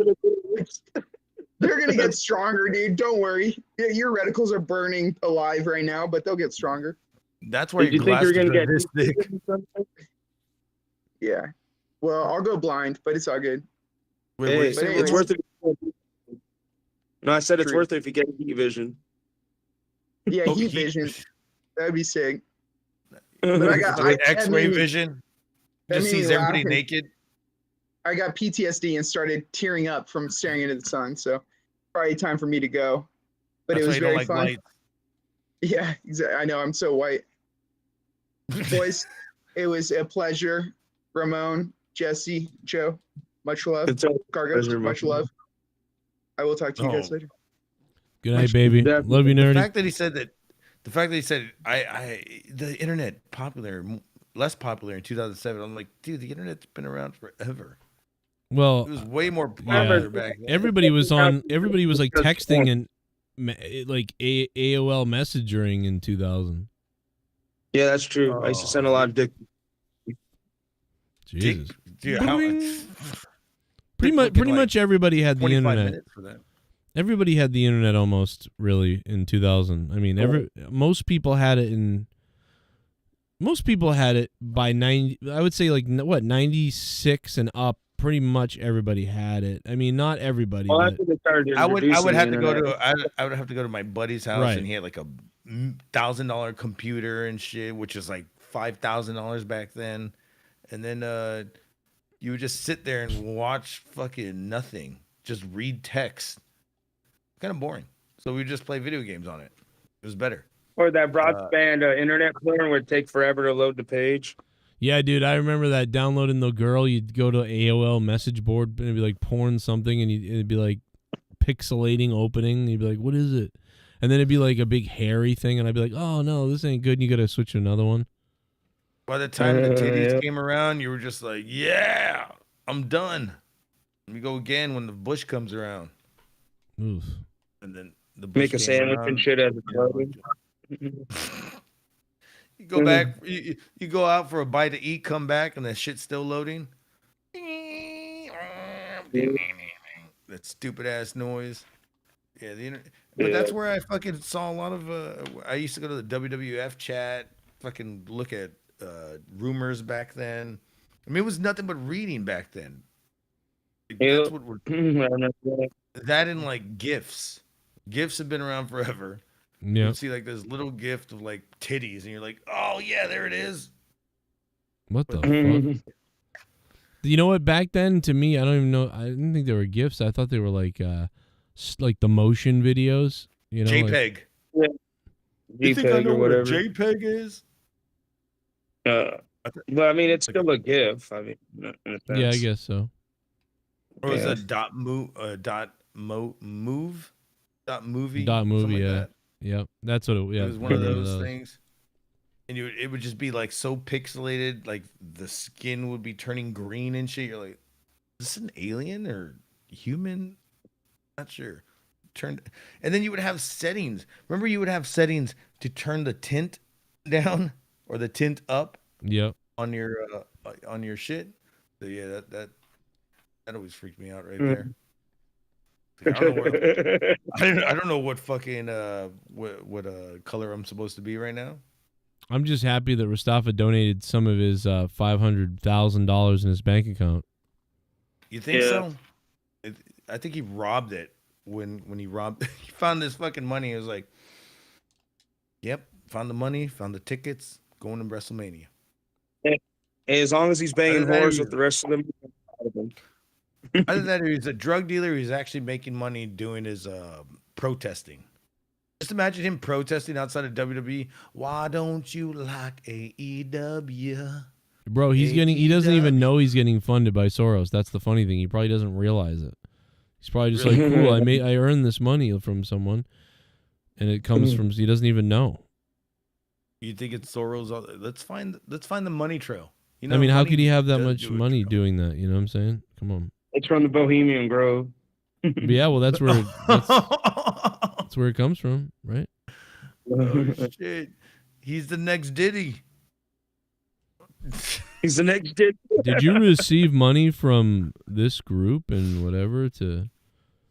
Yeah, but I just sang some songs. What did I do wrong? Yeah, well, I'll tell you what he did wrong and what he did right. Yeah, what he did right. Right By the white women. He did wrong. He did right by the Holocaust supporter guy. Oh no. Jesus Christ. Yes. But man, didn't you guys think the Diddy raid was ridiculous when they were showing up with night vision during the daylight? Like, I get like having that like agents. Like, yeah, you got to get there before he destroys evidence. But did they really? Dude, all the law enforcement agencies are overreacting to everything, dude. Remember they showed up at that old guy's house, like the Trump guy. And it was like an old guy. It was like unnecessary, and all the former FBI agents were like, "That is crazy." Like, you could have just called the guy and said, "Hey, come out or come down or whatever." And the guy's not a threat, and the FBI knows that. So the arrest they made on the guy was completely dangerous and unnecessary. They did it for a publicity stunt, and that makes me wonder if they did that with Diddy too. Like, just some kind of. First of all, Diddy's so dark that you have to. Oh my God! Second of all, you remember that time where you? It was like what, a few weeks ago, and there was a shooting after Kentucky fucking won and whatever, Missouri won, whatever, that fucking football, KFC football that I always talk about. There was that shooting, and you said I saw every official run into that building. Right. Yeah. Why is every official there? Yeah. They're like, you see security guards, FBI, CIA. It was weird. The IRS. Yeah. The parole officer. It might kill me. Oh, really? Is that what you switch mics? I'll protect you, Joe. Forget that. They won't touch you. Oh, yeah? As soon as they come to the door, I'll start pulling out my penis and jerking off, and then you and your family run. Oh my God. What are you? Zay Fool. Thanks for subbing to the channel, man. What's up? Hell yeah. A lot of people subbing. Oh, he's saying that we're a fool. Oh, Say maybe. a fool. Maybe. I'm the fool with we got 200 subs tonight. That's pretty crazy. Damn, that's badass, dude. 200 subs. Oh, Shit. my CM Punk exposed AEW videos, crushing it too. By the way, I mean it's not really. But... yeah, that video's badass. Dude, I had to go. I watched that shit twice today because I fell asleep during it. Mm-hmm. But because I was very sleepy. That's not a good endorsement. No, I don't know. it's a very good endorsement. You can like literally talk my ass to sleep. You'd be like, play some like sleepy music in the background. You're just like, so CM Punk did this, but AEW is gonna do that. And AEW is gonna come back. They are the train that think they could, but can they? We'll see. I don't know. I think Joe should be a wedding singer. Like, imagine all his songs at a wedding. That'd be fucking badass. Oh my god. Yeah. I really want, if I ever get married, I'm gonna get you to fucking play the Hulk Hogan theme song at my marriage. I'll just show up as like karaoke guy. Fucking make that a movie. Karaoke. Gargis wants to get married, but he's a fucking fag. No, I don't know. Whatever you can think of, Joe. Yeah, gold. Dude, honestly, I'll be up there playing guitar with you. Fuck it. I want you to play with my guitar. And by guitar, I mean cock. Better tune that shit. By tuning, I mean shave it. Don't forget to shake it a lot, so we know you're masturbating. Oh yeah. Actually, just braid those fucking things down. I know they're long. Stop talking like this to me. Why are we doing this? Nasty bastard. I don't know. Yeah. But I just wanted to get into the last bit of WrestleMania for me because I fucking dug a lot of the signs that were going on. What the fuck was pretty going good on? With those WrestleMania. signs? A lot of signs. There was one sign that said "Gargut swallows." You see that one? I saw a sign of Peppa Pig for Really? some reason. Yes, and I think you have it. You have it on one of these slides. Oh my god! Beep, boop, boop, If you go to the boop, slide, boop, there's a slide of Peppa Pig, and I go, "Why the fuck is?" And it was blurry, so I couldn't read it. That's huge. If anybody I would have saw popped that- if I saw that. I would have been like, "Oh my god, let's go, bro!" All my kids loved Peppa Pig when they were little. Right there, it is, right there with Cody. Look at that! Oh, you just saw it? No, I didn't. I just pretended because you sounded excited. God damn it! Well, at least you're honest. Honest. Yeah. Honest Joe. I can only lie for like 30 seconds, and I'm gonna tell the truth. And I'm not gonna lie. That couple that sang that opening, it sounded terrible. The girl was off key, committed to the guy. It was weird. Wait, there was a couple that sang? I missed Yeah, that one. they won't sing "America the Beautiful" anymore because that's the song Vince always loved. So for 39 years, "America the Beautiful" was sung. Now they're singing the regular fucking Star Spangled Banner and everything every other sports thing does. What the fuck for? I don't know. I'm upset. I'm angry about it though. I'm petty. Well, speaking about petty and angry, we got a Oh, here comes Luke. Hey. Oh my god. I didn't even know. Luke is alive. Luke Yeah, lives. yeah, but you all thought I died. My phone. No. I didn't think you died. I think it was your phone? My phone fucking broke like yesterday. Like I dropped it and the whole screen fell off. And I was at a party, so I was kind of fucked, And then I passed out and I woke up and I was like there until like 4 o'clock today. And when I got home, I just I took a nap and I was out until like 11. So Wow. Yeah. So all for the the I second year- can't believe that all this culmination of wrestling and WrestleMania, and then you missed it. Like that's Well, crazy. it's funny. It happened the same way last year. Remember, I wasn't there for night 2 with the matches. I had to call in the next night to review it. That's crazy.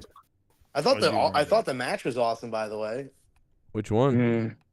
the main event. I thought Yeah. you know what, the opening one, by the way, the opening match. I was laughing so hard at the dumb Seth Rollins entrance. Like, how can you take this guy seriously at all after tonight with the fucking clowns coming out, the fucking both Pat McAfee and Punk burying the entrance? Like, Pat McAfee's like, wow, we just got our hand slapped by a bunch of fucking clowns. They're all making fun of it. And then Seth gets Claymored the beginning of the match, looks like a goof. Then Bro. then later tonight when he came out like the Shield, that was dude. That was the worst moment I think of the entire weekend because it was so. What are you doing? Yeah, he's What out of is his this mind. moment? Like he's out of his Did it mind. before. That's what I said like a few months ago, Luke. If you remember, he did it before and to psych everybody out and He get did that that was 2 years ago, not a few months ago. Really? No way. Yeah. No, I swear it was like 6 2 months years ago. That was 2 years ago in the Royal Rumble. That's funny that dude. When it's funny that he came out there, ran into the ring, and then got waffled like a flapjack. It was so. Before, like you couldn't even see him. Like you didn't even see him going. You just saw him get hit by the I Rock. thought it was on a SmackDown. Somebody, like, I almost thought it was a cosplayer or something because I'm like, he really sucks. Yeah, and like, what was the purpose of that? Really, like, why not just play his? Was it just to keep the hype up? So it's like, oh look, a bigger return, and then the Undertaker. I honestly think that they were supposed to get. I think Undertaker was going to be there, but I really do think that they were counting on Austin, and I think that's why they had him do that instead. Yeah, and that's the thing. Undertaker's my favorite of all time, and I'm happy he got involved, and I'm more happy about it afterwards. But at the same time, I was kind of like, what? Yeah. Like when the Shield shit happened, I was like, is this a joke or something, or is this like supposed to be funny or something? Like, what's going on? Like, I really that was the goofiest thing. Just have Seth come out with his music. Why the Shield? Just another thing to make you thrown off. You know what I mean? To make it like, what's going on? You know, just I don't know. That's all. I was get all it, right. I guess.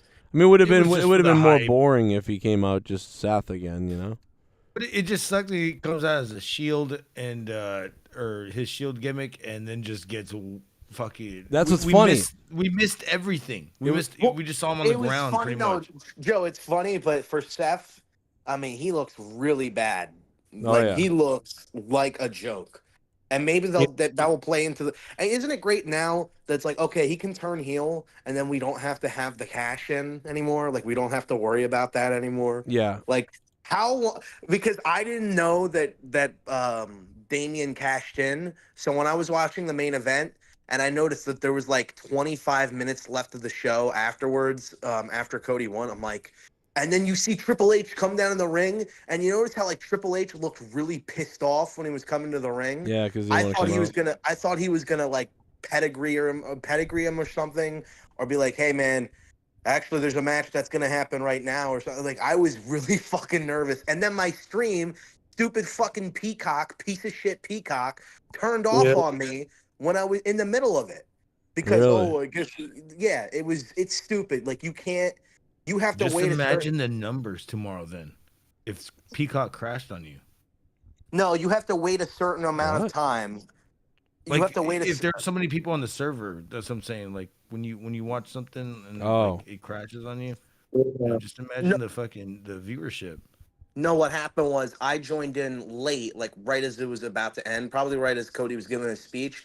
So I didn't look. I muted the TV. I turned around and I like rewinded it as far as it could go. And then I guess Peacock, after a while, only gives you a certain amount of time to like rewatch the stream before it like, I don't know, like deletes itself and then re-uploads the whole thing. It didn't used to do that for the network. And the network, you could go back at any time during the event while it's live and shit, and you could automatically replay it. Just another reason why Peacock is fucking trash. Not automatic. I remember after coming home to the Royal Rumble, I couldn't replay that for a whole day. But the Royal Rumble's on is on Peacock. That was when it was on the network. My bad. In 2017. That's what I should have said. Okay. Yeah, I remember that happening to me, and I took a picture and I was like, "This is all I'm seeing right now. I can't fucking see the Royal Rumble." So I had to go watch it on one of those. Yeah, that'll be annoying. Yeah, It is. And Well, I think at least we got I didn't think we were gonna get Rojas at all tonight. So this is pretty sexy, baby. What about yeah, it's weird that you missed the Drew McIntyre match. Like the CM Punk stuff was amazing. I thought that was my favorite thing. That was cool. I didn't think the match was that great. I thought there was way too many finishers. It was a false finish match. Yeah, it was like 6 false finishes. And so it got so to the point where they were playing the replay and they couldn't tell which Claymore was which. Like they said that the second to last Claymore was the first Claymore of the match. Oh Like, my the God. commentators looked confused. Ario Phoenix, what up? $9 for a fuck. Someone donated 9. I'm getting hard. I got 9 inches inside of your wife. $9. I'm shooting my semen to the ceiling. I'm coming and my balls have turned blue. By the way, check out this crackhead fan that was in the fucking shot earlier at WrestleMania. Talk about crack. Hey Joe. The first time I watched you was the WM30 review. Wow. I can't believe it's been 10 years bro. I'm 23 so I grew up on your reviews lol. Wow. Where do you think WM will be next year? I want it to come back to Chicago. I think that's where it's going to go. You're right, it might. Ario Phoenix, thank you. I mean, I'm surprised. We all thought it was going to be Vegas, and we had heard Vegas, and the fact that they haven't announced Vegas almost tells you it's not going to be Vegas because something didn't work out that was supposed to. So great point, Rojas. You think it's going to be Chicago? Well, because Punk, remember when he said, and I wish WrestleMania was in Chicago this year, and then he goes, hint, hint. So Right. I don't know. I mean, I don't know. I took that as he was trying to tell WWE, hint, hint, WWE, do it. Oh, okay. Well, I mean, there's also the huge possibility But maybe of it not. going to Wembley. Because they literally had John Cena come out and say, let's get WrestleMania in Wembley. Right, which would be horrible for us because the time difference would fuck everything up. Did they ever play I'm not Wembley? looking Did they forward ever to have that. a show there? Although for you it might work out since you might be awake at that time. What, Garguts? Didn't they ever? Did they ever have a show there? At Wembley, they didn't have a WrestleMania there. They had SummerSlam there. They were there last year. No, they didn't have SummerSlam. They had Money in the Bank there. Oh, yeah, my bad. Money in the Well, I'm talking about SummerSlam back in the day, like back in British Bulldog. Bret Hart. And that when that kid had cancer or something, and Hulk Hogan lied about it. Yeah, and then cancer. Yeah, Hogan said there was a cancer kid waiting for him or whatever. Yeah, he made it up. And the thing is, me and Michael Jackson and Jimmy Hart, or who was the guy who helped him write Oh my a song? God. I don't know where the clip of us roasting that is, but oh my God, is it unbelievably insane? Like Hogan might have CTE, you know? Well, you said it was because he was trying to impress that girl. It might be true. Somehow the Hogan told a fib, and it turned into one of the most retarded stories ever. And everybody knows Hogan wasn't at that show. So it's like, I mean, was that a house show somewhere and they were overseas maybe and he doesn't remember? Maybe. No. But like, what are you didn't talking happen. about? He's he's off his rocker. It was an Einstein show. But if you didn't know anything about Hogan, you probably would believe him. You'd be like, Yeah. oh, what a great dude. Yeah, what a great that- story. Anyway, I got to go because I'm about to pass out. I got to go to work tomorrow, and I have to also take a massive shit. So, yeah. Oh, no, sounds nice. That sounds nice. Do you got a fluffer for that shit or what? What? You got a fluffer for that dump? Help you out? You I never don't done know a what Blumpkin? I don't know what he's talking about. What's his name? You never done a Blumpkin before? He's You know, you talking get a about hook and take a Oh, shit. you're saying Blumpkin, dude. Honestly, all I was hearing was I didn't know if that's because you were like drunk or something, or if you have bad connection. But change no, my I've never received one of those. I wonder if Tony Khan watched the lights go out when it actually matters tonight when Undertaker showed up. Imagine they stopped doing that. No, he's gonna tweet something like, "Oh, okay, so I guess it's okay when the Undertaker does it." No, what Tony Khan is going to do is now he's going to do the lights on Wednesday because he saw the Undertaker do it. Yeah, I don't even. They're gonna pay tribute to Bray Wyatt too, or what? Do you think Do you think there's a lot of wrestlers Yeah. who re-signed with AEW that are looking at this moment, like seeing Cody win that belt and stuff, and just going, "Oh no, what am I doing?" I mean, I guess not. You're getting paid. You're getting on TV, but at the same time, like it would like to not be a part of like the WWE right now when it's going for this new era, and they just hadn't. You know, I didn't think it was the perfect Mania, but it was a really, really good one. It has to be like and kind of missing out right now, you know, because wrestling is not going to be as hot as it was at like this peak. But you never know. Maybe it will be. Maybe they'll keep this momentum going. Well, they keep talking about a new era, and it's the Triple H era. Everyone's putting that over and saying that, and Triple H is talking about this is just the beginning of what's the change that's about to happen. So it's like, you know, what does that mean? So that's what Triple H is saying. Like, you're not going to believe what's coming, type of thing. I know when Undertaker threw Mankind off the fucking Hell in a Cell, WCW was watching. They turned around to the town. They go, "Well, can any of you guys top that?" Right? No, we're dead now. Yeah, that's exactly what they were going through. Yep, you remember that? Off the cell. There, right? No, I wasn't there because I watch a lot of shoot interviews, motherfucker. I don't watch interviews that people I know, but the way you phrased it, yeah, I know, right? Like, I was there, motherfucker. I was there. I was backstage. I was a Nitro girl. I was a Nitro girl. Mr. WCW said, "Hey, can you guys do that?" Can anyone do that? Well, we're fucked. Yeah, no, seriously. That's what they said. And also one more thing I wanted to say. Well, actually, a few more things. I thought it was hilarious that the Mysterio match yesterday, they put the fucking Hispanic drink advertisement for the Hispanic and the chicken wings. Oh, agua frescas. The chicken wings was for the black lady, man. Yeah, it's the chicken wings for the black team. Oh my god, bro. I couldn't stop laughing at both. There's no way. You know they're gonna get in trouble for that at some point. No, people all mentioned it. We mentioned it last night. It was like, what the fuck, bro? Like, no, everybody caught it. Everybody was like, okay. Yeah, I like and then the ladder match, let me tell you, the problem with that was they set it up so the entire time they were talking about it, it made it seem like, okay, it's for both belts.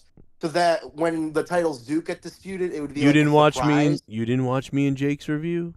No, because I don't have a phone. I know, but me and Jake talked about this. We were like, "Well, how's that gonna work?" And he was like, "Well, I just think you can pull the belts down, and then you're the champion of those belts, and then the other belts are still there, so you could win both of them." Jake said there was going to be 2 separate ladder matches, and also Jake. No, we corrected that though. We corrected that. I believe we corrected that. Yeah, because we were like, I mean, well, okay. So he said that week, like a while ago, but the other day when we did our predictions, we were clear about like I think. Oh, I heard it on the prediction stream. Then maybe all right. I thought we cleared it up though, because I was like, okay, because he was like, yeah, they're gonna split the belts up. I think. Yeah. No, like everybody was. You did. I was rumoring, watching that prediction one, and he said they were going to split the belts up. One was going to go to SmackDown, the other was going to go Raw. Yeah, but what Rojas is talking about is when Jake. There was a point where Jake was like, "Oh, I made a mistake. I guess that they're going to have 2 separate matches," and I don't remember how we clarified that, but that was not the case. And yeah, Jake thought that at one point, I believe. I think it was pretty. Like a lot of people were rumoring that. I just thought that they could have done it in a better way. I think. Having both belts being separate, like, you know what I mean, hung up separately, it made it so obvious how the ending of the match was going to go. And then, like, when Theory and, what's his name, Garguts? No. Grayson Waller. When Theory and Patrick Star Shorts, when they won the titles, it didn't really have a moment, you know? It was just like, oh, yeah, they did that. And then when Truth won it, it was like really awkward because they set it up for so goddamn long that he's climbing up the ladder and there wasn't anything going on before that. So like it felt like, oh, is there going to be a spot where someone tries to push them? Oh, okay, the match is over. Like, Yeah, it was just very. Did he push somebody off the executed. ladder and then he went and nothing happened and he was just like he was giving his WrestleMania moment that it's it was his first time this is going to happen. Him. So I think he was milking that motherfucker. And I was like, just climb the fucking shit already.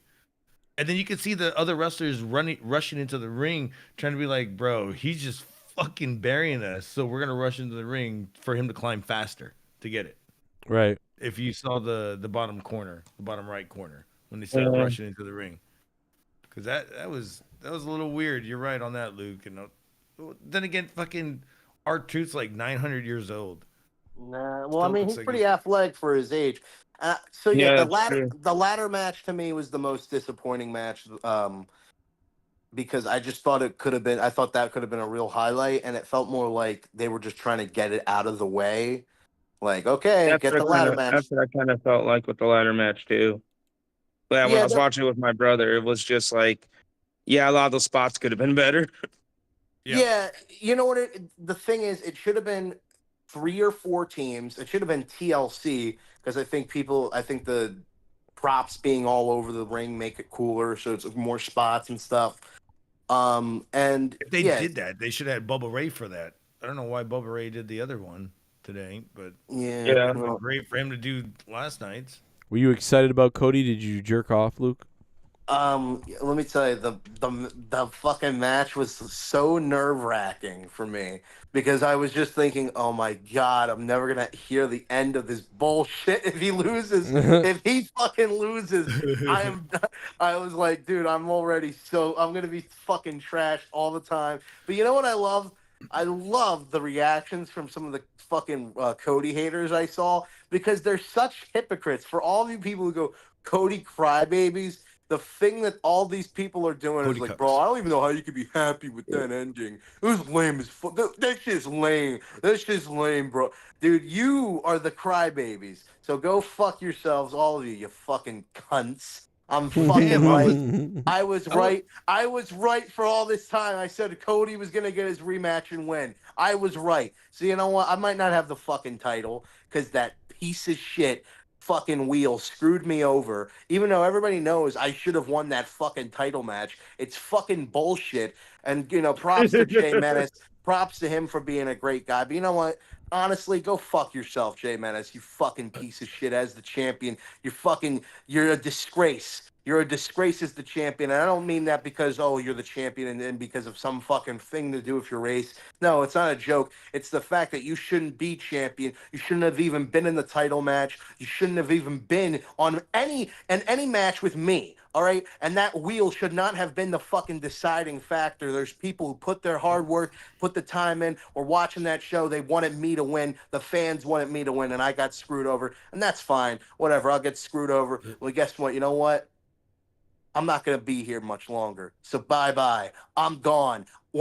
I will be back. Whenever that title is being defended, I will be back. But you know what? I'm taking my vacation because I fucking deserve it, bro. I carried this goddamn show on my back for so fucking long. I'm taking a vacation. Have a good night, everybody. Good Oh, night. yeah, by the way, I got fucking fired, so go fuck yourselves, you pieces of shit. Go fuck yourselves. Oh, no. Yeah. Go get some whores then, man, if you got fired. Best way to go, celebrate a fire. Well, there he goes. I knew he was going to get fired. Thank you, Luke, for calling in with his retainer in his mouth. He got fired, bro. He's been drinking. He started his retainer fucking microphone. He actually started drinking. From what I understood when I was talking to him, he started drinking. He's like, "Well, I got fired. I'll just start drinking." I'm like, "Well, that's gonna save your money, bro." I get got you out of the house. I got fired back in the day, and that's what I did. So I was like, "Yeah, I guess that. I mean, you know, you're on the same trajectory." I did something similar. I ended up getting a hooker instead, but I got a little bit wasted. It's okay. There's plenty of Burger Kings out there. There's plenty of jobs out there. You just go to the next job real quick. You go next door and go, "Hey, fuck it, I just left them. Yep. Fuck them." Or become a jizz mopper. That's like the easiest It's job the to same get. shit. Gets fired. Every Wawa's is the same Wawa. Or every convenience store. Oh, we getting the $9 for a fuck. Someone donated 9. I'm getting hard. Man, what would we do without Z-Pain? Z-Pain has been supporting this show. Z-Pain, we'd be homeless without you. I'd be homeless without you.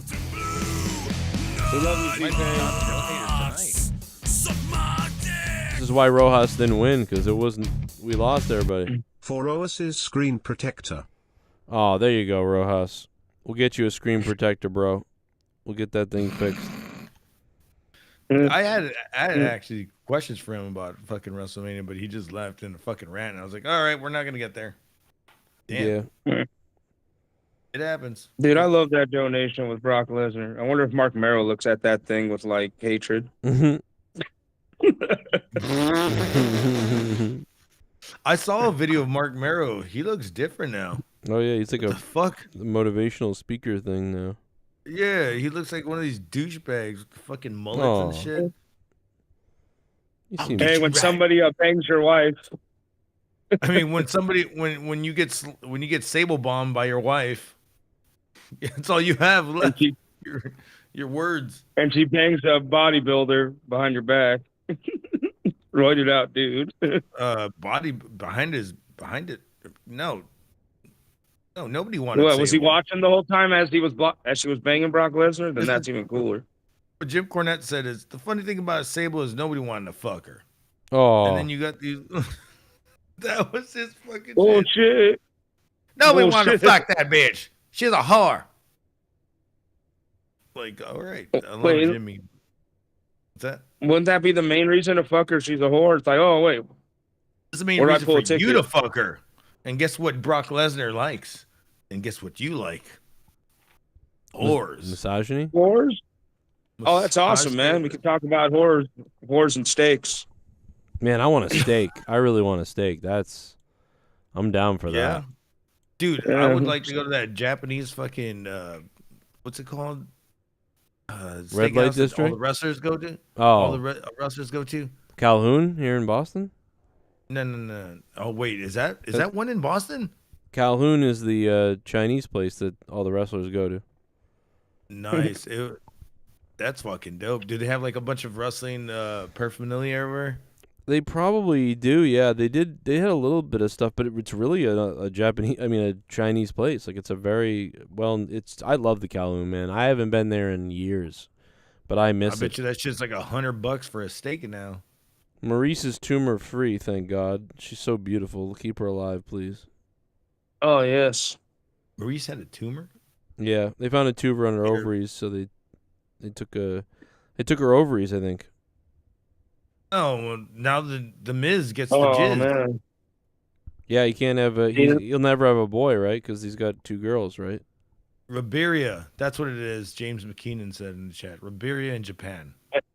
That's the one. But then they can just come inside her a lot, you know. What? No. If you fucking, there's no reason to jizz in her anymore. You just fucking. No, go but crazy, no, he doesn't have to worry about pulling out. He can just go empty. He can just empty his load in her. Well, That's yeah, pretty cool. That is That cool. is pretty cool. That is cool. That's cool. Let me tell you what's cool. When you empty your load in her. What's wrong with us? Why do you sound like fucking Conan? Johnny Five? Carlito? No. He almost sounded like Carlito, Caribbean Cool. No, you sound like fucking John 5 or whatever. Johnny 5. Johnny 5. You know what's cool? Is when you come in there. Yeah. I can't believe Damian Priest is the world heavyweight champion. Dude, when I saw that shit and they started prolonging fucking Drew McIntyre leaving the fucking ring and he does something with CM Punk and then CM Punk takes his fucking shit off and I go, oh, here we go. It's all happening right now. He's going to hit him. You're going to see a fucking cash in or a feud going on. But the cash in happened. I thought it was going to be a feud, but now it's going to be a feud because of the cash in. That made more sense. Oh, here's Samantha. Remember we said Samantha was like crying almost. She couldn't announce Cody as the winner because she was so into the story. And there's a part of me that's like, that's weird, bro. Can we just get an announcer without them crying too? But there's also a part of you that's like, that's awesome. So like, I don't know which part I want to, you know what I mean? I don't know what to say about, I don't know how I feel. So, but like, let's did it on purpose. Yeah, I mean, but it just is real. So like, here it is right here. And yeah, bro, she's a mess.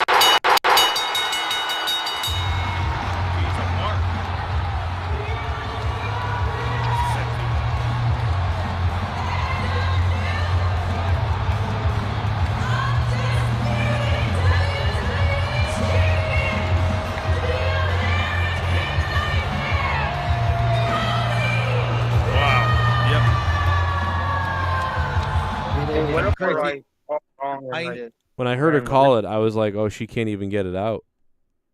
I mean, She JR used to say like he didn't used to want to know finishes and shit. Maybe they didn't let her know, so it would be more genuine. Probably. So let's put it this way: she is so professional that she would not be holding that thing and holding the microphone. She's holding that clipboard and everything, or whatever she's holding. She always puts the fucking microphone to her mouth and then she puts it to her throat. She in between phrases. So she was very emotional there. You could see that shit. She was like acting like she never knew what she was doing anymore. She doesn't do it like that. Watch the other videos and you'll see different. She does a different technique. It worked. Did it added to the moment. I mean, everybody was over the top. I mean, shit. It does add to it. It's just weird, you know what I mean? You're used to like you're the ring announcer, just announce the thing. Don't do what are you doing? But they're cackling over her like she's so. It's just weird. It's a weird time we're in, man. We're in the emotional era, is what we're in. Everybody's crying all the time. Everybody's amazing. Y'all are emotional. I know. I am. We all are. It's so weird. We're in the emotional era. I'm gonna cry. Yeah, I cried when he won. I'm not kidding. Like I didn't cry when he won. I fucking just went. But at the same time, I was like, God damn it! I wanted Roman to win just to fucking make everybody cry, and everybody would have been crying even worse. I wouldn't have cried. I would have been just killing been like, each oh. other in the fucking stands. How'd you get that gun in? Where's the shot of me when I'm crying like a bitch?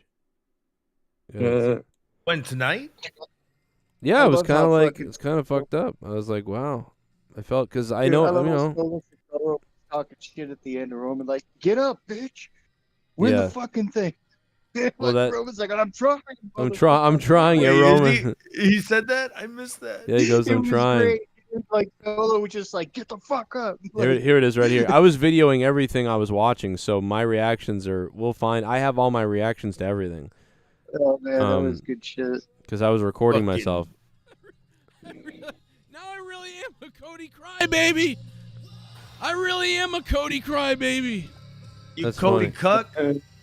So I've got all that. I got to find when Undertaker came out. You know what's funny? Cool. I didn't even know I wasn't recording the Undertaker because I was on the screen for the show, so I can't even show it because I was on the show, so it recorded the show instead of recording me.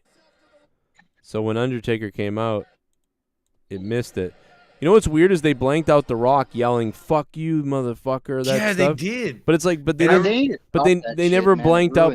He said, finish their fucking story. Yeah, but they didn't blank that out. They didn't blank out when Pat McAfee said shit. They didn't blank out any of that. But when The Rock was yelling, they blanked that out. Yeah. Because shit is still if they're gonna fuck out, is a harsher word. I think shit has been around for 20 years already on TV. That's why. I like how the Rock was dressed like Elvis. Just working? Yes, it is working, Jesse.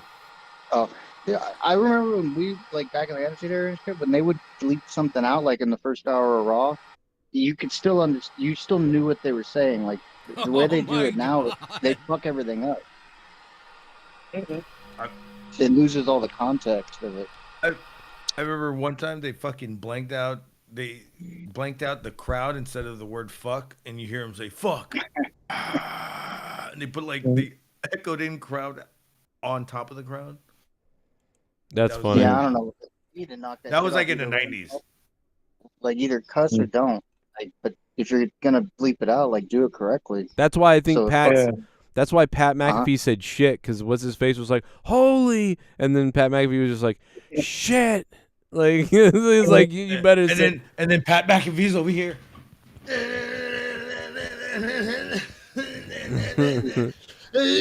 I like the close up of your crotch. Oh my god, Gargos just died. Jesus oh my Christ. god. You just bounced off that chair. You bounced off the chair. Shit. Look at this, another chair right here. It fucking got me. I fucking missed it. God damn it. You missed it? I can show it to you. I got it on. Oh my god. Oh my god. Gargos just died. I got it. Replay it, Joe. Oh my god, I got it. I cut away right as he was falling because I didn't realize it, but I got most of it. Watch this. Jesse, you're gonna like this, bro. Let me tell you something. The way they do it now, they fuck everything up. Watch this. It loses all the context of it. On top of the crowd. Here it comes. Here it I don't comes. know. You need to knock That was shit like off in the either 90s. way. Like either cuss or don't. Like, if you're gonna bleep it out, like do it correctly. That's why I think So if- Pat. That's why Pat Uh-huh. McAfee said shit, because what's his face was like, holy, and then Pat McAfee Yeah. was like, shit. Like it's like you better say. And then Pat McAfee's over here.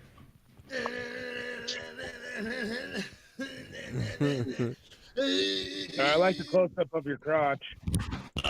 Yeah, I know. Oh my god. I sat on my fucking Oh my goddamn. I sat on my fucking thing. Oh my god, dude, that looked ridiculous. shit. Let's slow motion that. Oh, god damn it.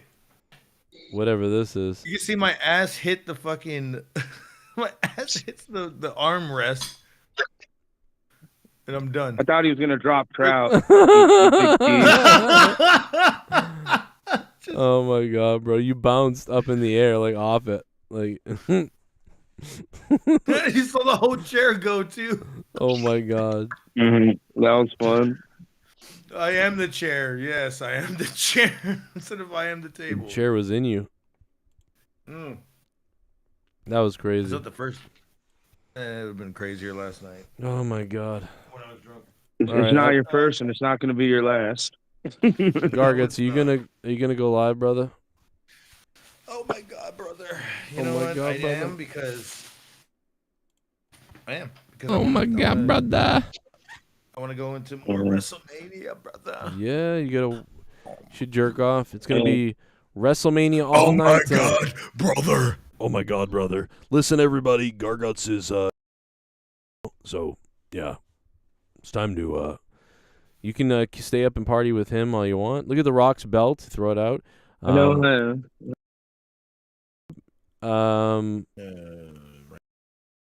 There's The Rock. There's AJ Styles. I love CM Punk tonight, man. I just love all that stuff. We'll talk about it tomorrow. I'm too tired to think of things to say right now. I'm just dead. I noticed. Yeah, that's going to be interesting to see how they build that without Punk getting too physical. Yeah. Yeah. Yep. Yep. All right. Well, he got physical a little tonight, even with the arm. You know. He got there. Yeah, it was I don't know, man. That shit was great. Like for all the shit that they had to like jumble around because of all the shit that's been going on left and right. I think this came off pretty fucking good. Yeah, I liked it. I enjoyed it over here at work. I was watching it at work. I told work. Me as well, dude. I told them, hey, I'm gonna step down on my position right now for the night. It's WrestleMania, and y'all didn't let me get the day off, so I'm gonna be watching this, and y'all just let me do, just let me do the little things. And they were just like, whatever. I can't believe that we got 2,479 votes on the poll. That's crazy.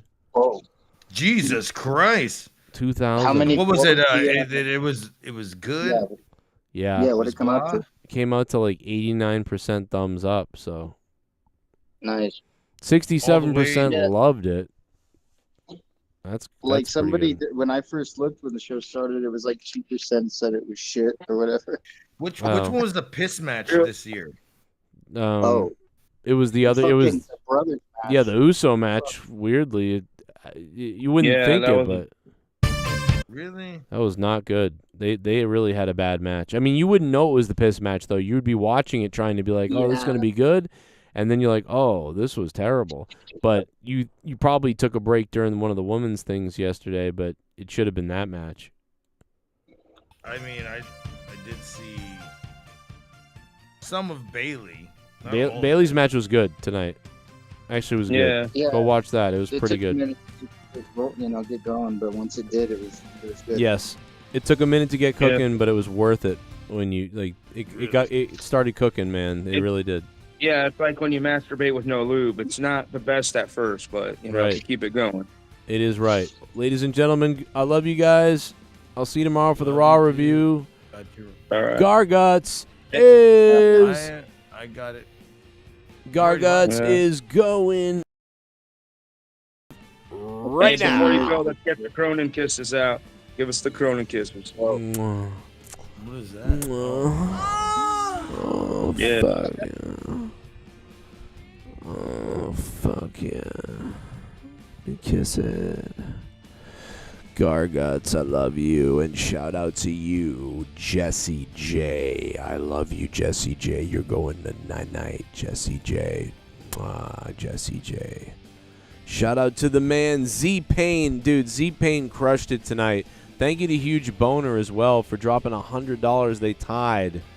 The two of them tied with $100 donations each. But I gotta tell you, man, Huge Boner, thank you, bro. Thank you very much, man. I don't know how much I'll be doing too much more streaming a lot this week, but I'll try my best. But, yeah, it's going to be tough times going ahead, I think, but we'll try, you know. It's not looking good, especially with taxes season.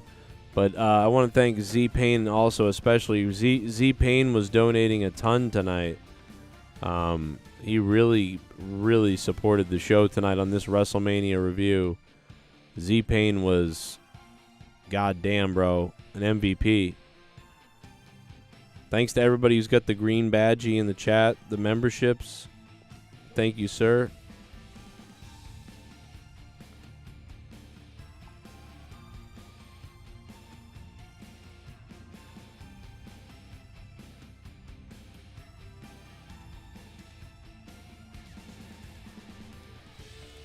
What a WrestleMania. It's really cool to see what happened with Cody.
I love you all. Thank you so much for 10 years of the WrestleMania review here on the show.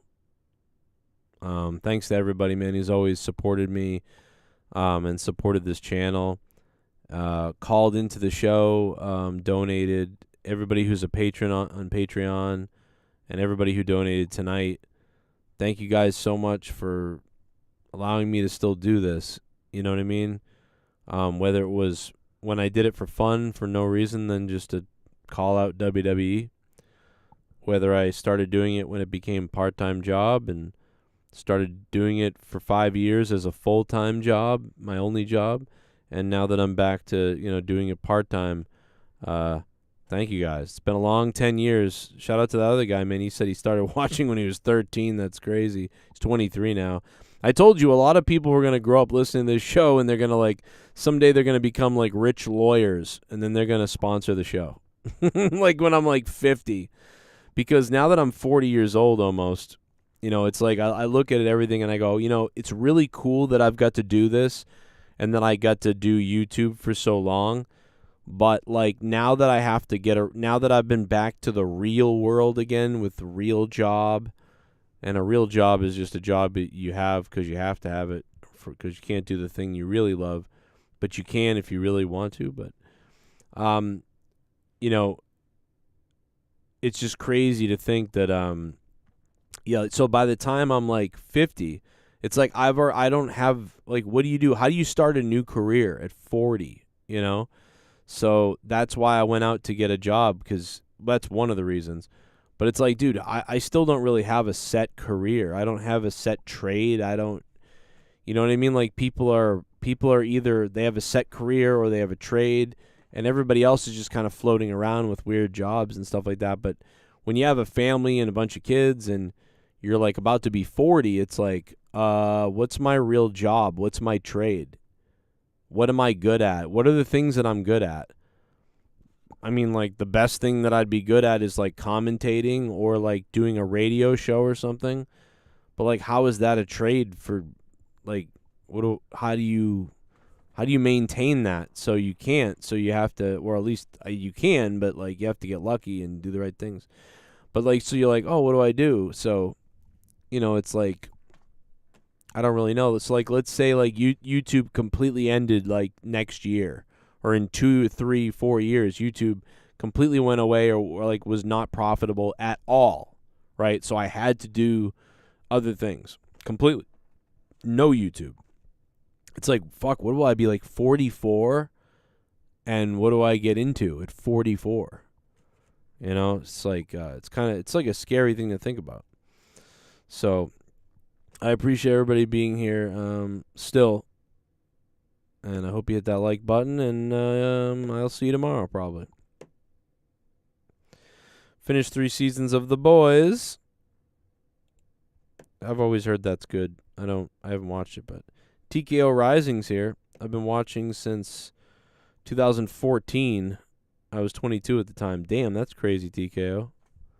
Well, yeah, we just need some of the people who grew up watching the show to become crazy rich real estate people and, like, become billionaires, and then they can be like, you know what, Joe?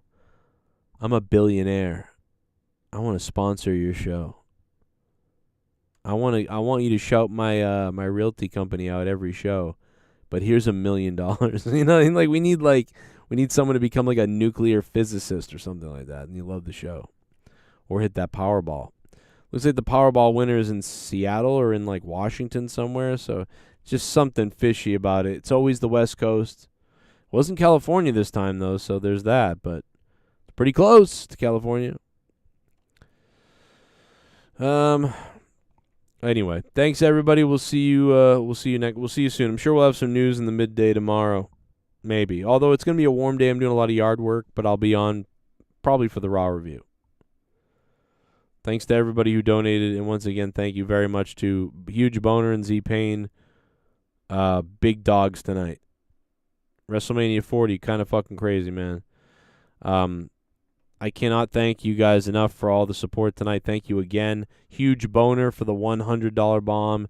Z-Pain for the $100 bomb. And again, Z-Pain, multiple big ones tonight. Thank you, man. I don't know why Z-Pain has come out of the woodwork all of a sudden dropping big ones. But he has, man. He's been a listener for a long time, too. So, pretty awesome, man. Thank you so much for that. Very nice of you guys. And you guys have a good night. Everybody get a good sleep. We'll see you tomorrow.